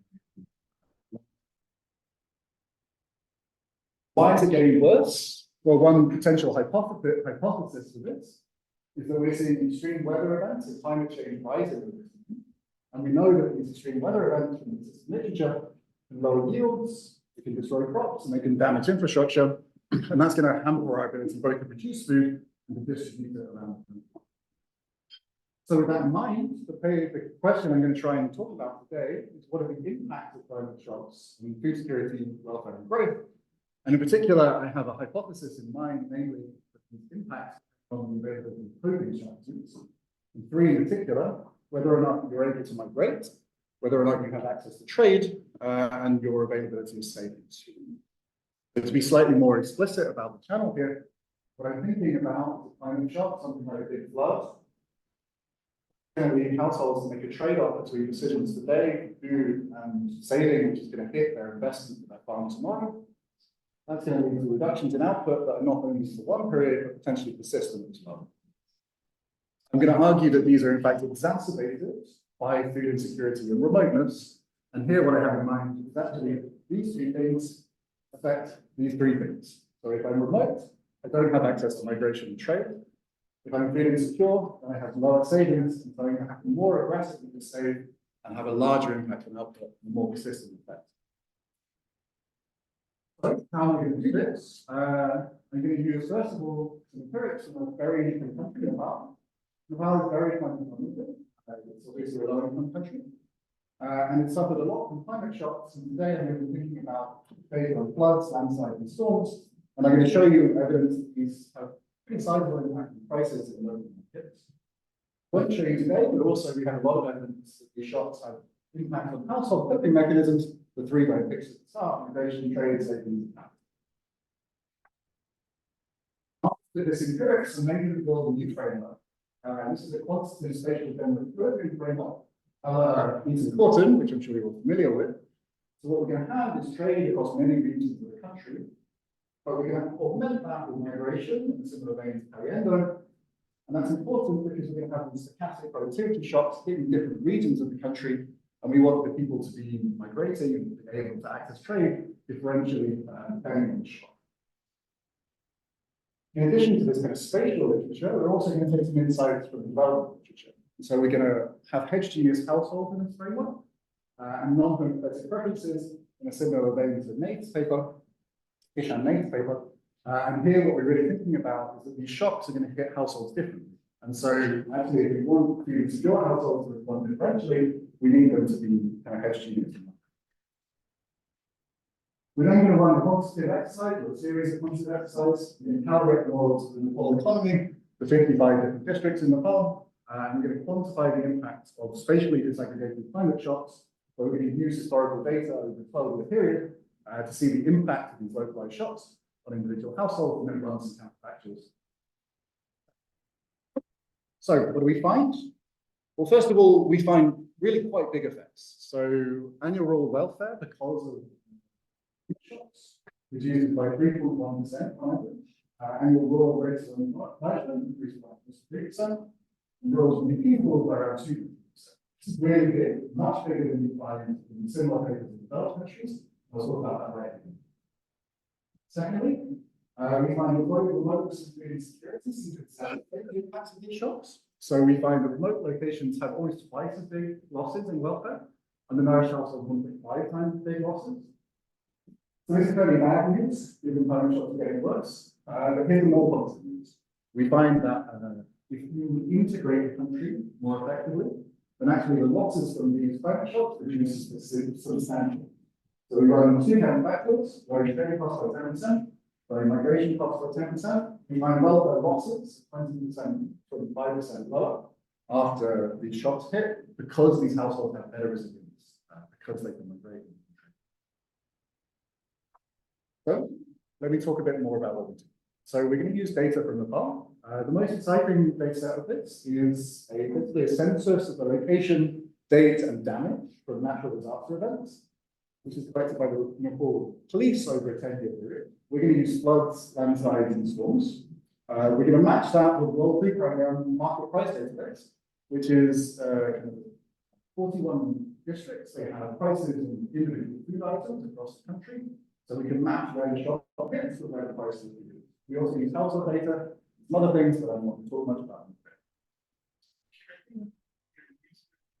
Yes, for Nepal or for all of them.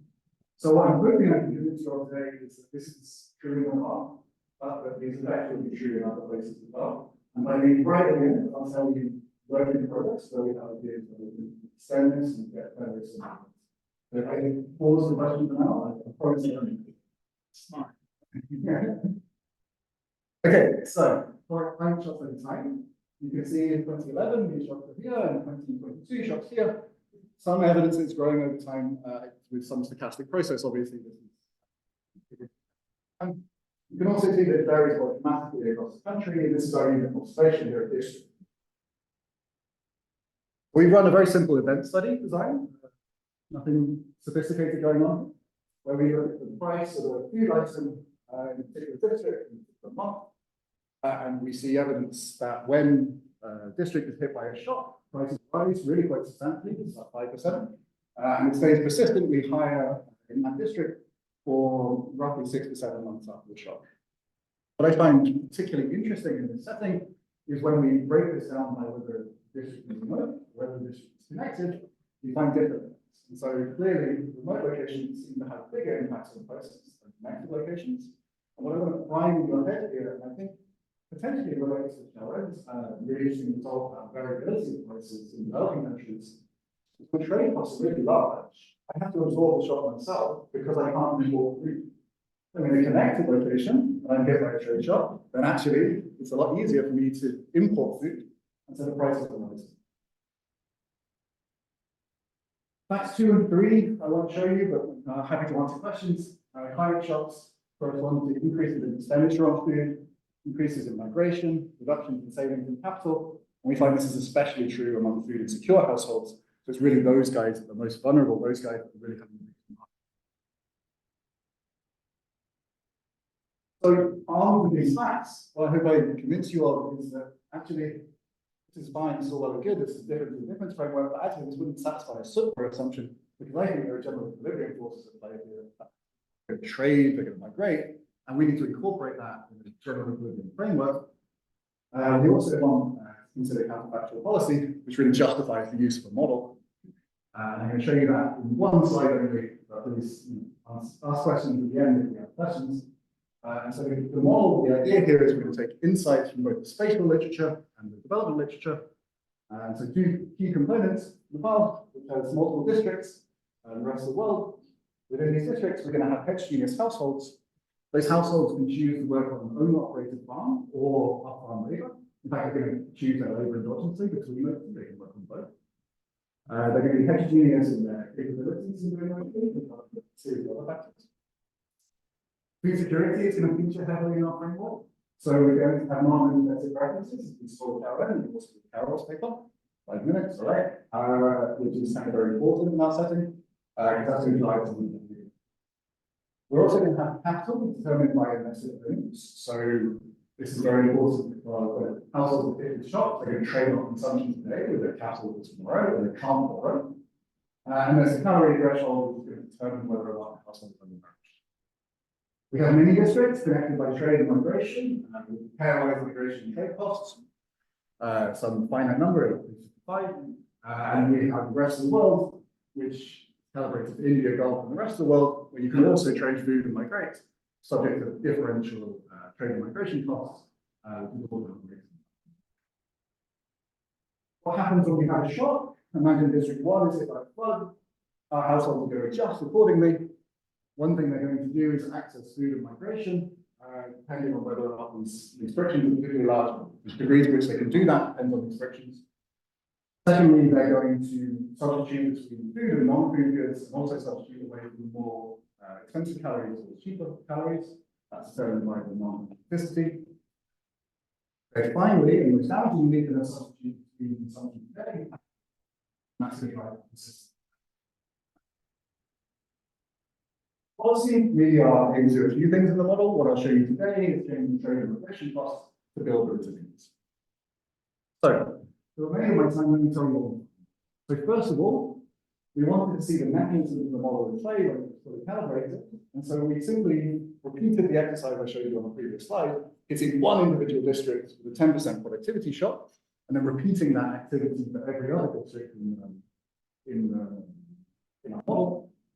So here you can see the effect, 10% productivity shock, and here you can see the median effect in the district and the 95th and 50th percentile effect.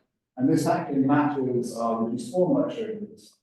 So food prices rise by around 3 percentage points, and then fall, and then go back to 0, with some variation across districts helping that. Next is coping strategies. So households reduce their food consumption, but you can also see they reduce their non-food consumption, and that's because of this non-elasticity that they have to trade with. They trade and migrate more, quite substantially in our setting, but with big variation depending on the trade migration costs. And most damagingly, they reduce their capital. That's going to impact their long-run productivity, and it's going to mean that even though this is a one-period shock, we eventually several years play out, which is the same with what we see with utility when it falls, but then it goes back to zero. I told you at the start, I care about undernourished households, and you can see here the effects are much starker. But very interestingly, you don't see a big change on the food side. So these households are not reducing their food consumption. How was that the case? Well, because they cut everything else. So any spending on shelter and other consumption items is going to be reduced much more.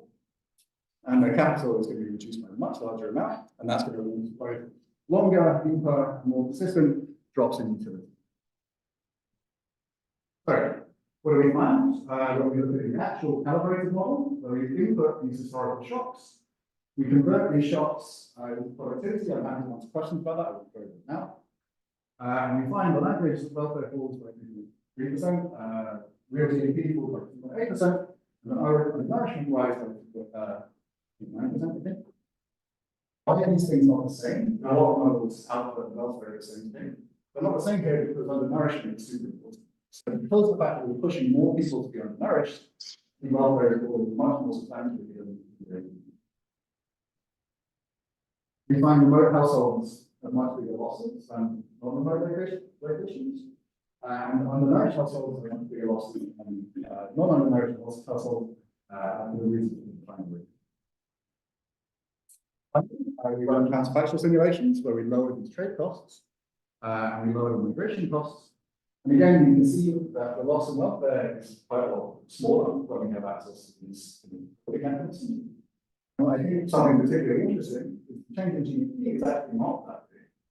The change in welfare is pretty big. And again, the story is coming from America. So it's really these undernourished households who are the ones who are accessing this trade migration. And it's these guys who benefit the most. And we have some regressions which show this in more detail. So we have some additional results, which I'm happy to answer any questions about this, looking at this at the time, looking at the homogeneous effect of the district, looking at some of the reduced form results. So, to quickly conclude, what we've done here, I hope, is convince you, at least in the reduced form setting, that these climate shocks correlate with higher food prices. Evidence that households migrate, they trade, and they just save in response to the shocks. We see large impacts in rural areas and among food insecure households. This is consistent with our theory, where we take insight from both the spatial literature and development literature for a new spatial framework, which demonstrates that we have large wealth and losses in climate shocks. And that's large with respect to developed countries and large with respect to the Indian. We find these losses particularly large among vulnerable households here in remote and food insecure households. But in a more positive note, trade migration seems to actually mitigate the impact of the shocks. Your question, the thing we're working on now, is thinking about if we change the calibration of this model to look more like a developed country, can we get rid of these massive effects? In fact, we have quite a large literature of climate shock natural disasters in the US and elsewhere, which finds actually zero, sometimes positive effects. If we remove agriculture as a really important sector, if we make food security less important, if we make trade and migration less relevant, do we see these effects? The other thing we're working on is looking at the impact of climate shocks over time and simulating this model forward so we can tell more of a story around climate change as opposed to just day-to-day climate shocks. Okay, let me pause there. Thanks.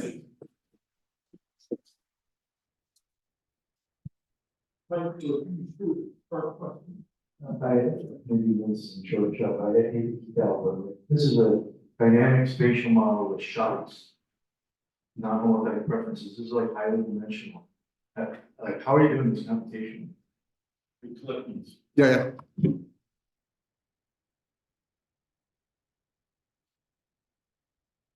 Say a few words on what the food problem is increasing in this economy and why.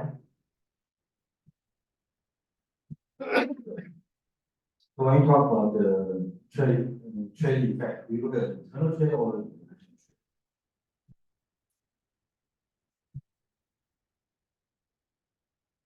Here is one back. You're gonna have a better. Hi, two related questions. One is, I don't think it's common this literature, but has anybody tried to put standard errors on the size of these effects? Because it also relates to, you've got one country, how well identified is the model? That's not the right word, but to get parameter estimates that are somewhat precise. I get it, it's either identified or not identified. But, what do you need?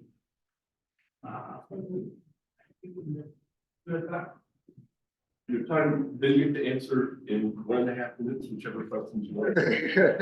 All right, very, very quickly, these are very different type of shocks. So did you combine them when you did the calculation? Because in Nepal, there are places which are flat, where you really don't expect landslides. So this kind of Sorry, quickly, did we flat land where you don't expect landslides. combine? Yeah, you combine all the shocks together. Okay, thank you, everyone. Yes, great questions, everyone, and please come up to me afterwards. Combining the shocks, basically we're feeding these shocks directly into the model. So where there was a shock in a district, we're going to feed that into the district which we calibrated. And so whether it's a landslide, we can calibrate that separately to a flood. And so we can use all of these things differently. Happy to answer more questions afterwards. Computationally, we're going to do a bit of a trick. I don't have a lot of time to talk about it. Maybe I can talk about it afterwards. Obviously, this is a massive issue in this literature. Basically, we're going to solve this for a steady state, and then we're going to make people's put capital into what people care about, and then that's going to drive dynamic effects. I'll chat to you afterwards if that's okay. The food problem is increasing. Our internal and international trade, we're doing both. We really want to do both. We want to disentangle this. This is work in progress, very early stage, but I think it's exciting to do both of those things. The food problem is increasing, and why? Do you mean as in, is the food problem getting worse in Nepal? So I'm arguing today that it's quite heavily driven by the worsening of these climate shocks, and indeed because of the fact that Nepal's geography makes it vulnerable to these shocks, in particular things like landslides. And that may be a big factor in this. There are potentially other factors as well, so we definitely can't explain the full increase, but we explain some of the increase. As again, it's something we're working on, is trying to understand how much of our model can we explain this rise that we see in Nepal. But also we see this rise globally, and so we think climate change is a big factor. Standard errors, I don't know. I'm happy to hear your thoughts on it. I think it's a tricky question. I think this is a computational question. We do a lot of work calibrating with external stuff, a little bit internally, not that much. Thanks. Thank you. Yes.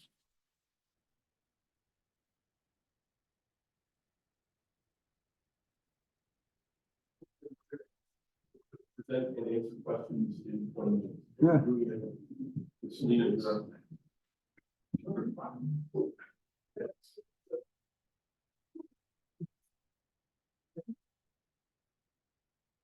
But just to say that probably doesn't mean, I don't think we get keep clarifying questions during the Keynote presentation. Just those so.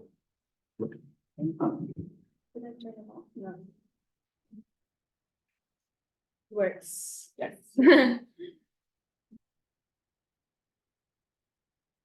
Great. Good, I'll get started. Thank you very much for the opportunity to present here. It's really an honor to be able to present to so many of you all, were some of you real experts in this topic that I'm working on. I'm currently doing my PhD with a particular interest in how electrification as a form of technological progress change labor market dynamics and household dynamics as well.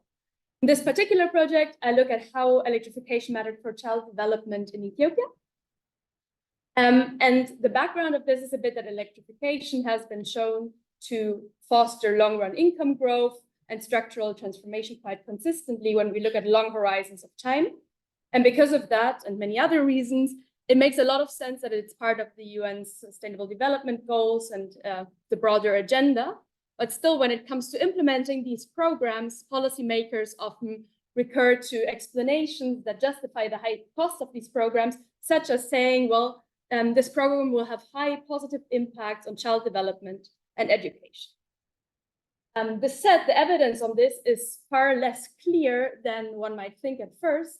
Here I'm borrowing a graph of Lee, Miguel, and Wolfram, who have reviewed the evidence on household level impacts of electrification and find that somewhat older papers tend to find large significant impacts on schooling, while if you look at test scores, newer papers find relatively tightly estimated zero effects with nothing going on. So they discuss a couple of reasons for that, why this might be the case. For example, that these papers look at different types of electrification programs, such as grid electrification programs versus solar panels, and how many people actually adopt those. As Niclas rightly pointed out, that's not always everyone. And these papers also have different time horizons in which they analyze these outcomes. But beyond of that, there might also be reasons related to which mechanisms are activated by electrification in various contexts. And to give you an example of that, you could imagine electrification bringing light and new electric appliances, and that leading to increased learning productivity for children, which then increases educational outcomes. At the same time, and parents might relate to that, if you suddenly have new appliances, learning might also become a lot less attractive because the value of leisure is increasing by watching some other type of TV programs. Maybe another example, now focusing more on labor markets, one could imagine that the opportunities on labor markets increase following electrification, leading parents to earn extra income, relying less on child labor and encouraging their children to attend school for longer times. At the same time, if there's a huge increase in local wages, this might also draw children out of school and onto the labor market. So what I mean to say by this the effects that we see really depend on which mechanisms are activated and how strongly, which is then very dependent on the context in which such a program occurs. In this work here, I focus on Ethiopia, which is a very relevant context because there's a large share of non-electrified households, particularly in rural areas. And more concretely, what I will do is to use an episode of large-scale grid electrification and rely on detailed child and household level panel data to find out how it mattered for child development in the dimensions of their routines, their education, their well-being, and then digging deeper into which heterogeneities are observed with respect to age, family compositions, and gender. I won't have time to go through all of the results that I have today and focus mainly on education, but I'm happy to talk more about all of the rest afterwards as well. Okay, this just to say I'm skipping over it because really I have not much time, but I'm surely not the only one who's worked on this important topic. Yeah. Some institutional background on the program that I'm looking at. It's called the Universal Energy Access Program and was started around 2005. And it's one of the most successful grid electrification programs in Africa. So the World Bank estimates that in just over 10 years, they electrified over 5,000 new towns. So this is really massive. But what did that mean? And I want to be very precise about that. It basically means that a new transformer was installed in a village and that made electricity theoretically usable, but then households still had to pay to get the connections to actually reach them. So we're talking about village level grid electrification, which is not the same as household level connections. The way this program worked is that every year, the Universal Energy Access Program distributed a budget over the different regions of Ethiopia based on their relative population shares. Then each of these regions got to write down a list of villages that they wanted to have electrified. That's surely somewhat endogenous. And then there's a technical feasibility check and cost check by the electric utility that finally determines which villages actually get connected. So in the selection of villages, there's surely some endogeneity, and I try to overcome this. I'm not sure to which extent I succeed, but I really try my best. One very reassuring fact is, however, that when you look at LSMS data, it's basically impossible to predict electrification based on observables within this program. So the data I'm using is not the LSMS data, and I think in contrast to many of you here, I don't have this privilege of so many villages. I rather have the opposite problem with just a very small data set village-wise. But what it has is a very, very high quality. So I'm working with the Ethiopian Young Life Service, which is a longitudinal panel that follows two cohorts of children in Ethiopia for actually it's somewhat like 20 years, but I focus on the pre-COVID period, so from 2002 to 2016. And then I base my analysis on all that household and child level panel data that I have and focus on the non-migrant households within rural service sites, so those that were affected by the program. By cooperating with the Young Lives team, I retrieved the exact timing of electrification. I try to find out what was the first year in which any electric bulb, like light bulb, was installed in a village, and I find that out for all of the villages. And then I validate this treatment using information from the surveys where households report whether they had access to any type of electricity. It might have been grid electricity, solar, whatever, but it's still a good indication to see how after electrification there was a sudden jump in the number of connected households. So in the round following electrification, slightly over 20 percentage point increase in the share of electrified villages, households in a village. And then it took quite some time to materialize and reach about 55% of households. So we start from very low baseline, about 10 years afterwards. Right, so I also look at appliances. Appliances also increased, but they increased by a lot less. So 10 years following electrification, only about 20% of households in such a village have access to a fridge or a TV. And when you look at appliances that are not related to electricity in the grid sense, like radios, that doesn't really change. Besides all of that data, I also complement that with qualitative evidence that I gather through fieldwork. I talk to different government officials, World Bank officials, and conduct semi-structured interviews and focus group discussions in villages resembling those of Young Lives. Right, coming to my empirical strategy. which is basically conditioned by how the survey structure looks like. The survey structure, as I said, is a two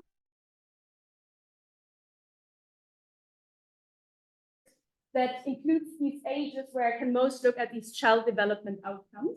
So for ages 5 to 15, I have very good information on time use, educational outcomes, and so on. And what I essentially do is to run a simple different regression where I have an outcome, educational outcome of child I and round R, village V, that I regress on some treatment dummy, village or child level fixed effects, round fixed effects, and controls that usually include gender and access to drinking water, since these two are very important for the routines. I conducted a heterogeneity analysis where I meant all the sample with the siblings data, where there's a lot more ages that I can use, and I basically can account for these round fixed effects that before were the same as age fixed effects, and now I can see how different age groups react. And this is very important, actually. I do a robustness check as well, where I'm able to alleviate this very strong identifying assumption that I have in the beginning by relying on this two-cohort structure and assuming only that the timing of electrification was exogenous to the age of specific cohorts. And all of the main results are robust to doing all of this. Right. Starting in changes in terms of routines, I find, and that's the most significant effect of the whole paper, that children consistently sleep a lot less, about 4.5% less than they used to sleep, and that's super robust. I also find that they spend somewhat less time helping their family, 4% less than they used to do before. And that's mainly driven by those households that actually gained access to electricity. And finally, and that's a very sort of promising, optimistic result, there's a huge increase in the time spent on education of over 1 hour and 15 minutes. So over 30%, that's really, really big. And there's no difference between those households that actually adopted electricity and those that didn't, which is sort of pointing towards an important role of public good provisions. Right. I do find some suggestive evidence. This is like with individual fixed effects, so sort of the most restrictive way I can use this data. I find some suggestive evidence that females tend to benefit a bit more than men from electrification. And when I look into how age played a role, it's mainly older children that had these big benefits. For boys, well, they benefit also at younger ages, but that's mainly driven by a small change in the enrollment dimension, basically. Didn't change for girls. Right. So in qualitative research, I basically find out that electricity is very important, or considered very important, for schooling and for the quality of schools, which people often complain about. In particular, so for secondary schools, which have standardized exams that are best studied for when you have access to standardized study material and public TV programs. Also, TVs are mentioned beyond that as a great source of information. Even like sexual and reproductive health was mentioned explicitly by people in the village, I was surprised by that. Another channel that one could think about in terms of this gender dimension is the time that females spend on household chores, where the evidence shows that in electrified villages, every interviewee reported that women and girls reduced the time that they spent on chores following electrification. And in the non-electrified villages, everyone said that that's what they would expect. And there's some evidence that the new devices that people would buy would actually go into that direction. I'm not sure if I really have so much time to look into the chores dimension, but maybe in brief, it's interesting because I actually don't find that females, at least children, they all spend less time on chores, but there seems to be a shift towards how much women do. So men basically reduce their relative time in chores relative to women, while women take over some of that labor that maybe used to be taken over by men to release them before. Good. I can't believe how quick time goes up, but let me conclude by saying that I do find that electrification triggers a slow but significant installation of new electric connections, as well as an adoption of electric appliances.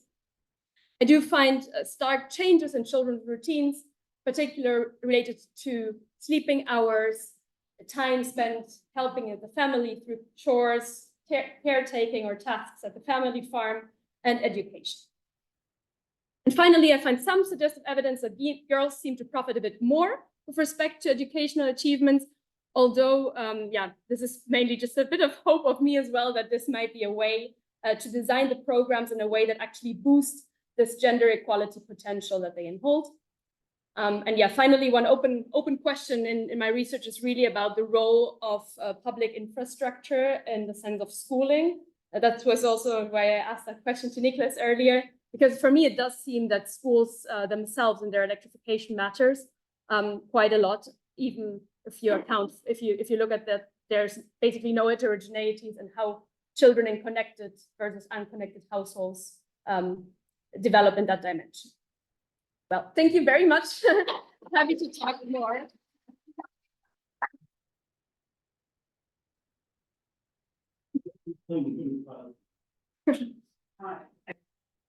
At some point, comparing families that have some use for electricity and some that don't, but that's pretty daunting.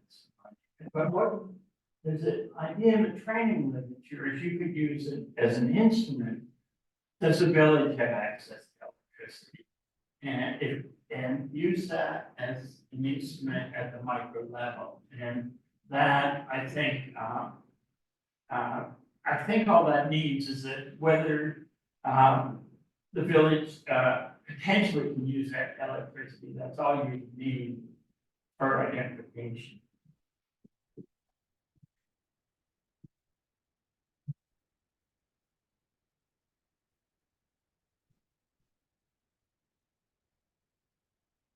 Hi, Celina. Thank you. I wanted to follow up on the education results. So first of all, it's great that you're using the Young Lives survey in this way and able to look at the time use dimension. It's really hard to find good data on time use. Maybe this is an unfair question, but it's something for you to think about. Like if you're finding that kids are putting more inputs, they're spending more time in school when they're electrifying in the household or in the village, and then you have a look at this other study that you cited in your question before from Kenya, which is where the schools themselves are getting electrified, but there's zero impact on test scores.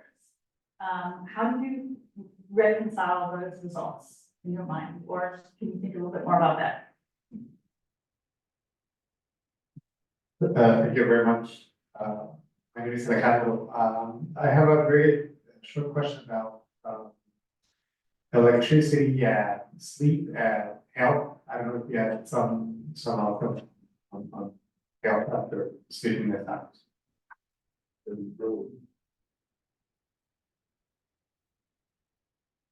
Hi, very interesting. So I have just one simple question. I was wondering if you had potentially enough variation within family to see compare siblings that went through schooling with and without electrification, and I wonder if you have the close. Are we talking about primary school? We're talking about secondary school? Is it too late to make a difference? Okay. Yes. Where should I start? I'll start in the beginning. Thank you very much all for your questions.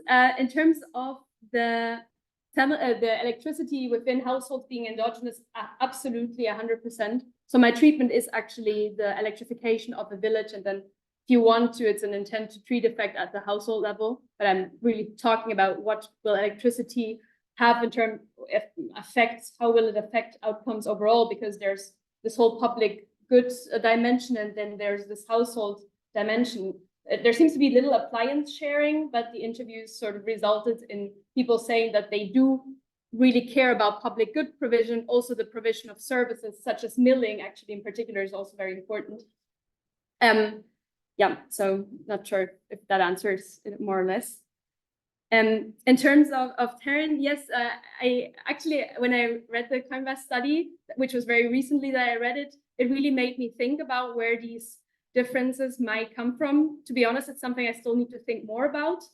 The Young Life surveys includes surveys on schools. So unfortunately, the information on electricity within schools doesn't differentiate the source of electricity.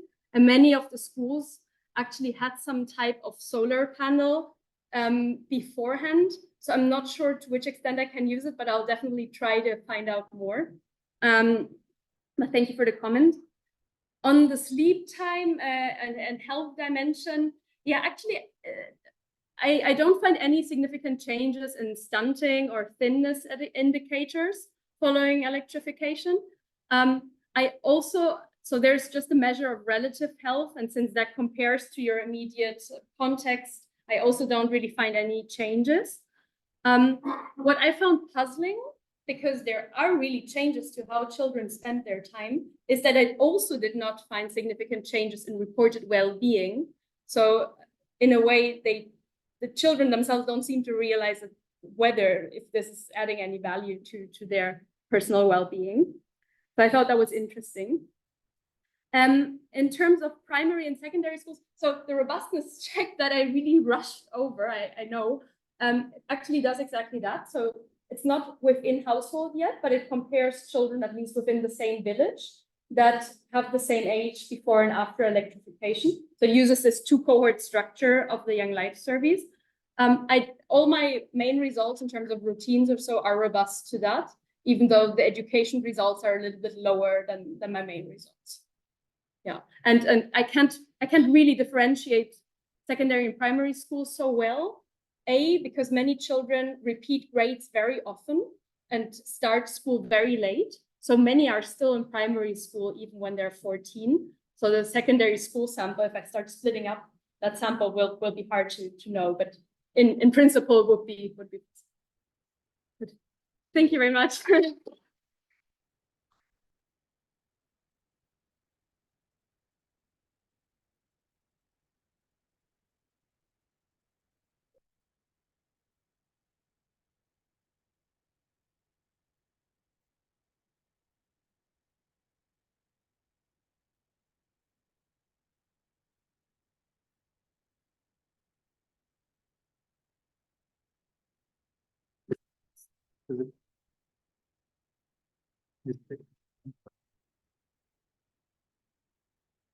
Okay, I think it's working. Okay, thank you very much for including this paper in this program. It's been a real pleasure meeting new people and knowing about what people are working on. This paper is about malaria. So for those of you who are not familiar with this disease, I'm going to give you some context. Malaria is a major killer of children in Sub-Saharan Africa. More than 400,000 kids die, and most of them are children under age 5. The 1 out of every 3 deaths under age 5 is due to malaria in Sub-Saharan Africa. And not only it is a major killer to children, it's also a barrier to human capital. The big medical literature that has been arguing that early childhood exposure or infection to malaria is leading to the worst learning outcome in school in the later stage of life, even to the long lasting helping to stand this what to do. So unlike other diseases that has like findings of pharmaceutical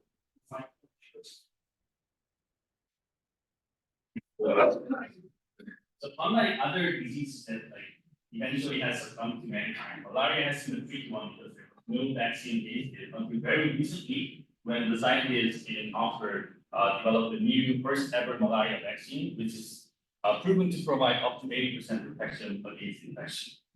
So this is the screenshot I took from the WHO's website yesterday. The current status of the vaccine is that 80 million doses of the vaccine is to be allocated to some selected African countries within these 2 years. So this vaccine is going to save a lot of lives. We're very excited about that. But we as an economist ask this question, like how large the economic benefits of this vaccination program is be. And obviously this is not the first paper that asks this question. So previous macroeconomic literature has been answering this question in a kind of a dismal way. So the conclusion of the previous literature said, eradicating malaria would mainly just increase the population size because fewer people are dying from it, but it's not going to really raise the GDP per capita that much. So it's going to raise the GDP per capita GDP, but the population size is just going to be dominating the increase. So in that, the per capita GDP is increasing very modest. So what this paper does is they revisiting this old conclusion using a structured model. So the paper has 3 parts. First part is the theory part. So I build a dynamic life cycle of electric generation model. with fertility and human capital accumulation through schooling and the childhood disease. So in the model, parents face quantity quality trade-offs, so they base the number of children and the education investment in children. They base the trade-off on a narrow and vector style. And there's a quality and quantity of human capital as money on this chapter. So I'm going to talk more about what I mean by the quality. And on top of this otherwise standard model, I embed the disease as a health shock to children, which happens in the early stage of life.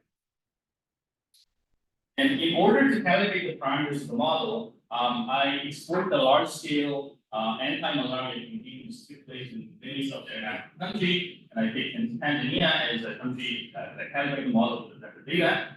And I estimate the effect of malaria on women's fertility and children's education, which are the two key moments that the model has.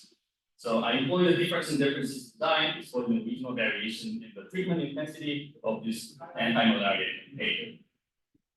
Then I calibrate the parameters of the model using the moments obtained from this empirical exercise, and then I simulate and evaluate a national malaria vaccination policy. And the main finding of this paper is that GDP per capita in the long run, within like the 60 or 70 years, can actually increase up to by 30%, which is about like 10 times larger than previously estimated. So I don't have time to go over all these models, so I'm just going to give you the skeleton of the model, the main structure of the model. So in general environment, it's a discrete time OLG model, time is discrete, and one model period. It's about 6 years. Household consists of parents and children. If parents decide to have children, they choose the number of children, this is quantity of children, and their education attainment, like investing or sending them to school. So that's the quality. And when they send their kids to school, schooling includes the human capital of children, but schooling is also costly. There's fees that have to be paid, and also there's opportunity costs from child age. Why do parents care about the children's schooling? Because they care about the utility to finance the politics. What's really important in this model is how I model this disease on top of this structure. So I model disease as a health stock in age 6 with 2 dimensions, mortality and morbidity. So mortality and morbidity that capture the 2 dimensions that malaria affects children. Mortality is quite straightforward. So it's like not every child are gonna make it to age 6. Because malaria being affects children under age 5, there's a less than 100% survival probability between age 0 and age 6. Morbidity that represents the detrimental effects of malaria in children's human capital accumulation. So if you're hit by the morbidity shock, even though you go to school, you're going to acquire less human capital from the schooling compared to healthy children. And lastly, there's a labor market which determines the wages for the education premium for the workers in those. So this is the timeline of the model. So the first area is the childhood area. So in this area, children live with their parents and they don't make a decision. And at age 18, they become independent, and at age 24, they have their own children. If they live with their children, so childhood is divided by these 3 periods, and the disease shock happens in the first period, between age 0 and age 6. And after that, so it actually happens at the end of this period. So surviving children can go to primary school between age 6 and 12, and go to secondary school between age. After that, these children become independent themselves, and there's no further interaction with parents and children. Okay, so that's basically the model. So let me just summarize the basic or core mechanism of the model. So what we're interested in with this model is that what will happen to parents' decision when we eradicate malaria. And what I mean by eradicating malaria is basically I decrease the probability of this mortality and morbidity shock. Fewer children are dying from it, and fewer children are getting sick from malaria. So what would happen if I reduce the probability of this negative shock? Well, quantity quality trade-off, which is embedded in the model, makes these predictions. First of all, lower morbidity is that straightforward effects. If fewer children are getting sick, then the return to education gets higher. So parents want to have more education, wants to get more education to their children. So that's the effect of morbidity. Mortality has multiple layers of effects. First of all, like lower mortality or higher survival probability means that the cost of having one surviving child declines. And if you assume that children are more good, then parents want to have more children. But on the other hand, there's also this hoarding effect in the literature. That means that there's no or like less need to have a precautionary children because more of them are going to survive those. So that would make parents want to have fewer children. And mechanically, lower mortality also means that like, mechanically more of them are going to survive, so fewer childhood deaths, which means that more surviving children. And quantity trade-off kind of nets this effect through the budget constraint, because schooling is not free, so you cannot have more children and more education at the same time. So all these things are kind of captured by this sufficient statistic, which I call as a disease elasticity of fertility for education. Basically, the elasticity at the individual level, how parents change their fertility behavior and the educational investment behavior when the disease environment they face changes. And that's an empirical moment, and that's what I empirically estimate the next section. And I need some exogenous variation in the disease environment. So I leveraged this large-scale anti-malaria campaign, which took place in multiple sub-Saharan African countries in early 2000. This is called Rolling Malaria Campaign. It was a program launched by multiple international organizations in early 2000 with the goal of reducing the malaria burden in sub-Saharan Africa. I took Tanzania because the detailed census data was available there, and the program started in 2003 and was highly successful. So this is the time and spatial variation of this malaria prevalence in Tanzania. And not only there's a big time differences, so the more red regions are the high malaria burden regions. There's a big time difference. Malaria was basically removed in this country in these 10 years, but also there's a large spatial heterogeneity in the malaria prevalence before the program. So I take advantage of this like time and the spatial heterogeneity and estimate the standard DID. I'm not going to go into the detail of this DID because in this part is not the most exciting part of the paper. I'm just following exactly what other people did in estimating the effect of malaria in other contexts. But the key result is that when we reduce the prevalence of malaria, women responded by reducing their fertility by about 6%. But also at the same time, fewer children were dying, so the number of surviving children, net fertility, didn't really change. So that's the two set of results in the fertility. And at the same time, children who were benefiting from this program, children who were between age 0 and 5 when the program started, they accumulated 0.63 additional years of schooling. So the education attainment also increased. So I take this empirical estimate to the model. And how I calibrate the model is by replicating this campaign within the context of the model.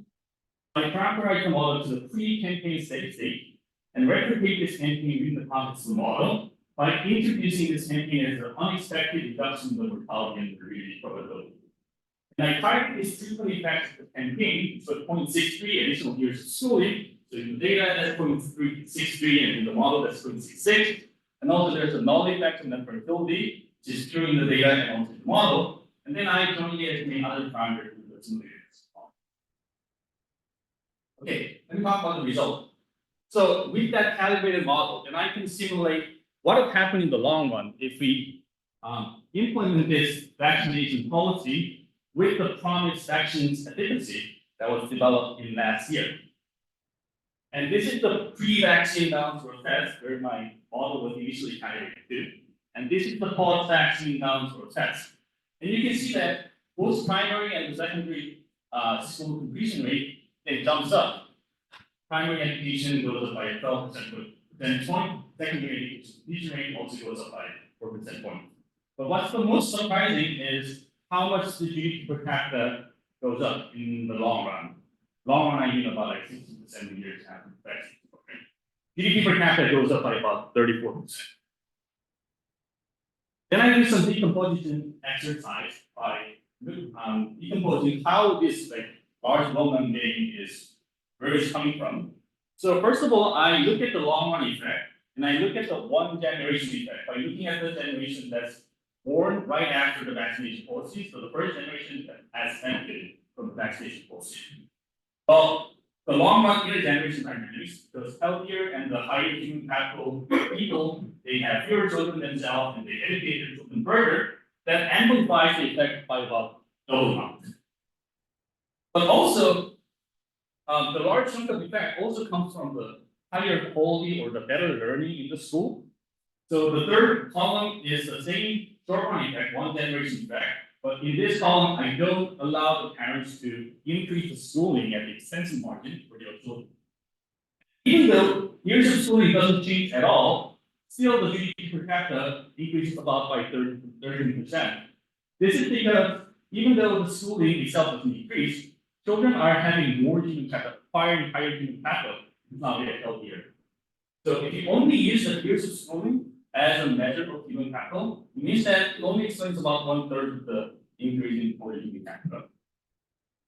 If you really combine these two and only look at years of schooling and only look at the short run effect, then this 34% gain in the long run goes down to about 5.2%, and that's really close to the estimate previously estimated back in.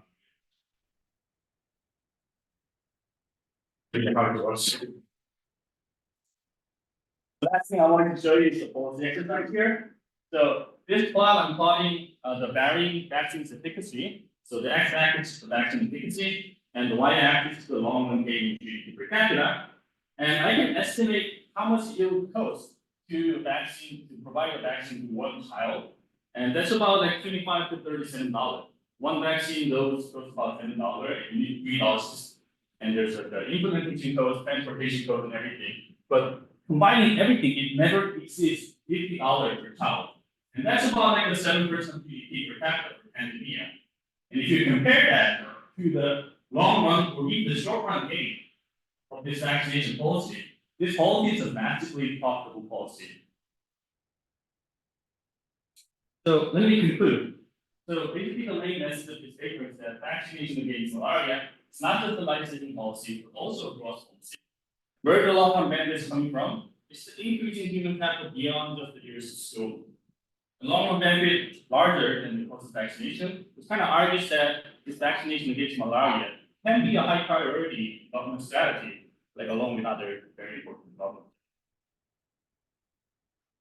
That's basically my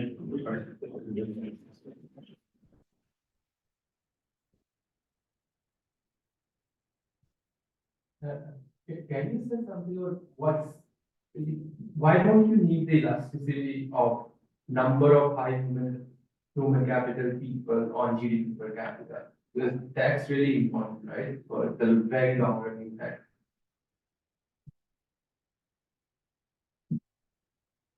Thanks. I have two small questions. The first one was, what is the earlier literature getting wrong or missing that they're estimating no effect relative to yours? And then the second sort of question is, it seems like whether the GDP increase is 0% or 1,000,000,000% is sort of irrelevant for how I think about malaria policy. Like still, the marginal cost of production is now 0, and so we should just get it to everyone in the US.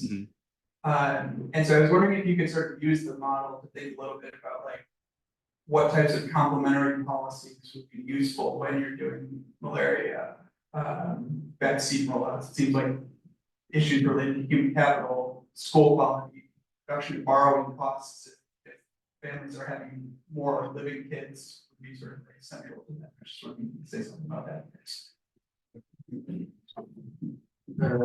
a quick question. What are the key data moments that shape the increase in human capital beyond the rate of schooling?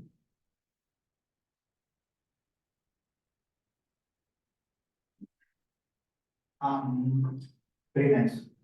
I was wondering, what is it that maybe you give a process of this, so you tell me. I was wondering, what is it that made you take a stand on those elasticities being stationary, right? So I'm keep thinking that potentially that changes. So for example, with GDP or with population density, right? So there are some areas that have malaria, some areas that are African. So imagine 2 big cities are in areas where malaria is really rare. Maybe it's not the case, right? So GDP goes up, you're gonna get more urbanization, people are gonna go there. I would say potentially the average of, so those elasticities potentially change, right? So in the case of Tanzania, I guess you could potentially do some provisions on that, regions or maybe accuracy. Then one more question, and then we'll get back to you. Thank you. I just want to ask, you clearly mentioned in the beginning why you took Tanzania because of the availability of information. But I kind of found it fascinating. Is there any way, or what type of data would prevent you from discussing more about this issue outside of the context of Tanzania into different parts of Africa, Sub-Saharan Africa, to also to reach a conclusion, dive into as the GDP growth you mentioned, only specific to Tanzania. Benefit as well. Okay, let me go backwards. So why Tanzania? So like there are like applied micro literature actually also studying malaria. We use CA census data, and I use census data for Tanzania. And because while I'm doing that, census data also has the birth rate information, so I can incorporate internal migration. But this is I already said that this is not the first paper that estimates the empirical effect of malaria like this campaign. So there's another paper that like pull the like 27 Sub-Saharan African country. So, and my estimate is quite similar to what they obtained from the pooled country. And about Raul's question, yeah, I totally agree that this estimate might not be stationary over time. So if I have to emphasize one part of the paper, I'll emphasize the short run effect, because in the long run, this elasticity might go down. So might not actually get doubled in the long run. To Chaoran's paper, I haven't shown the equation, but if I show you the equation, so this is how disease enter in the human capital production function. So this N is really the detrimental effect of malaria in your human capital. The tool deficiency, and this is smaller than 1. So N is the key parameter that causes the to Kevin's question, yeah, I totally agree that this is I would say this paper's policy implication is about the quality of human capital. And there are lots of papers that talk about how to improve the quality of education through like electrification from Celina's paper, like teacher quality, and like a smaller student-teacher ratio. This paper is really about like making the student body better, but making them healthier. So I think the obvious complementary policy is the education policy, building more schools or like improving teacher quality. This can have a maybe non-trivial, interaction with this type of policy. There was another question from you about the years of schooling. And I forgot the detail about it. Oh yeah, so if you only use the years of, so there's an Ashraf less than viral paper that only specifically study malaria, and the main measure for human capital there is the years of schooling. And in the model, actually, the Minnesota return to education is about 10%. But the key message of this paper is that without malaria, the return to education or the Minnesota return to education is not the same as the Minnesota return before we eradicate malaria. So if you use the old Minnesota return, then you're not going to get 18% increase of human capital or income, even in the short run. So that's like the distinguishing factor. And also, this is I think the first optimizing model of malaria, where I allow parents like optimally, respond to changing disease environment. And finally, the question about the elasticity of human capital to GDP per capita. So I don't think I fully understood the question. I'm happy to talk after offline. Thank you very much, Minki.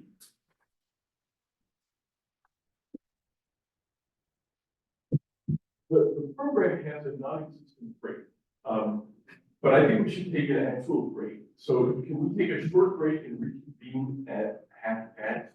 Give us about 7 minutes, and then we might take another break between Fatou's presentation and Young's.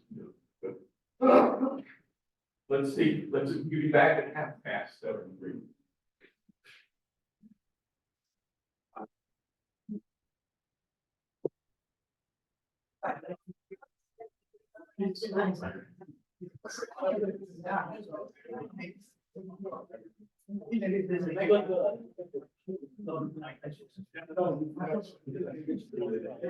Thank you.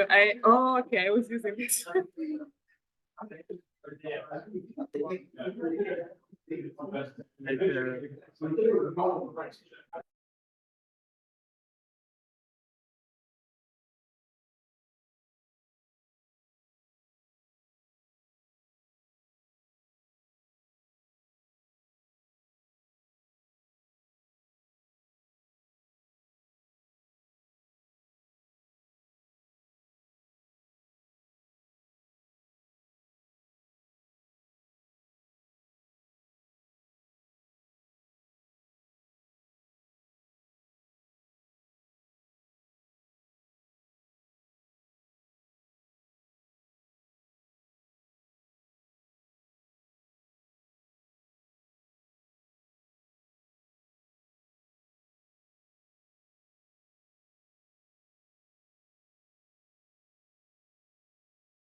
Don't worry, you have a question? So we're gonna go ahead and get restarted.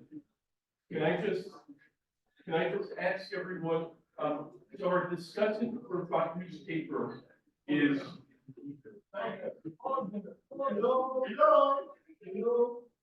Our discussion for Fatou's paper is Rachel, who's online from London, having had unfortunately an accident that kept her from traveling. But because of that, I particularly ask people if they have questions to put up a hand and use the microphone so that she can hear what's going on in the room. So thanks. And with that, over to you, Fatou. All right. Thank you so much for. Yeah, I have the mic. Yeah. Thank you so much for giving me such a great opportunity to present here. Okay. My name is Fatou, and I'm a PhD student at the University of Southern California, not the University of Hong Kong. Today I'll be talking about disparate structural change and growth among African countries. And my research is a comparative analysis of Mauritius and Senegal. Mauritius and Senegal are historically pretty similar. They have both been very politically stable, and they are not major commodity exporters. However, Mauritius is one of the fastest growing countries in Africa, while Senegal hasn't grown that much during the same time period.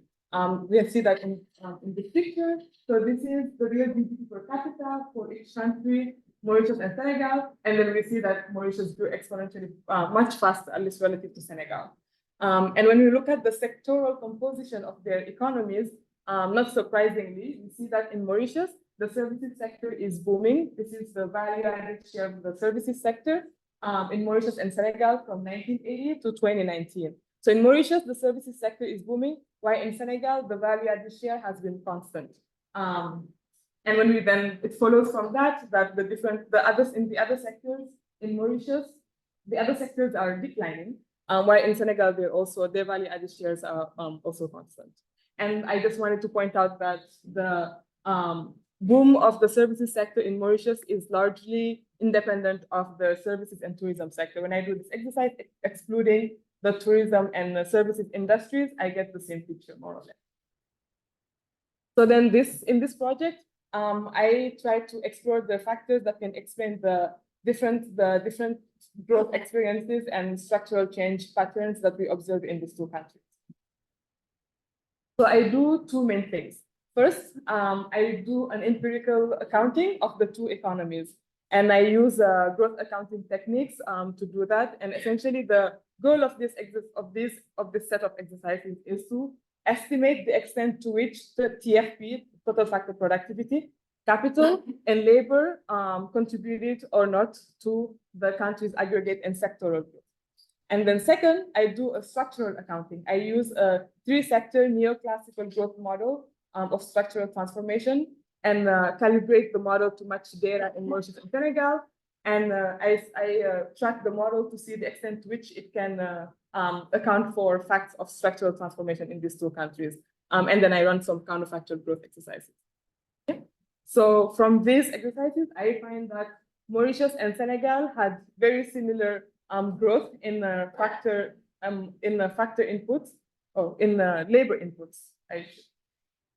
However, actually, in fact, it inputs capital and labor, but Senegal experienced a much slower growth, and that's mainly due to its very slow negative TFP growth, actually.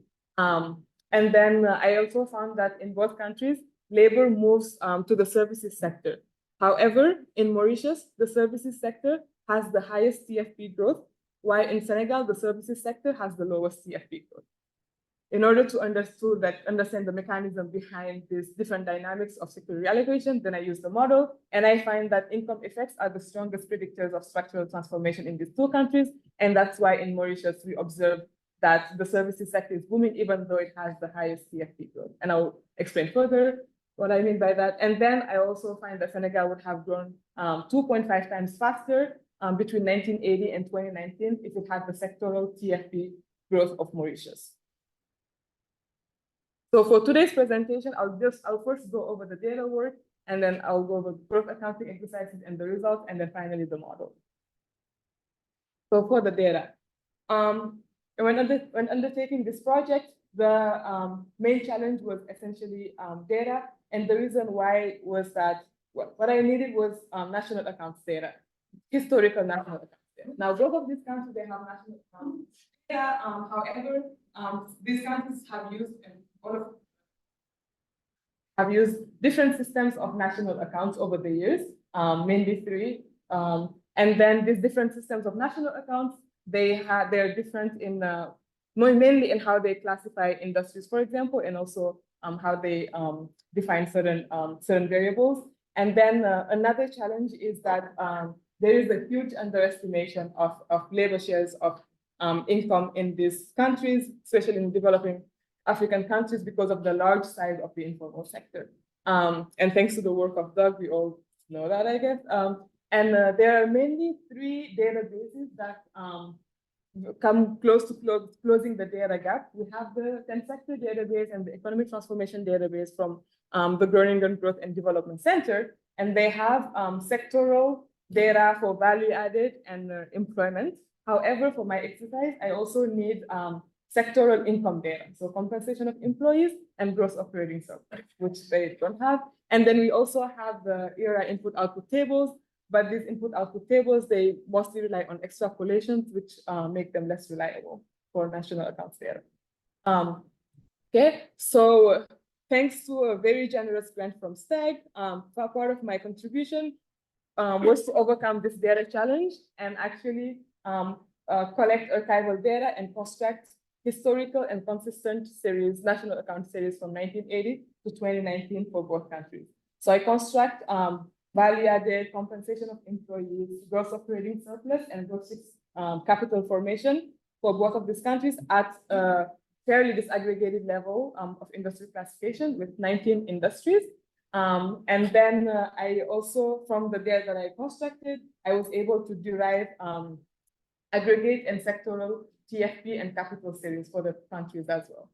And then I also used micro data, mostly household level data and labor force survey data to complete estimates of national informal wages in order to adjust for the underestimation of the labor share of income in these two countries. Okay. So for today, since I have only 30 minutes, I'll go over the macro data collection, and then for the micro data, I'll quickly explain what I did, but I won't go into detail. So for the macro data, I wanted to mostly use raw data. What I mean is that data that's in the SNA that it was originally published in. So then I mostly used archival data from Harvard, and it was from 1980 to about 2004 or 2010, depending on the country. And then I complement that data with the recent national accounts data from the statistics offices and also from the UN main aggregate and detailed tables. And so this data, they were in different SNAs. So we have the 2008 SNA, which is the latest one. And in this system, the economy is classified into 19 industries. And then we have the 1993 SNA with 14 industries, and we have the 1968 SNA with 10 industries. So my goal is to construct series, the national accounts data series in 2008 SNA, the latest SNA, and with 19 industries. So for my exercise, I only needed 3 sectors: agriculture, manufacturing, and services. So essentially, I could have constructed the data in 10 industries. However, I would like to take this project further, and also the data is publicly available. So I wanted to have data at the most granular level possible so that it could be used for further research as well if somebody would like to look into these two countries in a more at a more granular level. Okay. So the first step in constructing this data series was to essentially harmonize the industries. So as I mentioned, they have different industry classifications. So what I did was I used the data that's in 2008 SNA, so that was the latest data that was published. And then I compute the shares of sub-industries in a broader industry. And then I extrapolate those shares back to 1980 therefore covering the time period for the data that's in 1993 and 1968 SNA. And then I use those extrapolated shares to essentially compute the series for the sub-industry.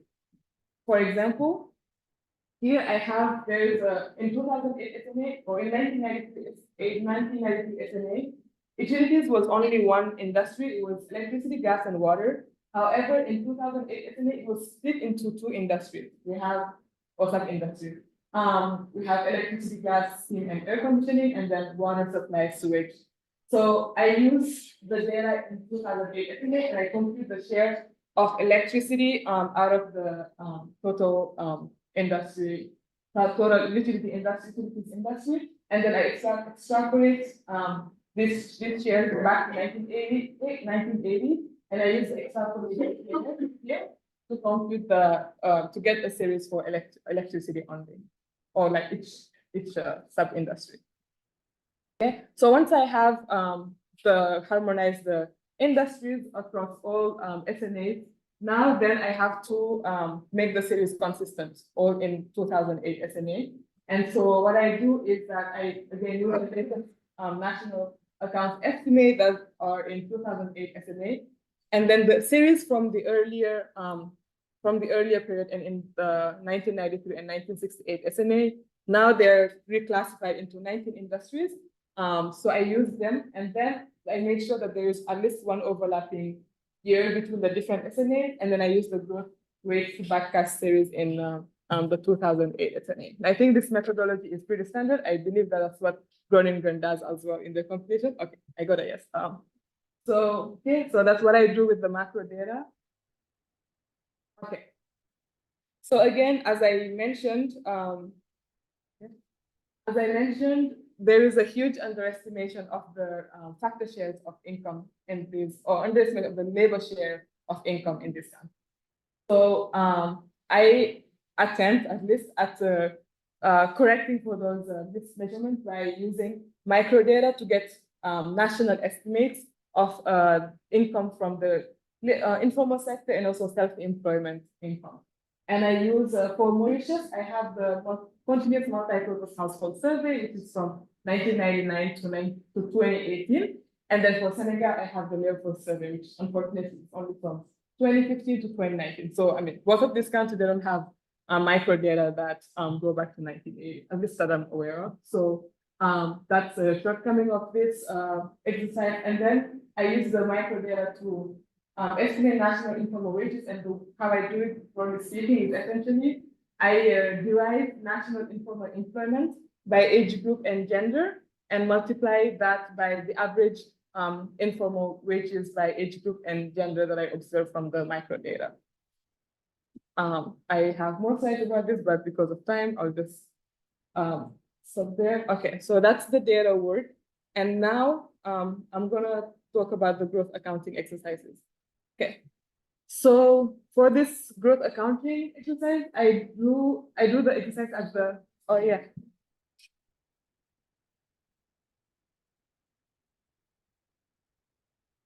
It wasn't clear to me, so does it mean that your output is gonna go up too? Because now you include in the accounts the informal labor that wasn't there? That's number one. And number two, the SNA is also changed, not how they define the industries, but also classifications of investment or things like that are gonna matter for the K and for the alpha. Like the SNA 60s, they don't have software. The SNA 98 has software. So that seems to be also relevant. So we don't know. Yeah. So for the question about the output, so in my paper, I use value added. And for the informal wages, I essentially augment which I will show in a second, I augment the baseline formula of computing the labor share of income by including informal wages in the numeration essentially. But it doesn't really affect, I don't directly include that in compensation of employees, if that makes sense. And then for, the SNA, so essentially with the methodology that I just described, the key assumption is that the growth rate, even though the computation of these series are different across SNAs, the growth rates are the same. So essentially, if you have one, if for example, you switch from 1993 to 2008 SNA, and or well, let's assume that in 1993 SNA didn't have something for investment, then obviously in 2000 SNA investment would be higher for the same year. So then we just scale it up essentially to 1993 SNA. Okay, we can discuss it if you want. Yeah. Okay. And so, yeah, so then I do this growth accounting at the aggregate and at the sectoral level, and the economy is classified into 3 sectors: agriculture, manufacturing, and services. And I assume that value added is produced following a Cobb-Douglas production function with TFPA, capital K, and labor L.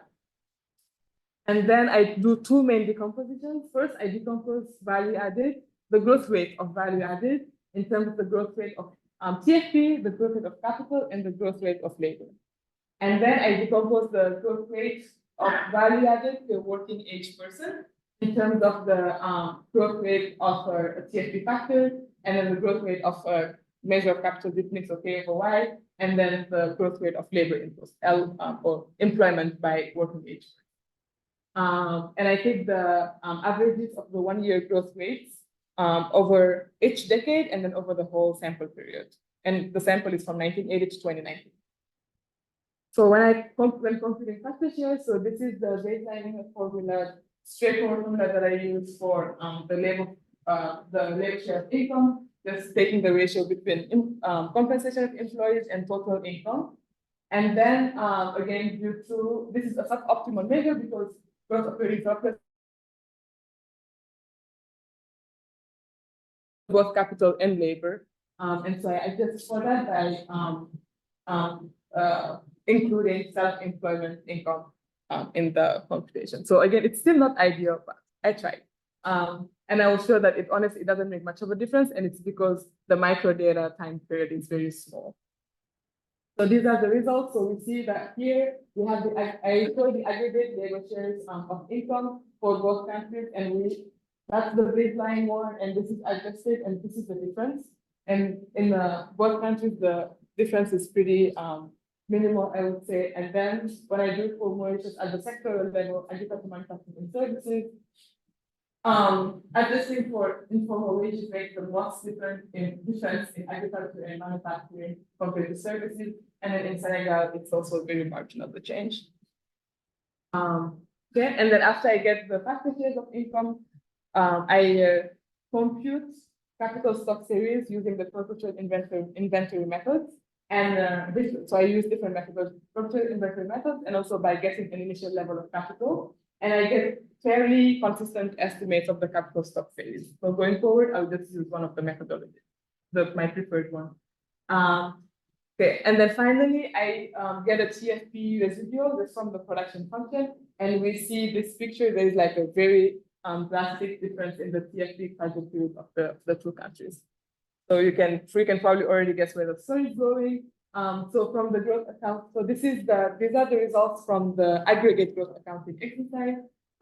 So here I show the growth rate of value added per working person, decomposed in terms of growth rate of the TFP factor, capital deepening factor, and labor inputs factor. And we see that in Mauritius, TFP and capital deepening drove the fast growth. Even though the two countries, they have similar growth in the labor inputs, Senegal grew much slower because of the very negative TFP growth.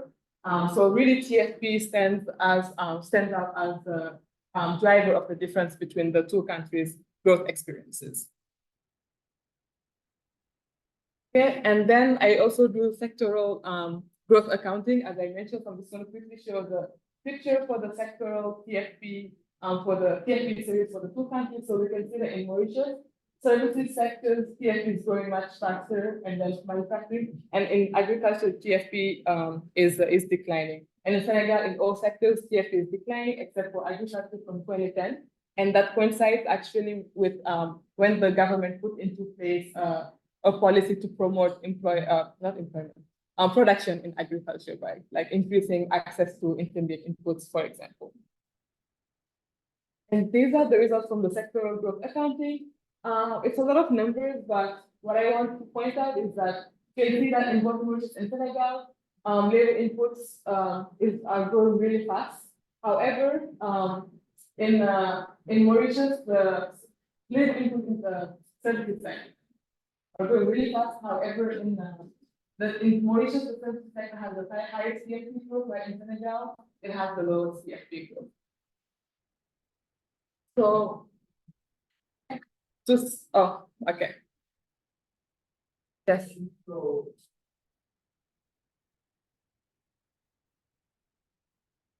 to clarify, L over N is the labor force participation, right? So how do you define that as a sectoral labor? As a what? L over N is labor force participation, right? Is it? So that's the labor force participation, and how does that is aggregating to sectors? So how? So N is not NI, it's total N. It's Oh, the total working age population, yeah. Thank you. So to summarize from the growth accounting exercises, I find that GFP growth is the main driver of the growth differential in Mauritius and Senegal.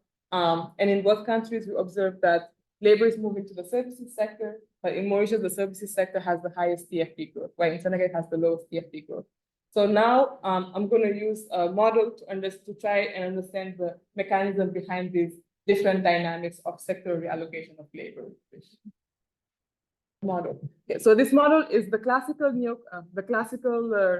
structural transformation model borrowed from Herendorf et al. And so in this economy, we have three sectors: agriculture, manufacturing, and services. And there are two drivers of structural transformation in this model: income effects and price effects. Income effects are introduced through non-homothetic preferences in agriculture and services, and price effects are introduced through a non-unitary elasticity of substitution between sectors, and sectors are assumed to be gross complements in preferences. Okay, so I'm going to go over through the model really quickly. Okay, so we have households that maximizes their utility over consumption composite. That's an aggregator over consumption, agriculture, manufacturing, and services. And we have the consumption rates, omega, and then epsilon governs the elasticity of substitution between sectors, and it's less than 1. So again, sectors are cross complements in preference. And then we also have the non-homothetic terms, S bar and CA bar, and they imply that income elasticity of substitution is less than 1 in agriculture and bigger than 1 in services.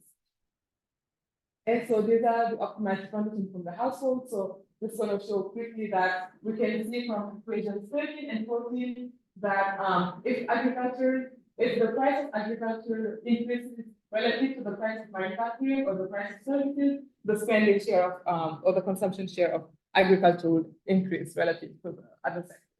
So this is where price effects come in. And then we have firms, so 3 firms that produce value added for the 3 sectors, and they maximize profit, they rent capital and hire household for labor and maximize profit. And then we also have an investment goods sector, and it's just an aggregator from manufacturing. An investment good is an aggregator from manufacturing and services value added. And these are the optimized conditions from the firm's problem to the standard. And then we have the market clearing conditions. So aggregate capital is just capital from the sum of capital from different sectors. So I abstract from population growth, the total population is just 1. And labor is supply chain elasticity. And value added in agricultural sector is consumed, and then in manufacturing and services, either consumed or invested. And we have the locomotion of capital. Okay, so the calibration. I calibrate the model essentially to match base year data in Mauritius and Senegal. So in Mauritius, the base year is 1992, and in Senegal it's 1980. And it's 1992 in Mauritius because I need sectoral consumption data for the calibration. And in Mauritius, the earliest input-output table I was able to have access to was 1992. But hopefully, I'm going to have some input-output tables from the Groningen Center to be able to calibrate it again. I'm going to skip over the other parameters in the interest of time. Okay, so these are the graphs from the model. So here I plot the value. So again, the model matches the base year in Mauritius, so this is 1992. And then I plot the value at the share from the data, and then also the value at the shares that the model predicts, essentially. And then here it's the employment shares. And you see that the model does relatively well at matching value-added shares for Mauritius. However, we can see that for the employment shares, there is a big gap that honestly I don't know how to explain it. I tried a lot of things to fix it. It's probably a calibration issue, but the model matches the trend, but not the level. I know one thing I'm going to try after this conference is the structural transformation path that Professor Kabowski presented, talked about, I think 2 days ago. So I'll see if that solves the model, but essentially I'll be focusing on the value-added shares for my counterfactuals because that's what the model matches well. And then these are the pictures for Senegal. So it does less of a great job at matching the value-added shares in Senegal. So for the growth counterfactual, I essentially assume that Senegal has the sectoral TFP growth of Mauritius, and we can see that in that case there will be a faster allocation of resources towards the services sector relative to the baseline model. And Senegal would have, I also do some accounting exercise and find that Senegal would have grown 2.5 times faster between 1980 and 2019 if it had the sectoral TFP growth of Mauritius. And then I do a sensitivity check. Basically, I remove income effects from the model and see how well the model performs. And we see that without income effects, there is no the value-added share of the services sector in Mauritius does not change essentially. So there is no reallocation even in Mauritius, even though productivity, the TFP series are the same. So really, the structural transformation that we observe in Mauritius is driven by income effects. And that explains why, even though we have price effects and the fact that goods are gross complements and preferences, the services sector is booming, even though it has the highest CFP growth. So I have shown, we know from the data that Mauritius grew much faster than Senegal from 1980 to 2019. And I have shown from the growth accounting exercises that TFP and capital deepening are the two drivers of growth, and that TFP growth differences are the main source of divergence in these two countries. And from the growth accounting as well, it was clear that labor is moving to the services sector in both Mauritius and Senegal. But in Mauritius, it's the sector with the fastest TFP growth, while in Senegal, it's the sector with the lowest TFP growth. And that's mainly due to income effects. And I also find that Senegal would have grown much faster if it had the sectoral TFP growth of Mauritius, obviously. Right, so next steps. So even though this, in my paper, I show that TFP is the main driver of the growth differential, the determinants of TFP in these countries are still unknown. And really that's where, that's like the biggest question. So why did these countries have such divergent TFP trajectories? So really, next, I would like to explore the role that structural reforms, especially when it comes to trade policies, that the role that they played in TFP growth in these two countries. And then it's also very intriguing that the services sector TFP is growing really fast in Mauritius. And I would like to explore potential factors that can explain that, such as the role of human capital, and also the kinds of services that they do, such as traditional versus non-traditional services. And then finally, in the third picture I showed, Senegal's value-added share, no change. However, the labor shares are actually changing. There is reallocation of labor away from agriculture towards manufacturing and more towards services. So I would like to also see why there is that discrepancy, basically why value-added shares in Senegal are constant while the employment shares are changing, because this standard model really predicts that value-added shares and employment shares should behave similarly. So if anybody is interested in any of these projects or in collaborating with me about for any of these ideas, let me know. Okay, thank you so much for listening.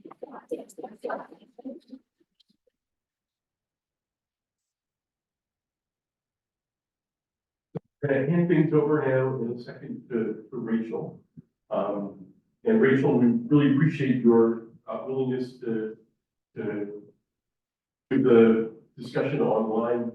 We know that you've had a tough week for 10 days, so thank you very much.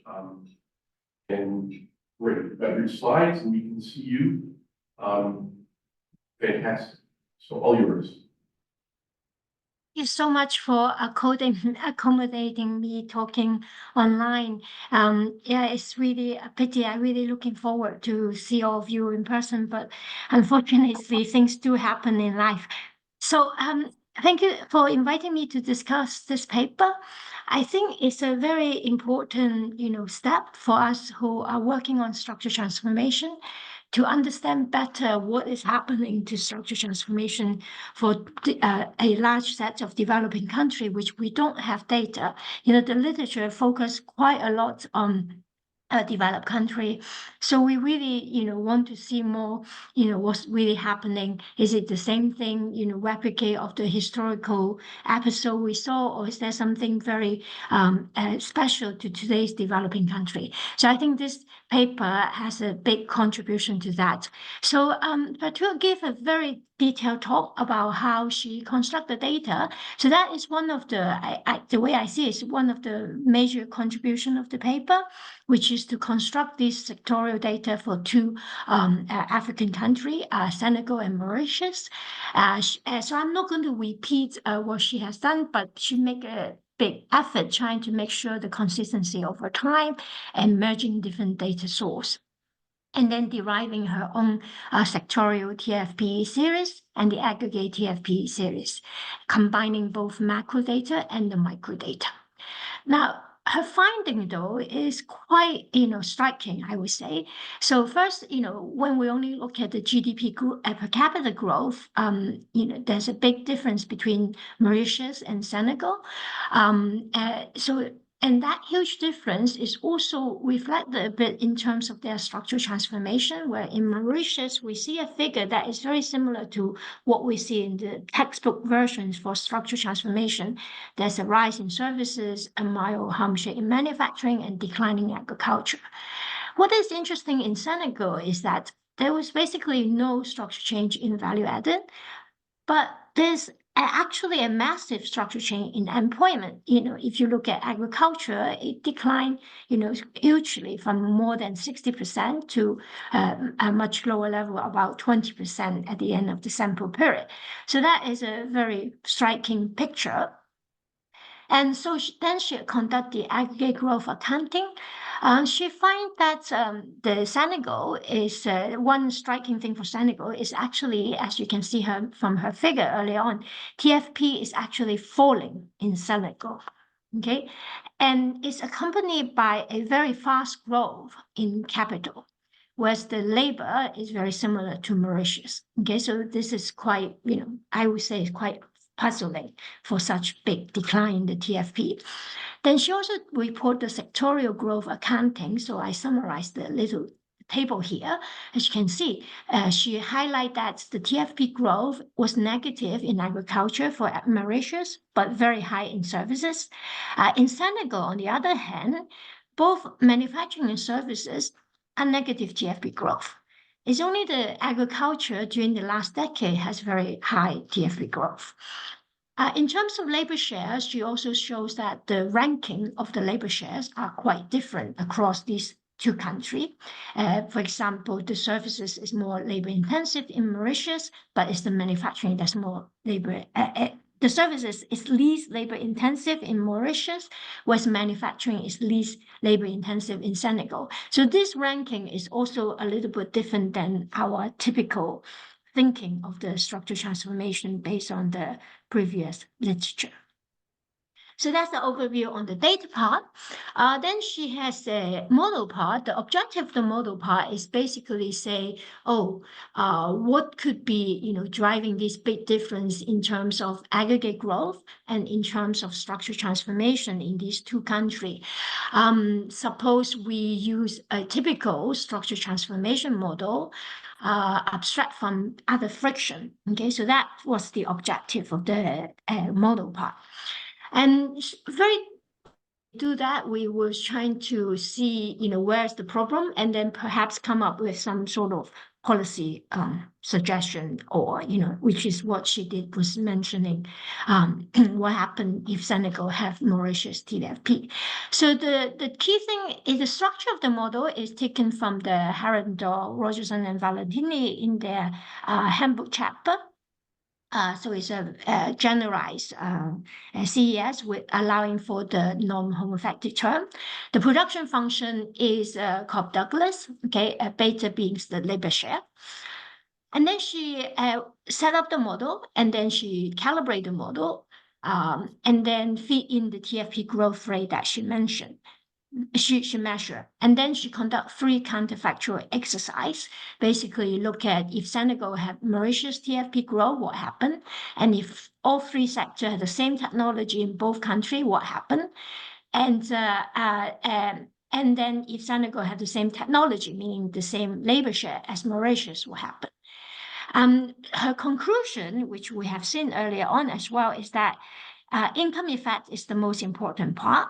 And therefore, it's the same as saying that the sectorial growth rate do not matter very much because relative price effect is very weak. So what is important is the aggregate TFP, because that is what really bring up the income, and then working through the income effect to give us the structural transformation. So now, let me now go straight into my comment.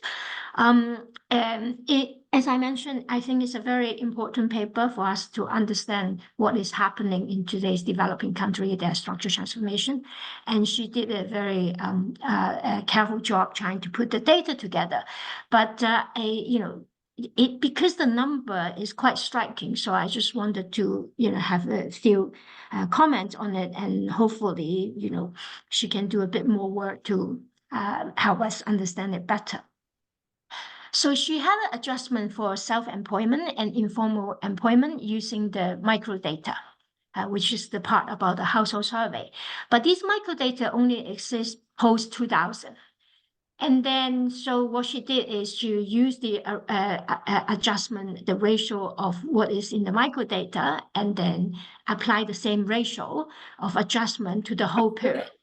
Now, the question is, so when she did this adjustment, she increased the labor share in Mauritius and in Senegal. Both, is a few percentage points higher. And she did a similar adjustment for the labor share in agriculture, industrial, and service sector.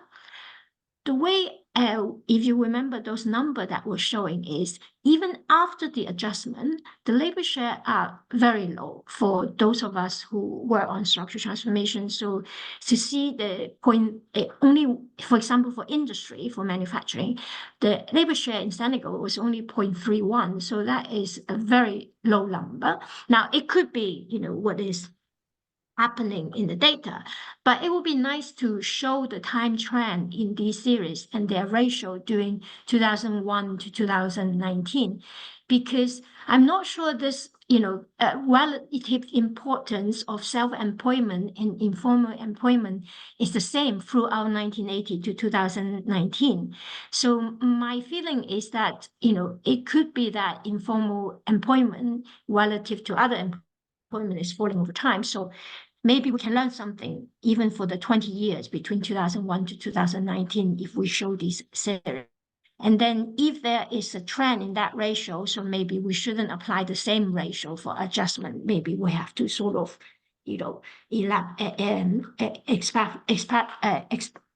extrapolate the series and then trying to get that.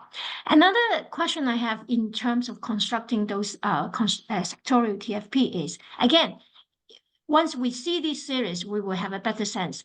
But my feelings is that a constant labor share might be, a strong, assumption for the whole period from 1980 for the 40 years for these two countries, because this number is really very low, which is why I felt a little bit uncomfortable. Another thing I wasn't clear is what is the treatment of the unpaid family workers? My understanding is they are quite common in agricultural society. So if we look at Senegal, that in 1980, it has about 60 to 70% of people working in agriculture. So it could be that a lot of them are actually just unpaid family worker. And the important of these unpaid family worker is that they usually work much less hours. So that could perhaps explain the difference between the very low value added share of agriculture, which is only 20%, but the extremely high level of employment share, about 60% in Senegal in the beginning of the period. So here's just a simple picture from one of my recent paper looking at the 19th century United States. My point here is simply to highlight that unpaid family worker could be an important part of employment.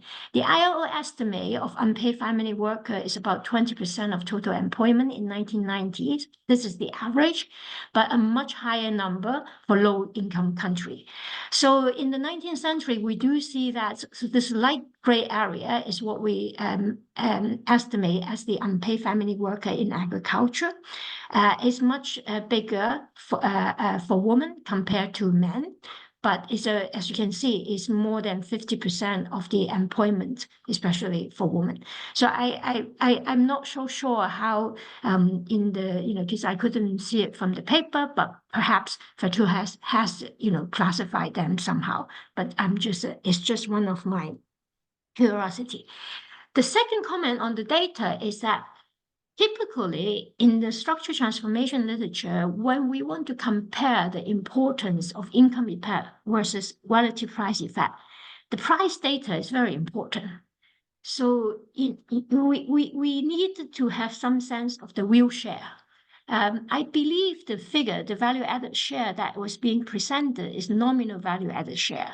So it will be good to show something on the real value added share and also the data on price index, because the model, after you computed the TFP growth series, the model will imply how relative price change over time. So typically, if you say service TFP growth is the highest in Mauritius, then we will expect the relative price of services to be falling in Mauritius. So do we actually see that in the data? I'm sure you have to have the price index in order for you to conduct the growth accounting, but somehow, I haven't been able to see it in the paper, and, you didn't put enough emphasis on it, but I think it's a very important set of facts to present, especially when we want to decide income effect versus relative price effect. Then the next set of comment is on the model. The model have an investment good sector. As we see, the investment good, capital good is very important for the growth for these two countries, especially for Senegal. So the assumptions is that only manufacturing and services contribute to investment, and manufacturing is about 80% in that contribution. But I think it would be good to give more information on the input-output table that you've used. So is it really true that agriculture actually play no role? And also, does the contribution from manufacturing to investment good change over time? Because this is quite a long period. So it'd be nice to, have a sense of what this is, because this function is going to be very important in the working of the model, because your data show that capital accumulation is quite important especially for Senegal. The second comment on the model, especially the quantitative part of the model, is related to two important estimates that help you to understand the importance of income effect versus relative price effect. and as a result, the importance of sectorial TFP growth rate relative to aggregate TFP growth rate. So you take the ratio of the subsistence consumption, the non-homothetic term, to the level of consumption for both agriculture and services from the Herendon, Rogers, and Valentini paper in the AER 2013. Now, typically, when we think about what is this non-homothetic term, is that CEPR is the minimum consumption of food for survival. Okay, so that is how the Stone-Geary utility function started. Now, CSPAR was first, if in my understanding, was first being highlighted by the Kosamet, Ribello, and Shares paper in the Review of Economic Study. And there they actually, highlighted, CSPAR could be one way of our thinking is luxury good, like the angle curve, or it can be a reduced form for us to think about home production. Now, very recently, Alessio Moro and his co-author in the American Economic Journal Macro actually take this second interpretation very seriously. So basically, they redo the Herendon, Rogers, and Valentini paper by using also data on home production. And they see that by introducing directly measure home production, you actually reduce the CSPAR a lot. Now, I understand it would be quite difficult for you to do that with the data because I don't know how much time use data you will have for Senegal and Mauritius. So typically when people don't have direct measurement on these two, what they do is to choose these two parameters to match the structure transformation fact for the country itself, rather than borrow. I come back to this in my next slide. The second parameter is the elasticity substitution across the three goods. Now it's set to 0.89. It's very close to 1. And we know that when it's equal to 1, you basically essentially shut down the relative price effect. Now this estimate is taken from the Herendon paper based on the final consumption expenditure data. Now, when we talk about final consumption expenditure data, it's like if I spend £100 on this jacket I'm wearing now, that £100 will go to manufacturing sector. But the important point of the Herendon paper is that there's different concept of consumption, which is if you have a production function, in which case is in your model, you have a value-added production function, then your CJ in your utility function is not final expenditure. It's actually consumption value added. So you should use consumption value added data. And when they use the consumption value added data, they find epsilon is actually close to 0. So what is consumption value added? So my sweater is £100, which go into the final consumption expenditure of manufacturing. But in production of this sweater, say £20 is paid for the wool, another £20 is paid for the retail industry. Then the consumption value added that go into the manufacturing is only the £60. The other £40 went into the other sector. So this is very important. And in fact, using the US data, they show that the relative price of agriculture relative to manufacturing services are quite different, depending on whether it's final expenditure or consumption value added.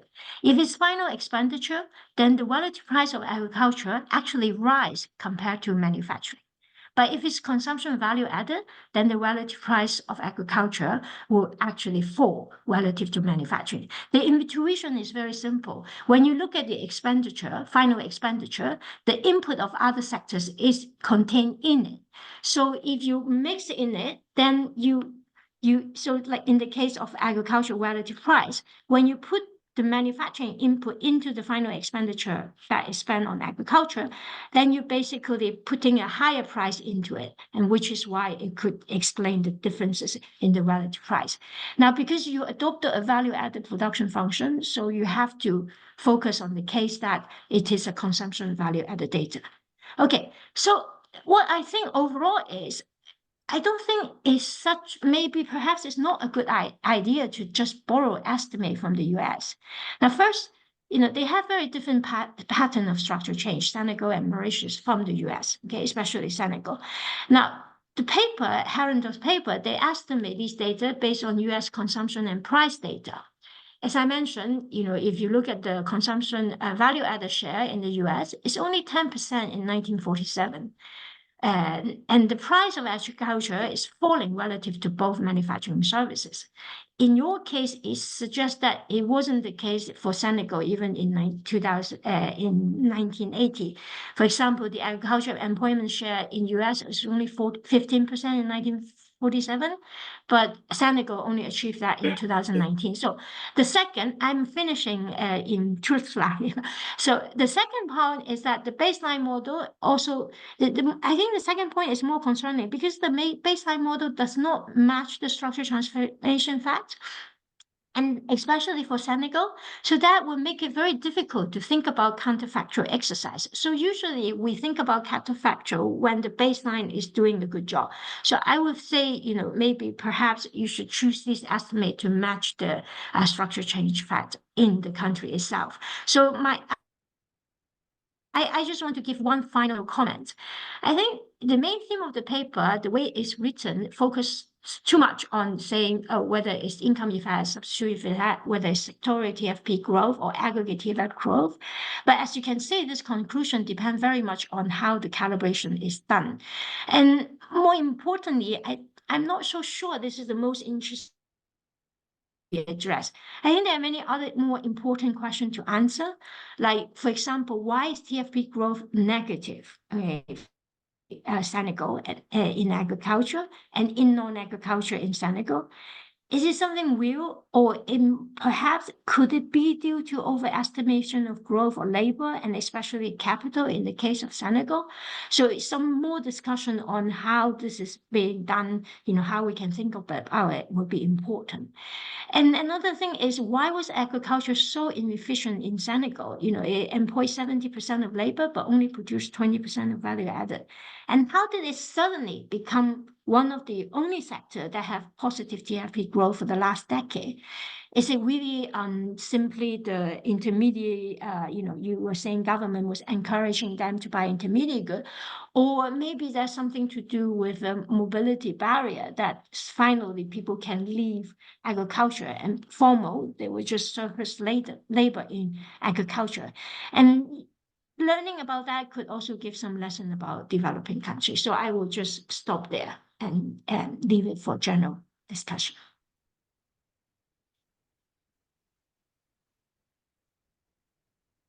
Thank you very much, Rachel. We'll open things up now.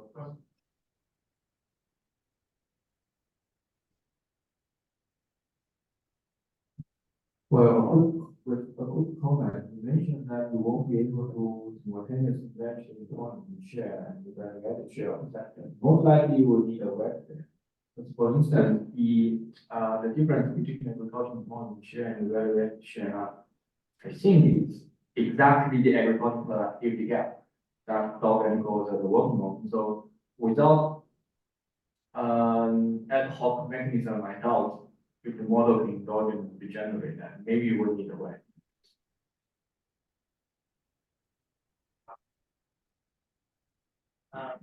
Just to be contrarian with that, I feel there's not necessarily that much need to bring labor shares up.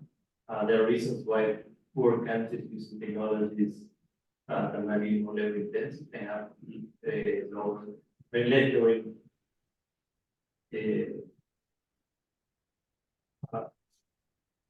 different technologies may have different labor shares in the US. There's work by Brussels, both are. But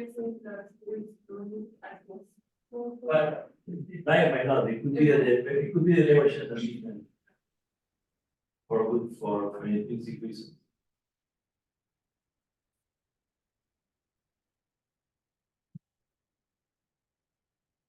I thought an interesting direction to take, especially since you did all this work to get the more disaggregate data, is to look at the composition of services, especially with Mauritius, because you have the ITFP growth, and whether those are tradable services.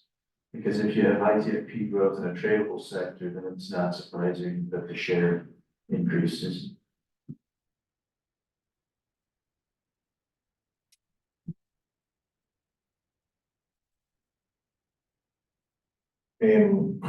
I found very interesting the growth in services and the big differences. Therefore, you might want to think about, for instance, whether there's this pulmonary disease happening in Senegal, whereas in Mauritius, when you have these services pooling labor for productive services. And then the Herald or the old framework might not be best candidate for thinking about that. So you could perhaps lump together goods and agricultural manufacturing into goods and think about labor push mechanisms by Alberto Poshki. Because I think the long run on services and the growth will be very important to think about aggregate TFP. At the end of the day, aggregate is a composition of the productive piece. So that might be an interesting aspect because we've got so much more to the data that it's Lukas going.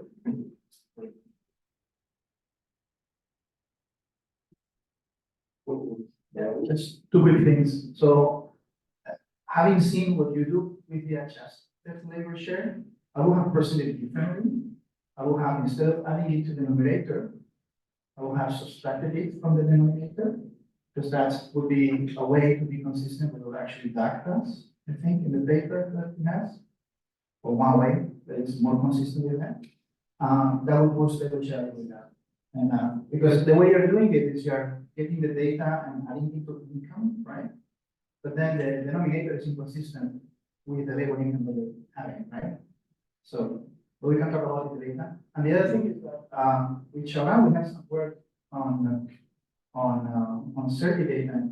You typically get relatively large land shares, right? Like I don't remember way up, maybe it's 40 or 50% or I don't know, 30, 40%. So then it's not surprising that you get such a low labor share. It's easy if you get land shares that are relatively large. Now, it is true that in your model and setup, land is not there. So I don't know how to square that together.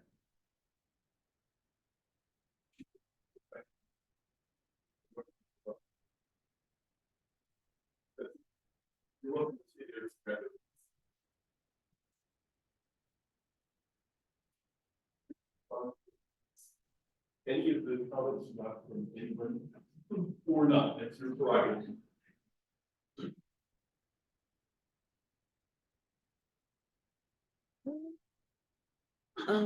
Okay, thank you so much, Rachel, for your very thoughtful comments. I think it's on. I just need to be more loud. Okay.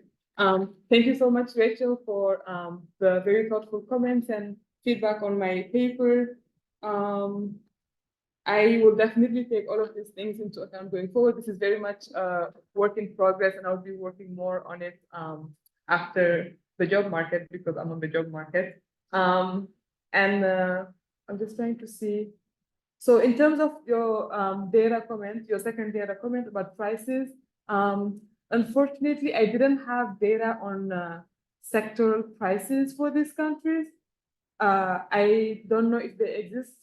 They might exist, but I'm not aware of them. But I will definitely do my very best to find out if they exist or not after this and see how I can get access to those. Okay. So in the input-output tables for Senegal and Mauritius, indeed, agriculture does not contribute towards investment, for sure. And then in terms of the changing share of agriculture manufacturing and services, I'll have to look into that. I just use the base year or the average. Yeah, so a shortcoming of the paper is that I borrowed some parameters from some papers that are based in the US, and obviously that's not ideal because the US is very, very different from these countries. And the main reason why, or two main reasons. First, the lack of data. So again, in calibrating the non-homotic terms, I need data for on prices. And then the second reason also was more like a way for me to tie my hands so that I wouldn't manipulate these parameters just so I can have my model match the data very easily. I don't know if that was a good idea. Okay, so after I'll definitely redo the calibration based on everyone's comments. And on, I think from the audience, I mostly received just comments to improve my paper about the composition of the services sector. That's exactly one of the ideas that I talked about earlier, just looking into and then when I already did that, just at a very high level. And it's very obvious that the services sector is very different in Mauritius and Senegal. In Mauritius, they mostly do, the biggest industries are finance and that's what I forgot. And then in Senegal, the biggest one is real estate, which doesn't employ anybody. And the other one is also retail trade, which is very informal as well and very unproductive. So those okay, so in terms of, I think it was your comment to use a different kind of model and approach in order to think better about what's going on in these countries. And for example, like using goods versus services instead of agricultural manufacturing and services. Okay, so definitely look into that. I think those are mainly the comments that I received. Not the comments, but I received a lot of comments and I'll take all of those into account going forward for sure. So thank you so much.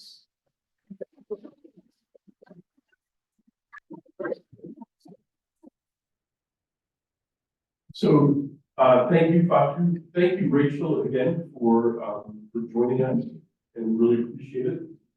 Joe has been lobbying me to take a break before we go into the, and I think, you know, Joe's not really somebody who asks for breaks very often. I'm going to go on Zoom calls for 5 hours at a time. But why don't we take a 10-minute break and come back for y'all's keynote? So.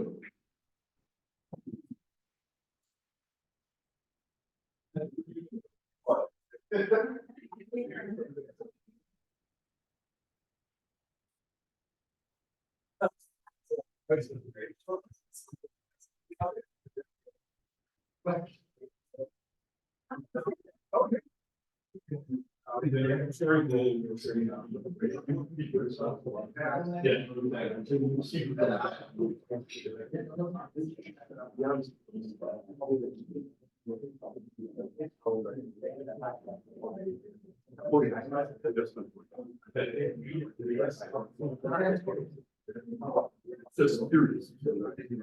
I will feel it's not bad. Just open up the chat.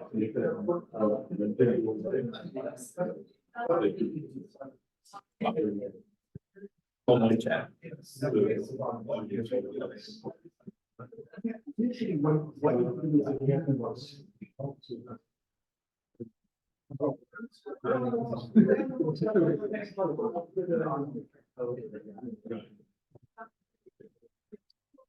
But we also decided it's another, you're already clean.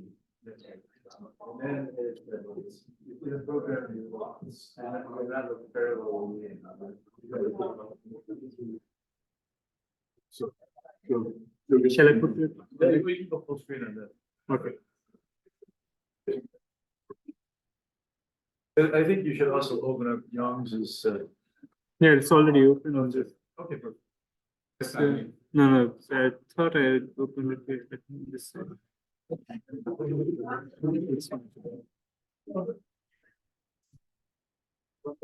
What's the micro?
We will find production better.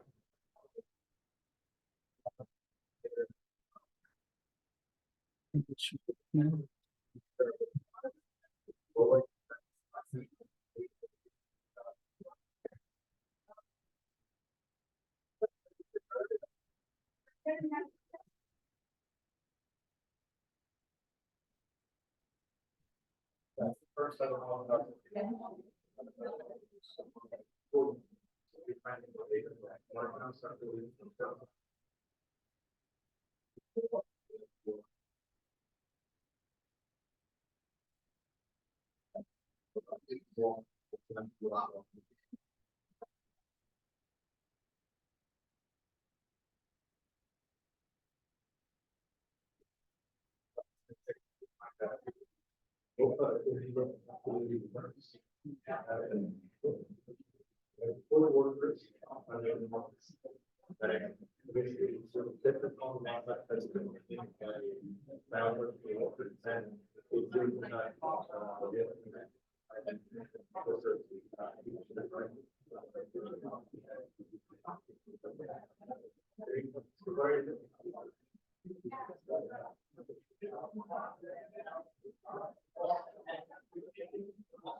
Art was in the line that, right? No, no. I was wrong. I was, no, I got wrong. I eat a novel. That's a good trivia question. How well do you know Joe Kapowski?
We get going? Yourself? Okay. It's time for the keynote talk. It's been a kind of a sad, I guess, past 18 months that we lost two, dear scholars and accomplished scholars, the Bertolt Herrendorf and Bob Lukas, and we decided to name the two lectures in memory of the two of them. I think actually the year might be wrong, the birth year. I know he was 58 when he passed away. But Bertolt passed away the summer of 2022, and just last, the previous talk, Bertolt's research was coming up, and he was extremely accomplished, and many of us in this room learned a ton from him, from reading his papers, from talking to him, and yesterday's lecture was in honor of Bertolt. Today's lecture is in honor of Bob. I'm going to be quoting, I'm going to give a couple of quotes from Bob, so I decided to give an imaginary quote from Bertolt, which I imagine him thinking right now, what the hell are you guys doing naming a policy keynote after me?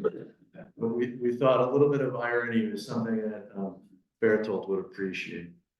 And then today's lecture is the Lukas lecture, and Bob passed away last May.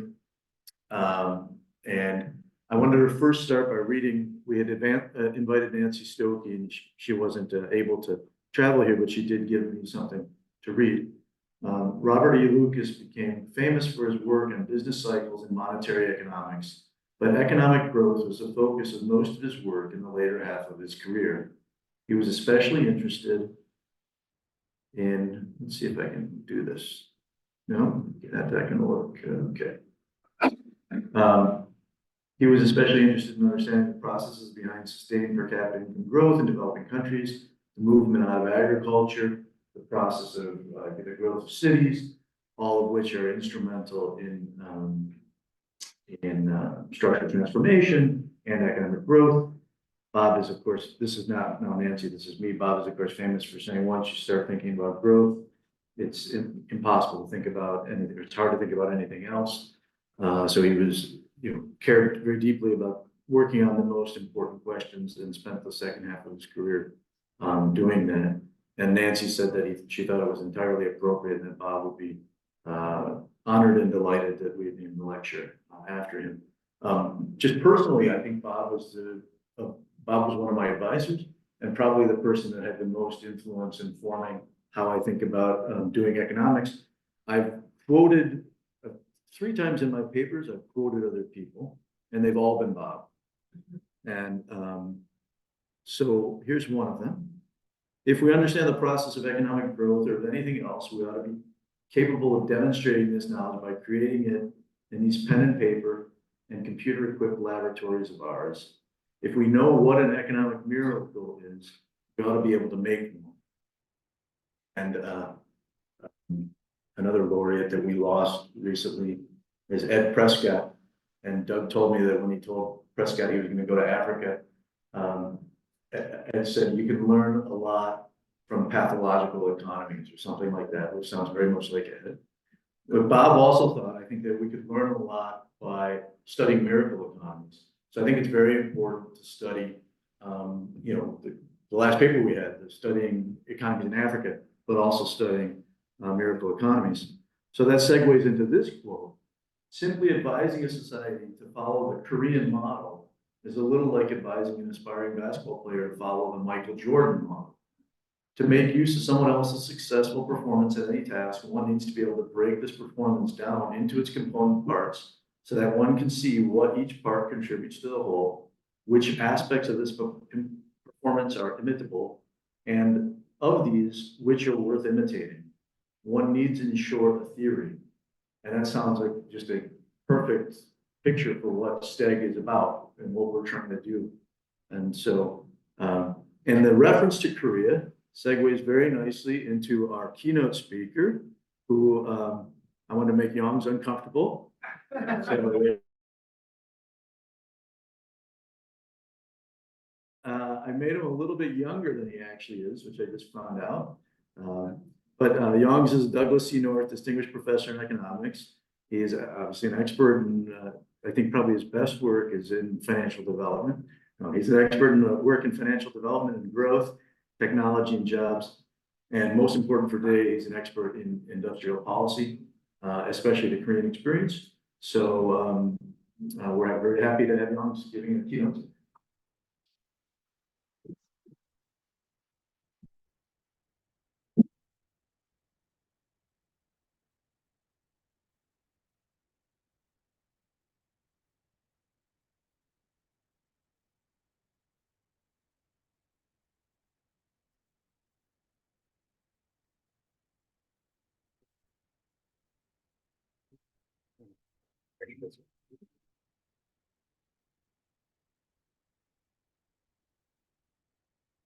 Thanks so much for the kind introduction.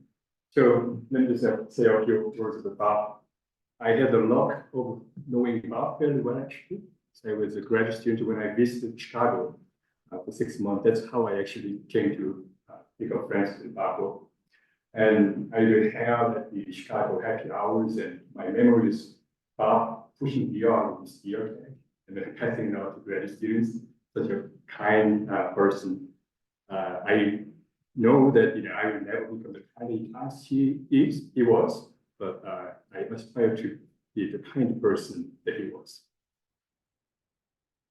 So industrial policy, having spent some time in the wilderness, is making a comeback.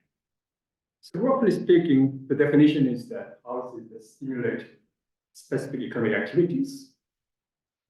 Well, that's a pretty broad definition, actually. Pretty much everything the government does can fall into this category. It has a fairly long history. You can go far back to the 16th century when people were doing mercantilism. You can think of that as part of industrial policy. The more recent ones were Liszt and Hamilton, the infant industry promotion. But then it really made a big deal in the 60s. For economists, we need theoretical justification for government intervention, and this is not a very clean taxonomy, but I guess externalities. For example, that's what Bob was really into, the human capital externality part, or coordination failures in multi-regional type. So this could be justification for why government should measure in the economy. Let me start briefly with a very quick overview of the history of industrial policy over the years. What I call first generation, the 60s and 70s, it was all about structural change out of primary industries like agriculture, mining into manufacturing. And the smart people of those days thought import substitution is the way to go. And what we know about import substitution, we're asking, what are they thinking? And then there was actually a reason. And Kruger gave a very nice treatment in his in her presidential address, presidential address in 1997. So basically, the people are thinking that, well, these poor countries are exporting their commodities, and they will run out of these commodities at some point. Then it will be a balance of payment crisis. They will not be able to import all these manufactured goods from richer countries. Hence, you have to develop your own manufacturing industry. Import substitution. So that was sort of the intellectual justification. We sort of know how it worked out, which was not very well. So a lot of African countries and Latin American countries had this in the 60s and 70s, especially in the 70s. A lot of African countries actually not only didn't work, but also they were heavily indebted when they were making all this huge capital-intensive investment. So there were debt crises in the 1970s and a lost decade for the entire continent. 10 years. And the exception in this theory, when the smart people are saying that one should be in substitution, this for East Asian or American times, they decided to do something else. What's interesting that these countries have nothing to export to begin with. Very little to export actually. They are not very resource, commercially rich countries. And they focused on, well, let's export. That's how we actually generate revenue, because we cannot sell out markets. So they took a very different tack, went to export orientation, and then they started light manufacturing and textiles and footwear and apparels, and then eventually they transitioned to heavy manufacturing. The second generation is 1980s to probably middle 2000s. So this is when the neoliberalism was ruling, not only policymakers, but also economics. This is about the belief in the markets. The market actually knows how resources should be allocated. Government really has no role to play. The government's job is to make sure that contracts are enforced, and then national security is there. But other than that, it's leave it to the market. And it was enforced by the IMF and the World Bank. It's called the Washington Consensus. The most well-known cases are the post-communist transition in Eastern Europe. They recommended big 10 reforms. The usual kind of like shock therapy, on all these communist countries into free market kind of overnight. But in some sense, it's not very fair thing to evaluate the thing because the reforms were never implemented properly. Right? So we know about the crony capitalism, oligarchy, and everything. It didn't really have a chance to advance. But it's also policymakers' mistake that they didn't think that. They thought it was very easy, to just have market take over, forgetting about all these for the very time. So results are very disappointing. It's rare that the initial did an estimation showing that the countries that did something that really looks like Washington Consensus these years were growing over 2% per year. So that was not a very big growth number. The successful cases are the Central and East European countries made a transition into European Union. So some of those countries did very well, but overall it was not very promising experience. So, and China and Vietnam sort of stand out in this period because they drew this managed transition instead of doing shock therapy. The government is still remaining heavily involved in trying to transform their economy. So that's the basis for new structural economics, just in the And today, as I said, now everybody wants to do industrial policy. So especially in the mid-2010s, with displacement of manufacturing workers in rich countries, the governments were getting in the business of, oh, we need to protect middle-class jobs, and we need to actually help the region that has been losing out because they are losing jobs to poor countries through trade. So rich countries started actually doing this. And then with COVID and the China-US rivalry, now national security is a big thing, supply chain dynamics. And then on top of that, with China issues of green transition, not only the US and Europe, other countries actually trying to push green transition. So industrial policy is involved. Everybody seems to be doing it. The other thing is the diversification of resource-rich economies is in the middle of it. The UAE is one of the earlier adopters of the Vitali. That's one of the reasons. Qatar is doing it, Saudi Arabia is doing it, to some degree, Botswana is trying to do it. So everybody seems to be doing it. But then, given what I just said, you realize that that's very different from what industrial policy was about in the 60s and 70s. It was about transforming a poor country into a rich country. So now we're talking industrial policy, but focus seems to be on more advanced countries' transformation rather than poor countries' transformation. And that's sort of the policy overview. And how was the research side going? In the research in the 80s and 90s, it is sort of the good old days of economic research, if you will. We just run regression, aggregate variables, and then we get an AI. Quite different. And then people are regressing aggregate outcomes on industrial policy variables. But the problem was it's 0 days, so you don't have that much data. So what's a measure of industrial policy?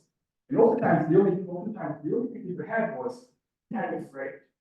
So they run regressions and typically they get negative effect or high tariff instead of protecting the defense industry and producing superstars later, they seem to have a very bad performance in agri economy.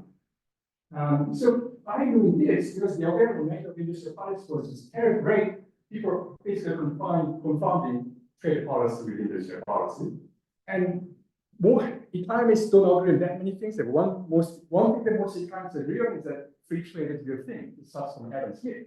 So I think that's sort of kind of biased us into thinking that yeah, this industrial policy is no good. It kind of makes sense because if you think of industrial policy and trade policy, yeah, we don't know that free trade is better than protectionist policies. Yeah. So that's what happened in academia.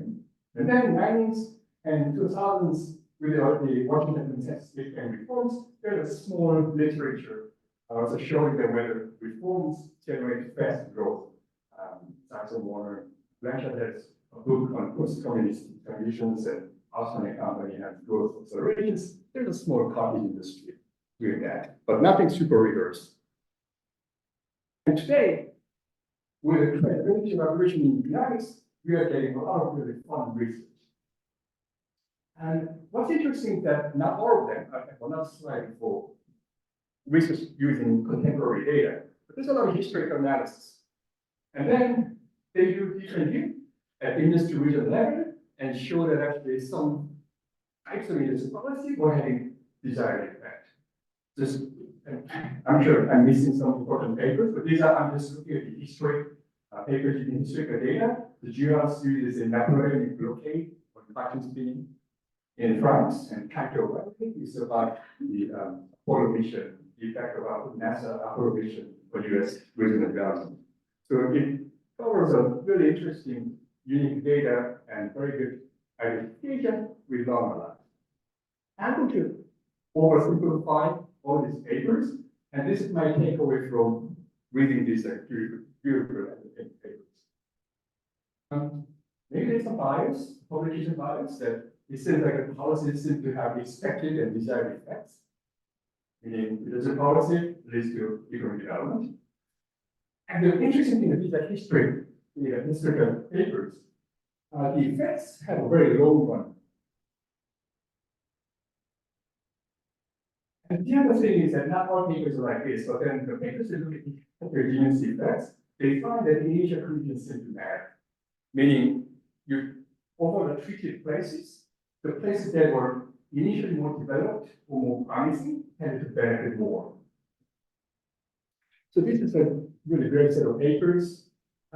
One personal difficulty with the interpretation for me is that how much of this long run difference in outcome can you actually pin on one policy?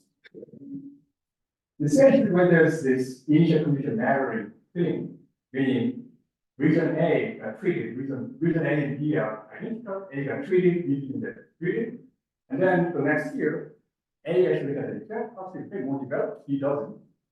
After that, let's say that there are symmetric shocks and policies implemented, but since the initial condition matters, now you're gonna have these effects compounding and region A will be faster than region B. So then it's going to be very hard to say that every difference is usually seen in the policy. So that's one thing that's hard for me to understand in terms of this long-term aspects. The other thing, we had this discussion a few times already when we were talking about Ricardo's paper yesterday, when it came up. These are different diff. So it has very little information on the aggregate effect. At the end of this subject I'm interested in. So this is displacement. We have a positive DID effect. They include it as like a region A gets all the activity from region B, aggregate is nothing changing.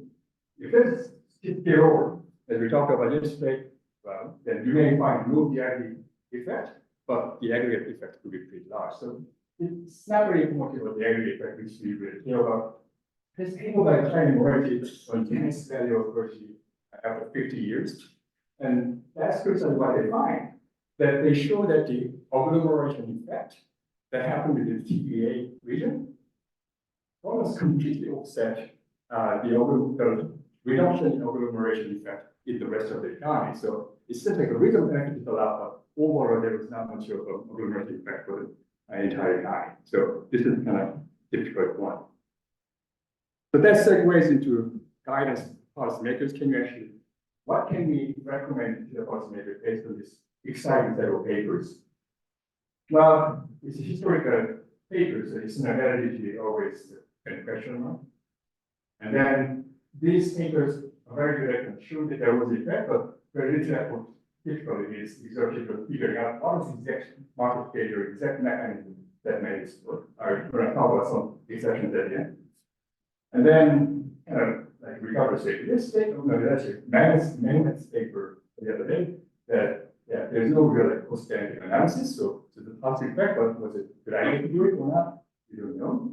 And again, it's fairly silent about transformation of poor countries into rich countries. That's not a question. And this same set of questions, meaning the difficulties of using this research to inform our policy making, applies to other papers in industrial policy that use more contemporary data. So that's where literature stands, I think. I'm going to switch gears and try to talk about Korea. It's actually a very well-known example, and Lukas was a fan of Korea. So A paper is the quantity mechanics paper. Joe said that once you start thinking about these numbers, it's hard to think about anything else. That quote comes from preceding that quote is he's talking about looking at the economic performance in South Korea and India. He says, look, in India, a grandchild living standards of about double that of his or grandparents. In Korea, a grandchildren's living standards about 32 times that of their grandparents. So it's like a magical compounded.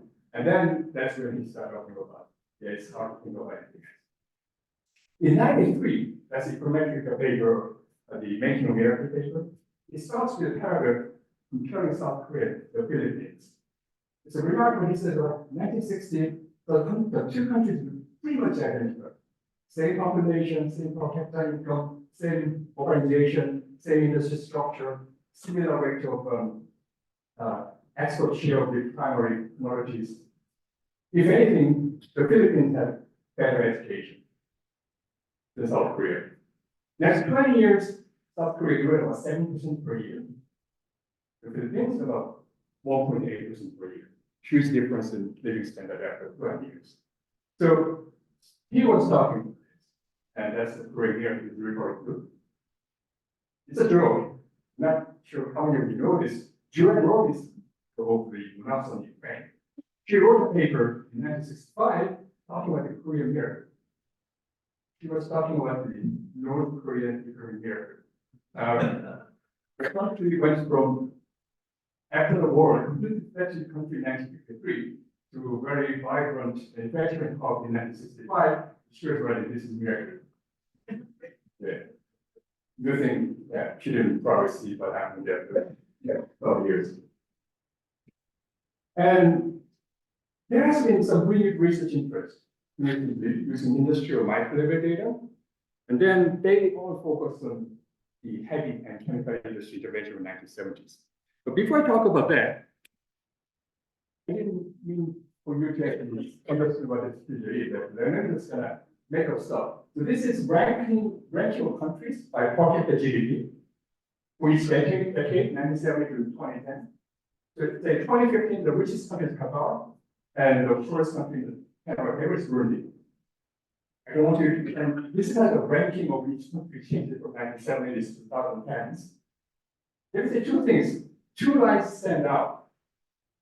The superstar, the jumping the ranking, is Ethiopia and Guinea. They go from like 120 to 49. What was the secret? Kind of like UAE, oil. They found oil in the 1990s and boom, you become a rich country. Yeah, the only other case is South Korea. They go from ranking 90 to like 49. So they skip about 50 ranking.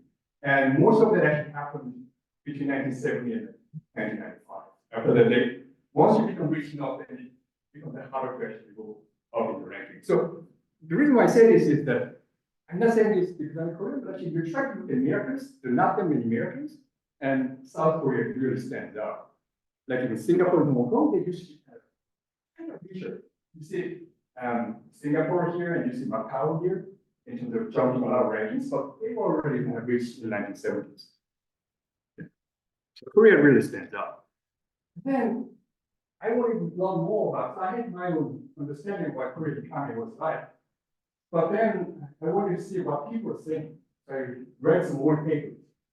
It's very interesting. It's a very different standard of doing research in economics. And you see some of the really famous names too. Initially, people said, oh, it's a free market. They liberalized the economy, they opened up to trade. That's what Korea inherited, including Alaska actually in 1982. And people realized that, well, that doesn't seem to be the case because the government was very heavily intervening. So those stories get discredited very quickly. And when he wrote the book, and I said, no, the government was intervening, but they were actually preserving the market incentives.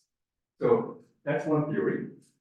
And after that, the consensus seems to be that, oh, it's the governmental land, and the reason why it succeeded was because there's a very highly effective bureaucracy. That's why Korea succeeded. That's the discussion. And then you read these papers, the books, it's not much evidence. People are just saying their opinions and just talking against each other. But the consensus became that, oh, it's the government. We are only doing the things. And government did play a really big role in this transformation. So this is heavy and chemical industry promotion.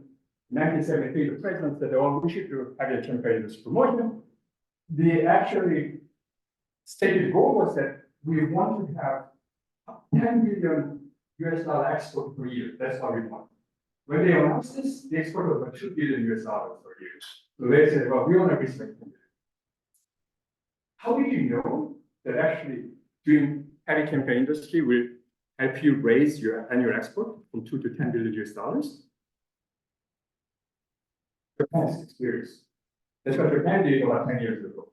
Japan started after the Second World War, they started light manufacturing, and they moved up to heavy manufacturing in the 1960s, and that's how they did the 10 billion US dollar export goal per year. So Korea is one observation. Korea decided, okay, let's do this. And why 10 billion US dollar export? It's basically, the timing was kind of unexpected. It's not because they knew that it's going to be a good time to invest in heavy industry. That's not what it was. President Park at the time, there was a very close election in 1971, so he almost lost it. He won, but it was because there was a lot of bad stuff happening. So he kind of knew that, okay, if I want to be the president, we cannot have another election. In 1972, he said, what restoration? He said, okay, we go to the dictatorial country. The constitution is suspended. And then, as some dictators feared, he wanted to justify his dictatorship by, well, I'm going to make you rich. We're going to hit $1,000 US per capita GDP, and we're going to have $10 billion US annual export. So the timing was a little bit exogenous to some sense. Okay. And then they heavily subsidize this corporate tax rate, heavily subsidize the heavy chemical industries.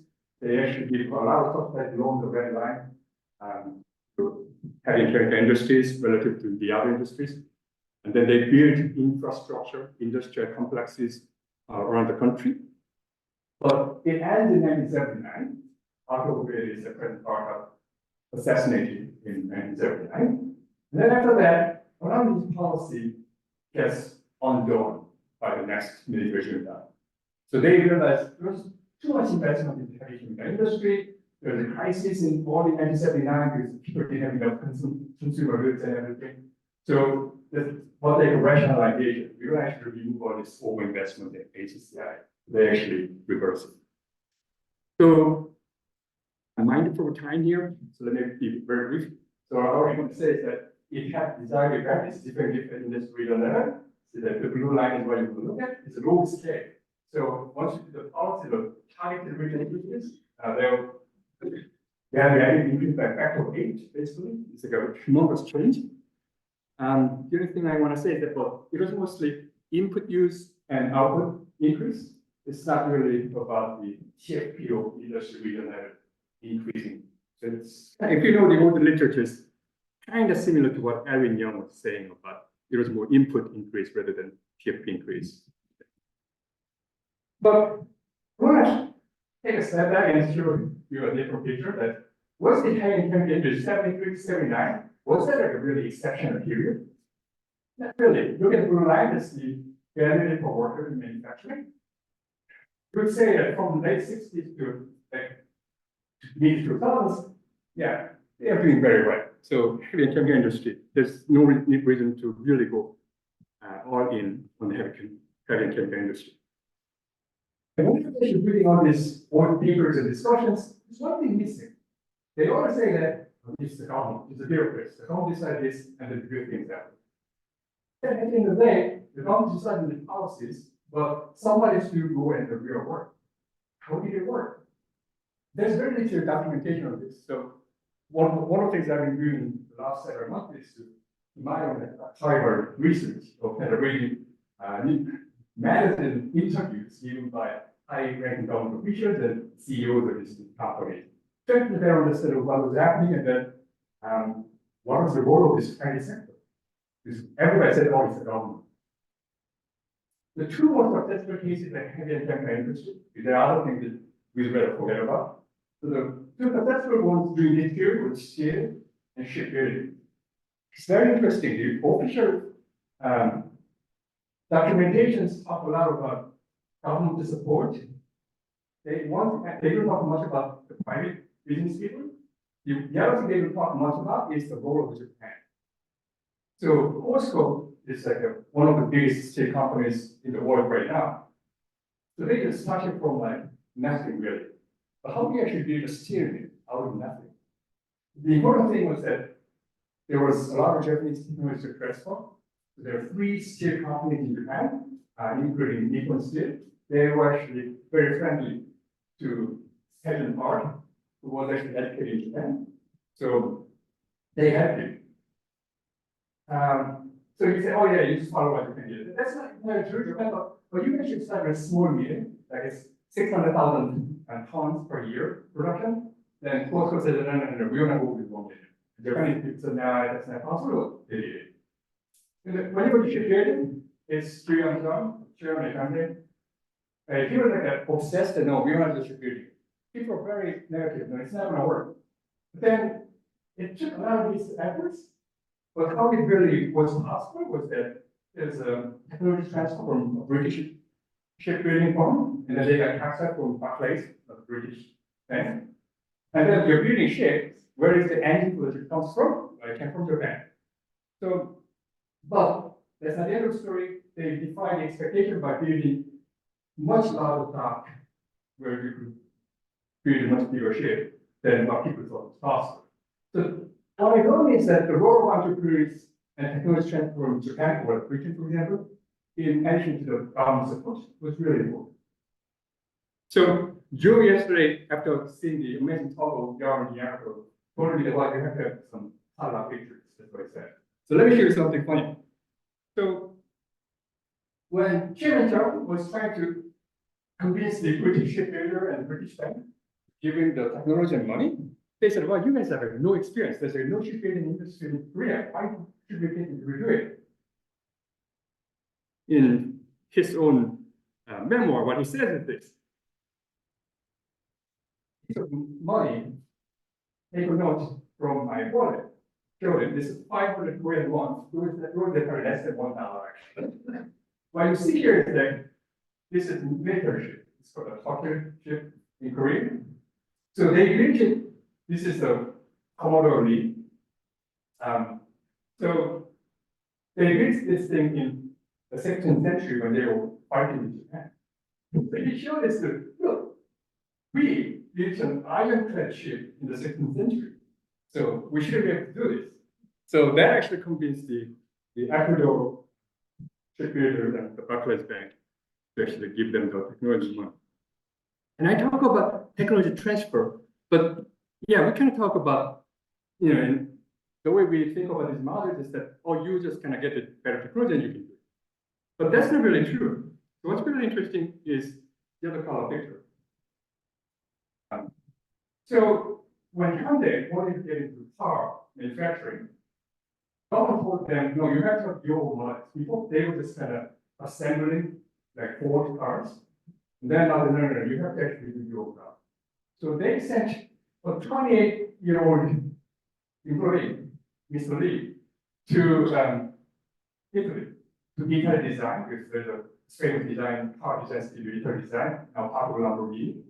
So they were actually designing car for Hyundai and developing a prototype.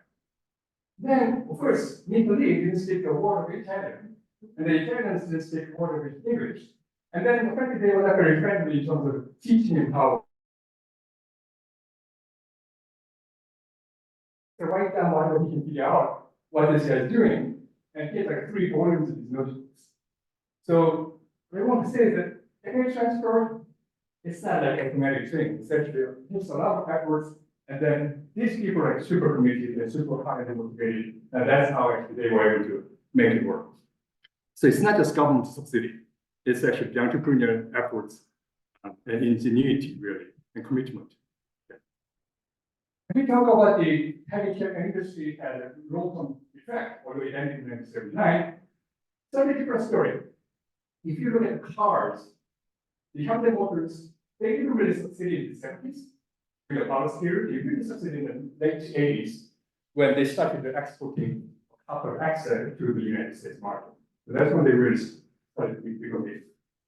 And here, interesting quote from Chairman John for Hyundai Group. He said that, yeah, the reason why we were able to do shipbuilding in the 70s, because the government officials, they didn't know anything about shipbuilding. So they just let us do whatever we wanted to do. In the 70s, when they're doing cars, the government officials will actually meddle in and tell you, oh, you have to work with this company to get this stuff to the parts, and this is what you have to do. So that's why they thought it wasn't working very well. When they got a freer reign in the 80s, that's when they really break the barrier. So that kind of, I mean, of course, it's a subjective memoir of a business person, so he may be more anti-government on this, but it sounds like it's a different picture from also government. And Samsung is a super famous company now, such a big part of the Korean economy today. They really took off in 1982, right after the Chinese chemical industry drive 79. Yes, they said, okay, we need to do semiconductor. They have a lot of trouble getting technology from Japan because they knew a lot of Japanese businessmen, Hitachi and Toshiba, these companies really didn't give a lot of stuff of semiconductor technology we did not give you. For some reason, Sharp, I don't know whether Sharp still exists today, but they used to exist 5 years ago. Sharp is a lot of Japanese electric stuff, with the company, they were willing to have a Samsung set with semiconductors. And Samsung actually before that was not a very particularly promising electronics manufacturer, but of course everybody now knows Samsung. So the other thing was, I talked about Hyundai and Samsung, the 3 companies, and I think that's part of the equation too. So this is when they started the heavy chemical industry drive in the 70s.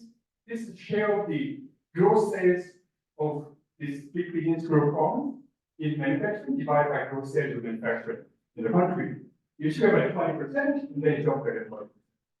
So this, when the government wanted this particular policy, we want to start this industry, I think it was possible because you had these business groups, and the business groups actually can, okay, we'll do it. If you start with like just really small firms, it may have taken much longer time. And this is kind of similar picture is on this importance in machinery transportation equipment, show that it goes from like 10% of the sector to like 50% years. So how was that possible? The Hyundai is already kind of big company, that's why it was possible. And Samsung share of electronics was up over 2 to like 10, and they really take off in the late 80s when they have successfully DRAMs, the memory chips. And I'm making the same point here that we have some data like Zero Cherry and Yahoo are very trying to do the distribution for this. You're looking at entries, you're looking at entrants. So these are forms for this entry. They are big because we are looking at database that's for big forms, relatively big forms, so this highest forms. What you see is that, okay, these are entrants, big entrants. But the entrants who are affiliated to a business group, they start much bigger, more employees, more capital, they sell more, and they export. Okay. So having these big companies, the big business groups, was beneficial and goes with our justification for industrial policy because there's a non-private intangibles like management know-how, for example, or economic scope. There's spillover, but it happens in a business group that's very diversified. You can be internalized within the group. And then obviously it's a group, so they can coordinate and they have allocate resources better. So those are the reasons why I think business groups are important part of the story. I'm not saying that business groups is always a good thing. So I talked about Samsung in one day, and before we do a few other Korean business groups like LG, for example, even in those days, there are like 40 business groups in Korea. The companies that really compete with the organized economies in the export market, I can count them like probably 9-10 fingers. You have like a 30 or 40 business groups, they were not doing that. They said, oh, I'm not going to compete with the organized economy forums. I'm going to actually be looking and try to honor the local market. We talked about non-traded service yesterday. We're going to actually do non-traded service. And the other part of the government was that they get these subsidized loans with the funds that they will invest in heavy chemical industries. And with that way, they just do real estate speculation and make a lot of money. So then there's a lot of use of market power through the supply chain, and then make it harder for other firms to enter into the sector. And the other big problem, now I think it's mostly gone in Korea, is what they call political economy of the leader is method. It just means there's a very close relationship between politicians and business people. So here's the problem, because that's the problem for Samsung, because they were competing in the world market and that's what kept them honest. But then the lesser business groups, they were not very productive and they were not really making the economy prosper. So there are different kinds of business groups.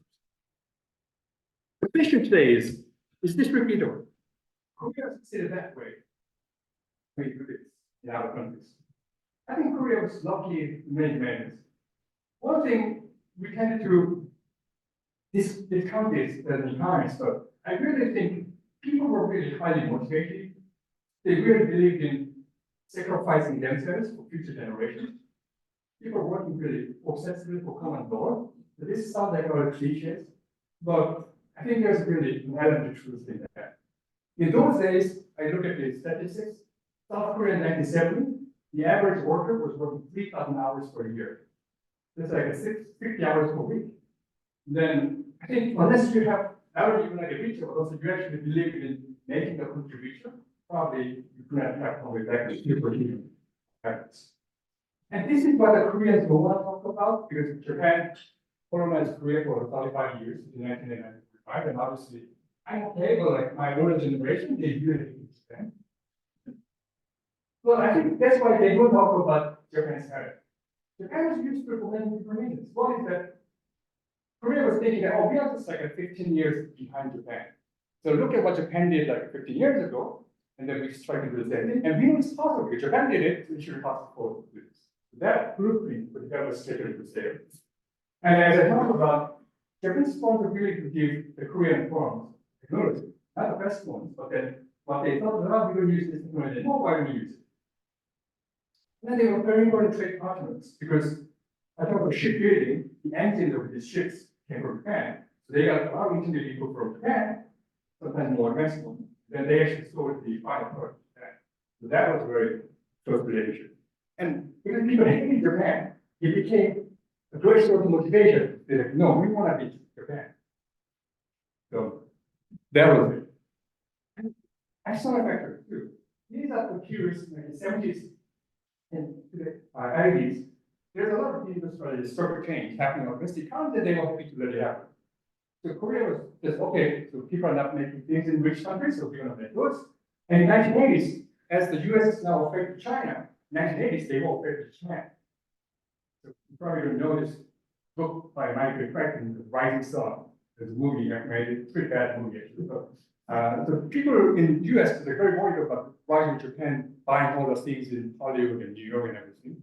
So they were actually having anti-Japan trade measures.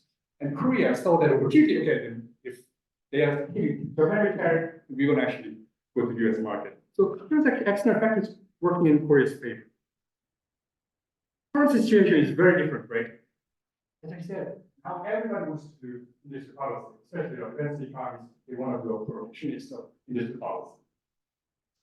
And in the 4-1 zoning, and when they named this lecture in Article 5, I read these 2 papers very carefully. And in 1993, we have this wisdom of Bob.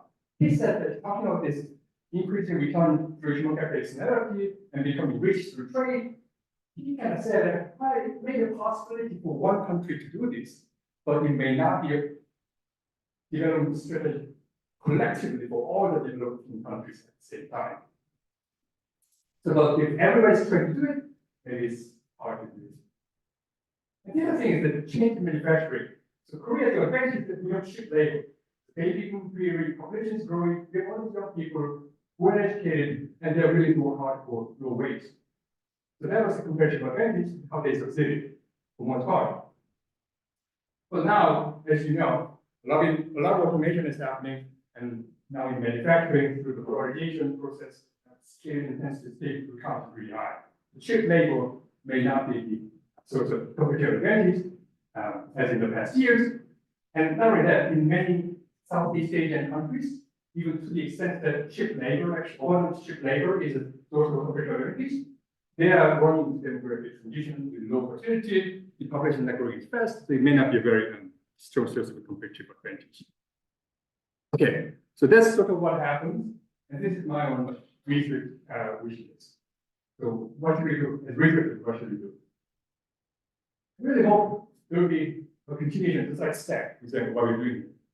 Try to measure between the micro metrics and macro modeling. There's this manifesto by Goethe and Thioune in German literature. It's talking about macro development literature. I think, yeah, that's exactly what we do for industrial policy too. And with micro side, it would be really useful to have better identification of the exact mechanisms and market failures that past policies are addressing for positive effect. And there's a recent paper by Lukas and company looking at how the information precision is higher was the important part of this channel. And macro, I get to bring back the models with complementarity and some non-linearity. Why? Because this is an interesting idea, and I think actually a good description of some of the industrial policy episodes. But people don't like it because many people in these models rely on multiplicity to degree. And then I guess the majority of economists just kind of off the hand say, well, multiplicity is not a theory for development. So there's a very recent paper by Fatou and co-authors. I don't have to go through the details, but the blue line is basically it's an economy being indexed by distortion of the economy, but there's no multiplicity degree in this economy. Blue line is just unique degree. What's really interesting is that the effect of these distortions can be very nonlinear. Sometimes it's a very small effect, sometimes the small change in distortion can be really big. Yellow is similar economy with different parameters, showing some level, some degree of multiplicity. There's some multiplicity. It's hard to say there's some multiplicity degree. What this picture shows that that's not focus on multiplicity. Why do you care about multiplicity? Because what is the big effect out of small changes? Yes, 100 has no multiplicative area, but it has exact same. So let's not worry about whether it's multiplicity or not. Let's write on model this complementarity, and let's explore this more. And this can be a potential theory of why similar policies can lead to very different outcomes. If you do the policy here, you're not going to get the effect. If you happen to here, you do the same policy, you're going to get the effect. So I think this is one particular avenue that we should actually think about. Another thing on the list, or you got it, you got the idea already. I think we want to think more about the role of large forms of business. The particular the idea, oh, large forms is a high-priority form. So I think it's really interesting to think about how there are these spillovers and coordination issues, how building these business groups, the big forms are one way to capture, address those problems. It requires more careful thinking about the boundary reforms. We know that that's really the problem. And now that, let's do more work on business groups in real world, because there are business groups in most developing countries. And I talk about the competitive business groups in Korea and then not so competitive groups in Korea. you can see it across countries too. So like Vietnam, Thailand have like very dominant business groups. They're not as competitive. And you go to Sub-Saharan Africa, there are business groups, but they don't seem to be doing what Samsung and Hyundai are doing. So they're not really competing in the world market. They're kind of cornering the non-tradable service sector in the economy and kind of collecting rent. So there's limited data, but there are good data that we can look at and try to understand, okay, what are the role of business groups, under what circumstances the business groups help to grow the development, under what places business groups actually focus on rent seeking. Let me wrap up. Along with my time. I think industry policy is such an important now for reasons. And in this slide, whether we do any research or not, policymakers will do industry policy. So it's kind of paraphrasing what Danny Wood said, that let's not worry about whether we should be doing industry policy or not, if they will do it. So let's kind of focus on the how or what is industry policy will actually work better. So I think that's a big question mark. And as I said, I think the wish list for both micro and macro research is really great to see more activity coming out of STEG. And about this presentation, so Lukas concludes his lecture, the Make a Miracle lecture, by being very modest. He said that, he was very modest, he said that, well, without being definitely on any aspect of the problem, I hope I am being productively provocative for many. That's what Lukas said on this. So he was being modest. My case, I'm being super presumptuous. Right? The apologies to that I'm hoping that this short lecture, it's not technically anything, but hopefully it will think, provoke you to think more about this stuff. Okay, thank you.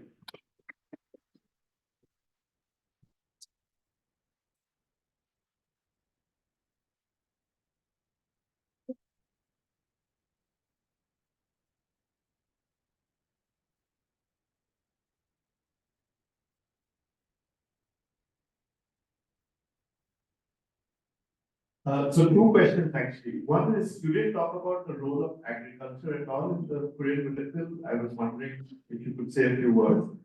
And the second was, what is your sense? Why did the cohesion between the business groups and the political part, whatever, the government break down? Because that seems to be a big challenge and we don't know what the solutions are.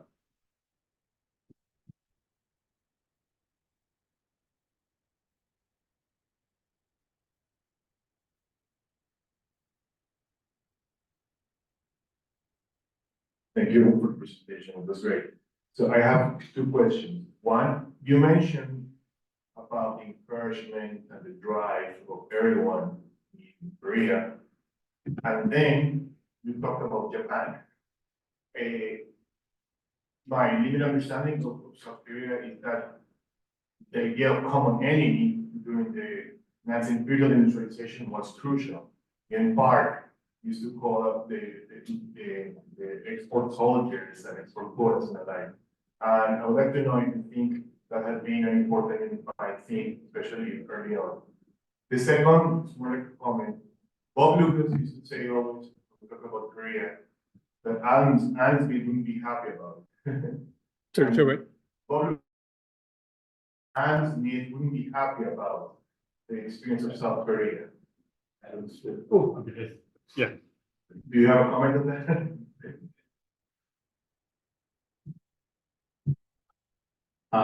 Thank you for the presentation. I was wondering what you think about the role of human capital in South Korea's growth miracle. And as far as I know, in the 1960s, South Korea's primary school completion rate was already much higher than the other countries per capita. And I mean, I've seen some of these papers that you covered, and like, they're kind of exciting about the human capital side of the story. So I'm just wondering what's your view on that.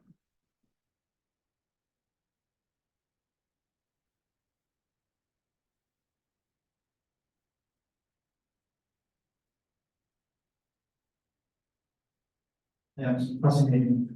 I just have a quick question, following up on your own question. I want to know your thoughts about it. So I bet you have already looked at what is it that makes other countries with other business groups different from Korea. So I'm just more curious about it. Now that you opened the question, I wonder what your potential answer might be. So you point out yourself that this heavy industry push actually did not generate the trend break for GDP growth. So I'm thinking about the recent years in China that everybody says the industrial policy for the solar panels and electric vehicles are quite successful. Yet at the same time, China's GDP growth has been declining. So I want maybe comment a bit more about the industrial effect versus the macro.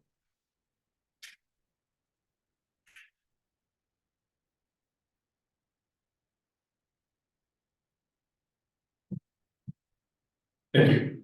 So these are amazing questions. I don't think I have all the answers. So let me just start.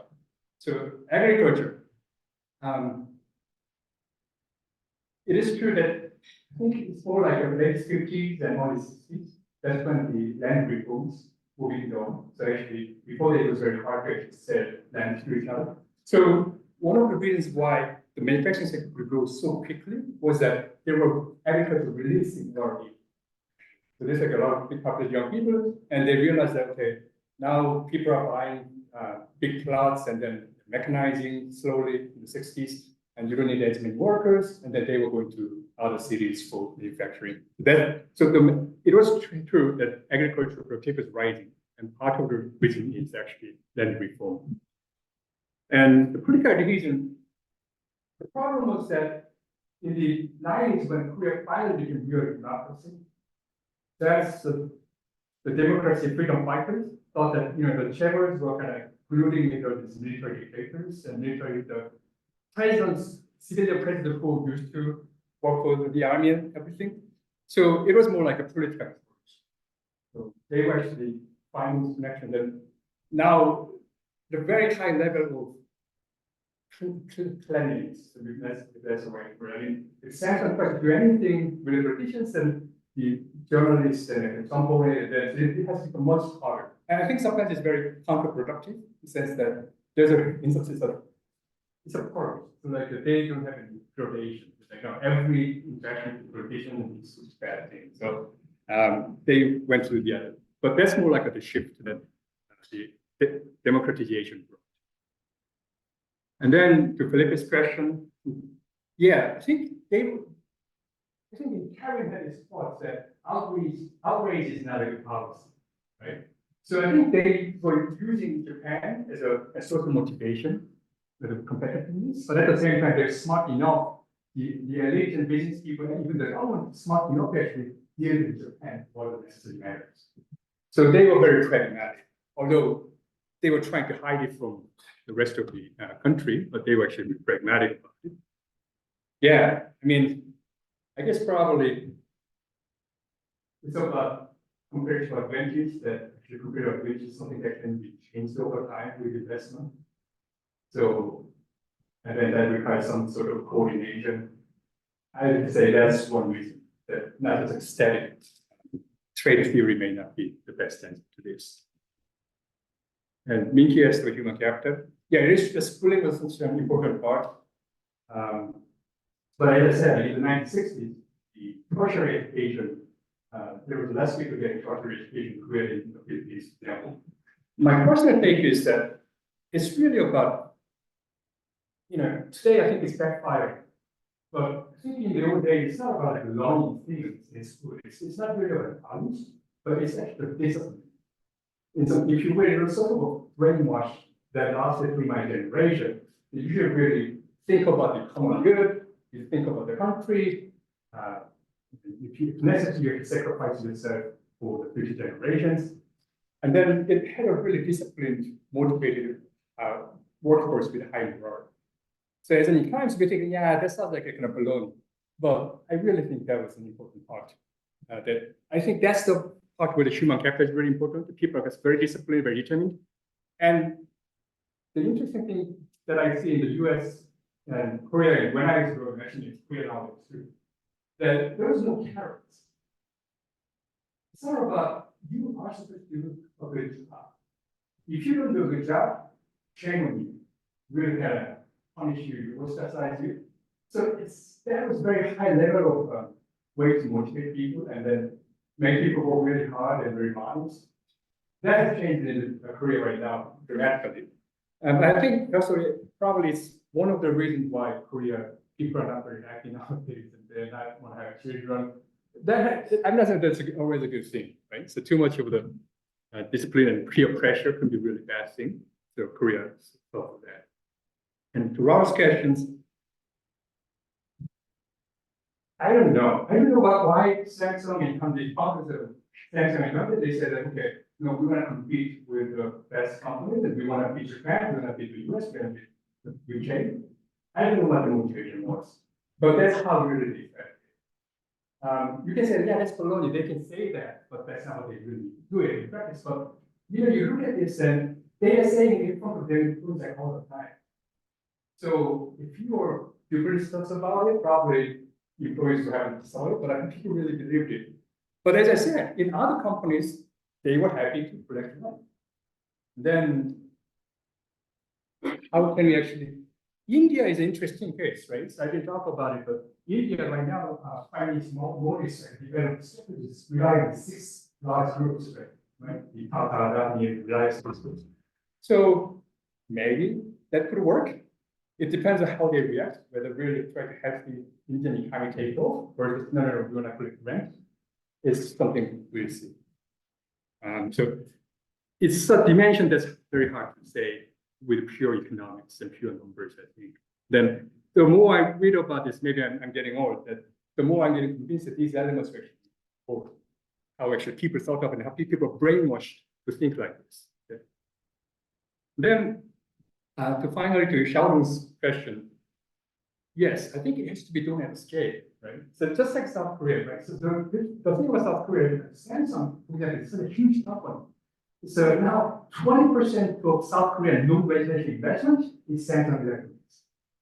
So they become so big, they're so productive and so big, so it's kind of an aggregate effect. And of course, they have all this downstream, the upstream downstream effect, leakage effect too. In China, yes, they are really ahead in solar and batteries and electric cars, but those are like a 3% of GDP.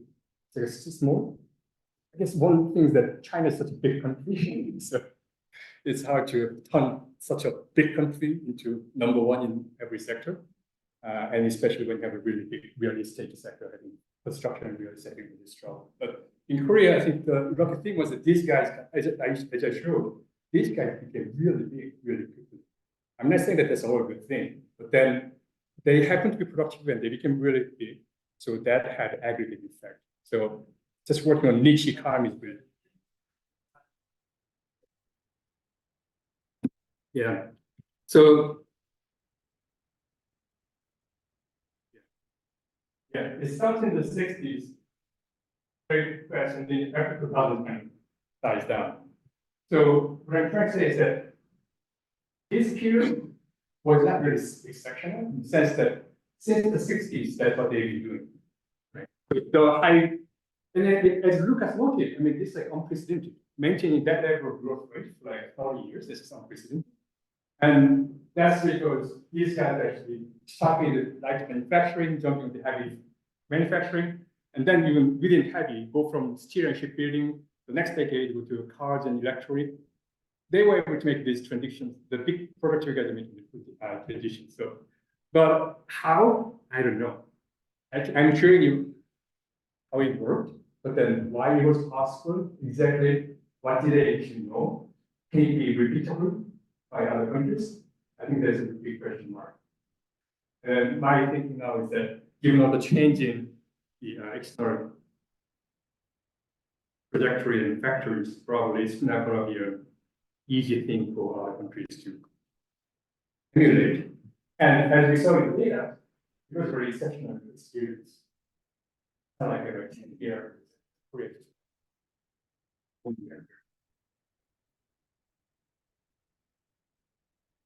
I'd be happy to stick around now and over dinner to answer more questions. Thank you so much.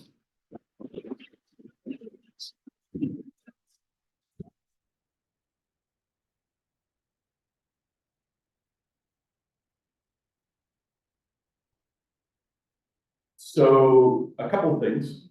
First, I think that brings us to the close of the two-day plenary workshop, but there's more coming tomorrow. But since we have a lot of people here. It starts up tomorrow. Yeah, that's as a teaser or a trailer preview of coming attractions. Felipe is going to be presenting tomorrow. Is it Bob's last paper? We think it is. Who knows? In any event, so we look forward to seeing many people here tomorrow, but I know some people have to leave. So two things I just wanted to do first. For tonight, It is at 6 and bus is at 8. dinner is at 6 here on campus. Bus leaves for the hotel at 8:30. Thanks. Couple of things more. First, for those who weren't here previously, we're just going to keep saying this over and over again because we're happy about it. But we should just the STEG program, for those of you who haven't heard yet, we've been told we're being renewed for another 4 or 5 years. So that's something we're very pleased about.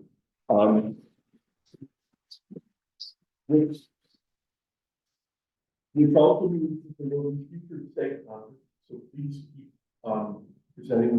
submitting papers, presenting papers, and also give us a chance, and it won't be the last chance because we'll do this again tomorrow.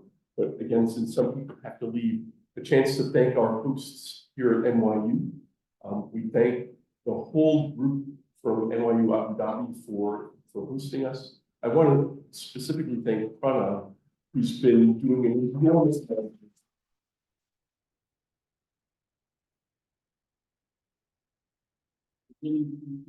But the whole team, of course, and as colleagues who participated in the workshop, I think one of the great things about doing this here has been that we're able to tap into a really strong group of development economists who are already here. So thanks to, I don't remember how many of you are on the program, but on the program in the audience, it's just great to be here with a department that's been thinking a lot about these issues and has a strong group. So thanks to all of you. And then I just want to say, because this is Joe's job, but thanks Youngs for a fantastic keynote that really, if we're going to wrap up the STEG plenary, Youngs has almost disappeared. He's now sitting, hiding in the corner there. He hasn't actually climbed up into the upstairs loft seating, but just to say, if we were going to end the plenary part of the conference on any note, I think this is exactly the kind of both in substance and in tone and in terms of raising questions for micro and macro development. I think this is fantastic and a great legacy, a great way to honor Bob's legacy to have the first Lukas lecture cover these topics in this way. So another round of applause, please, for y'all.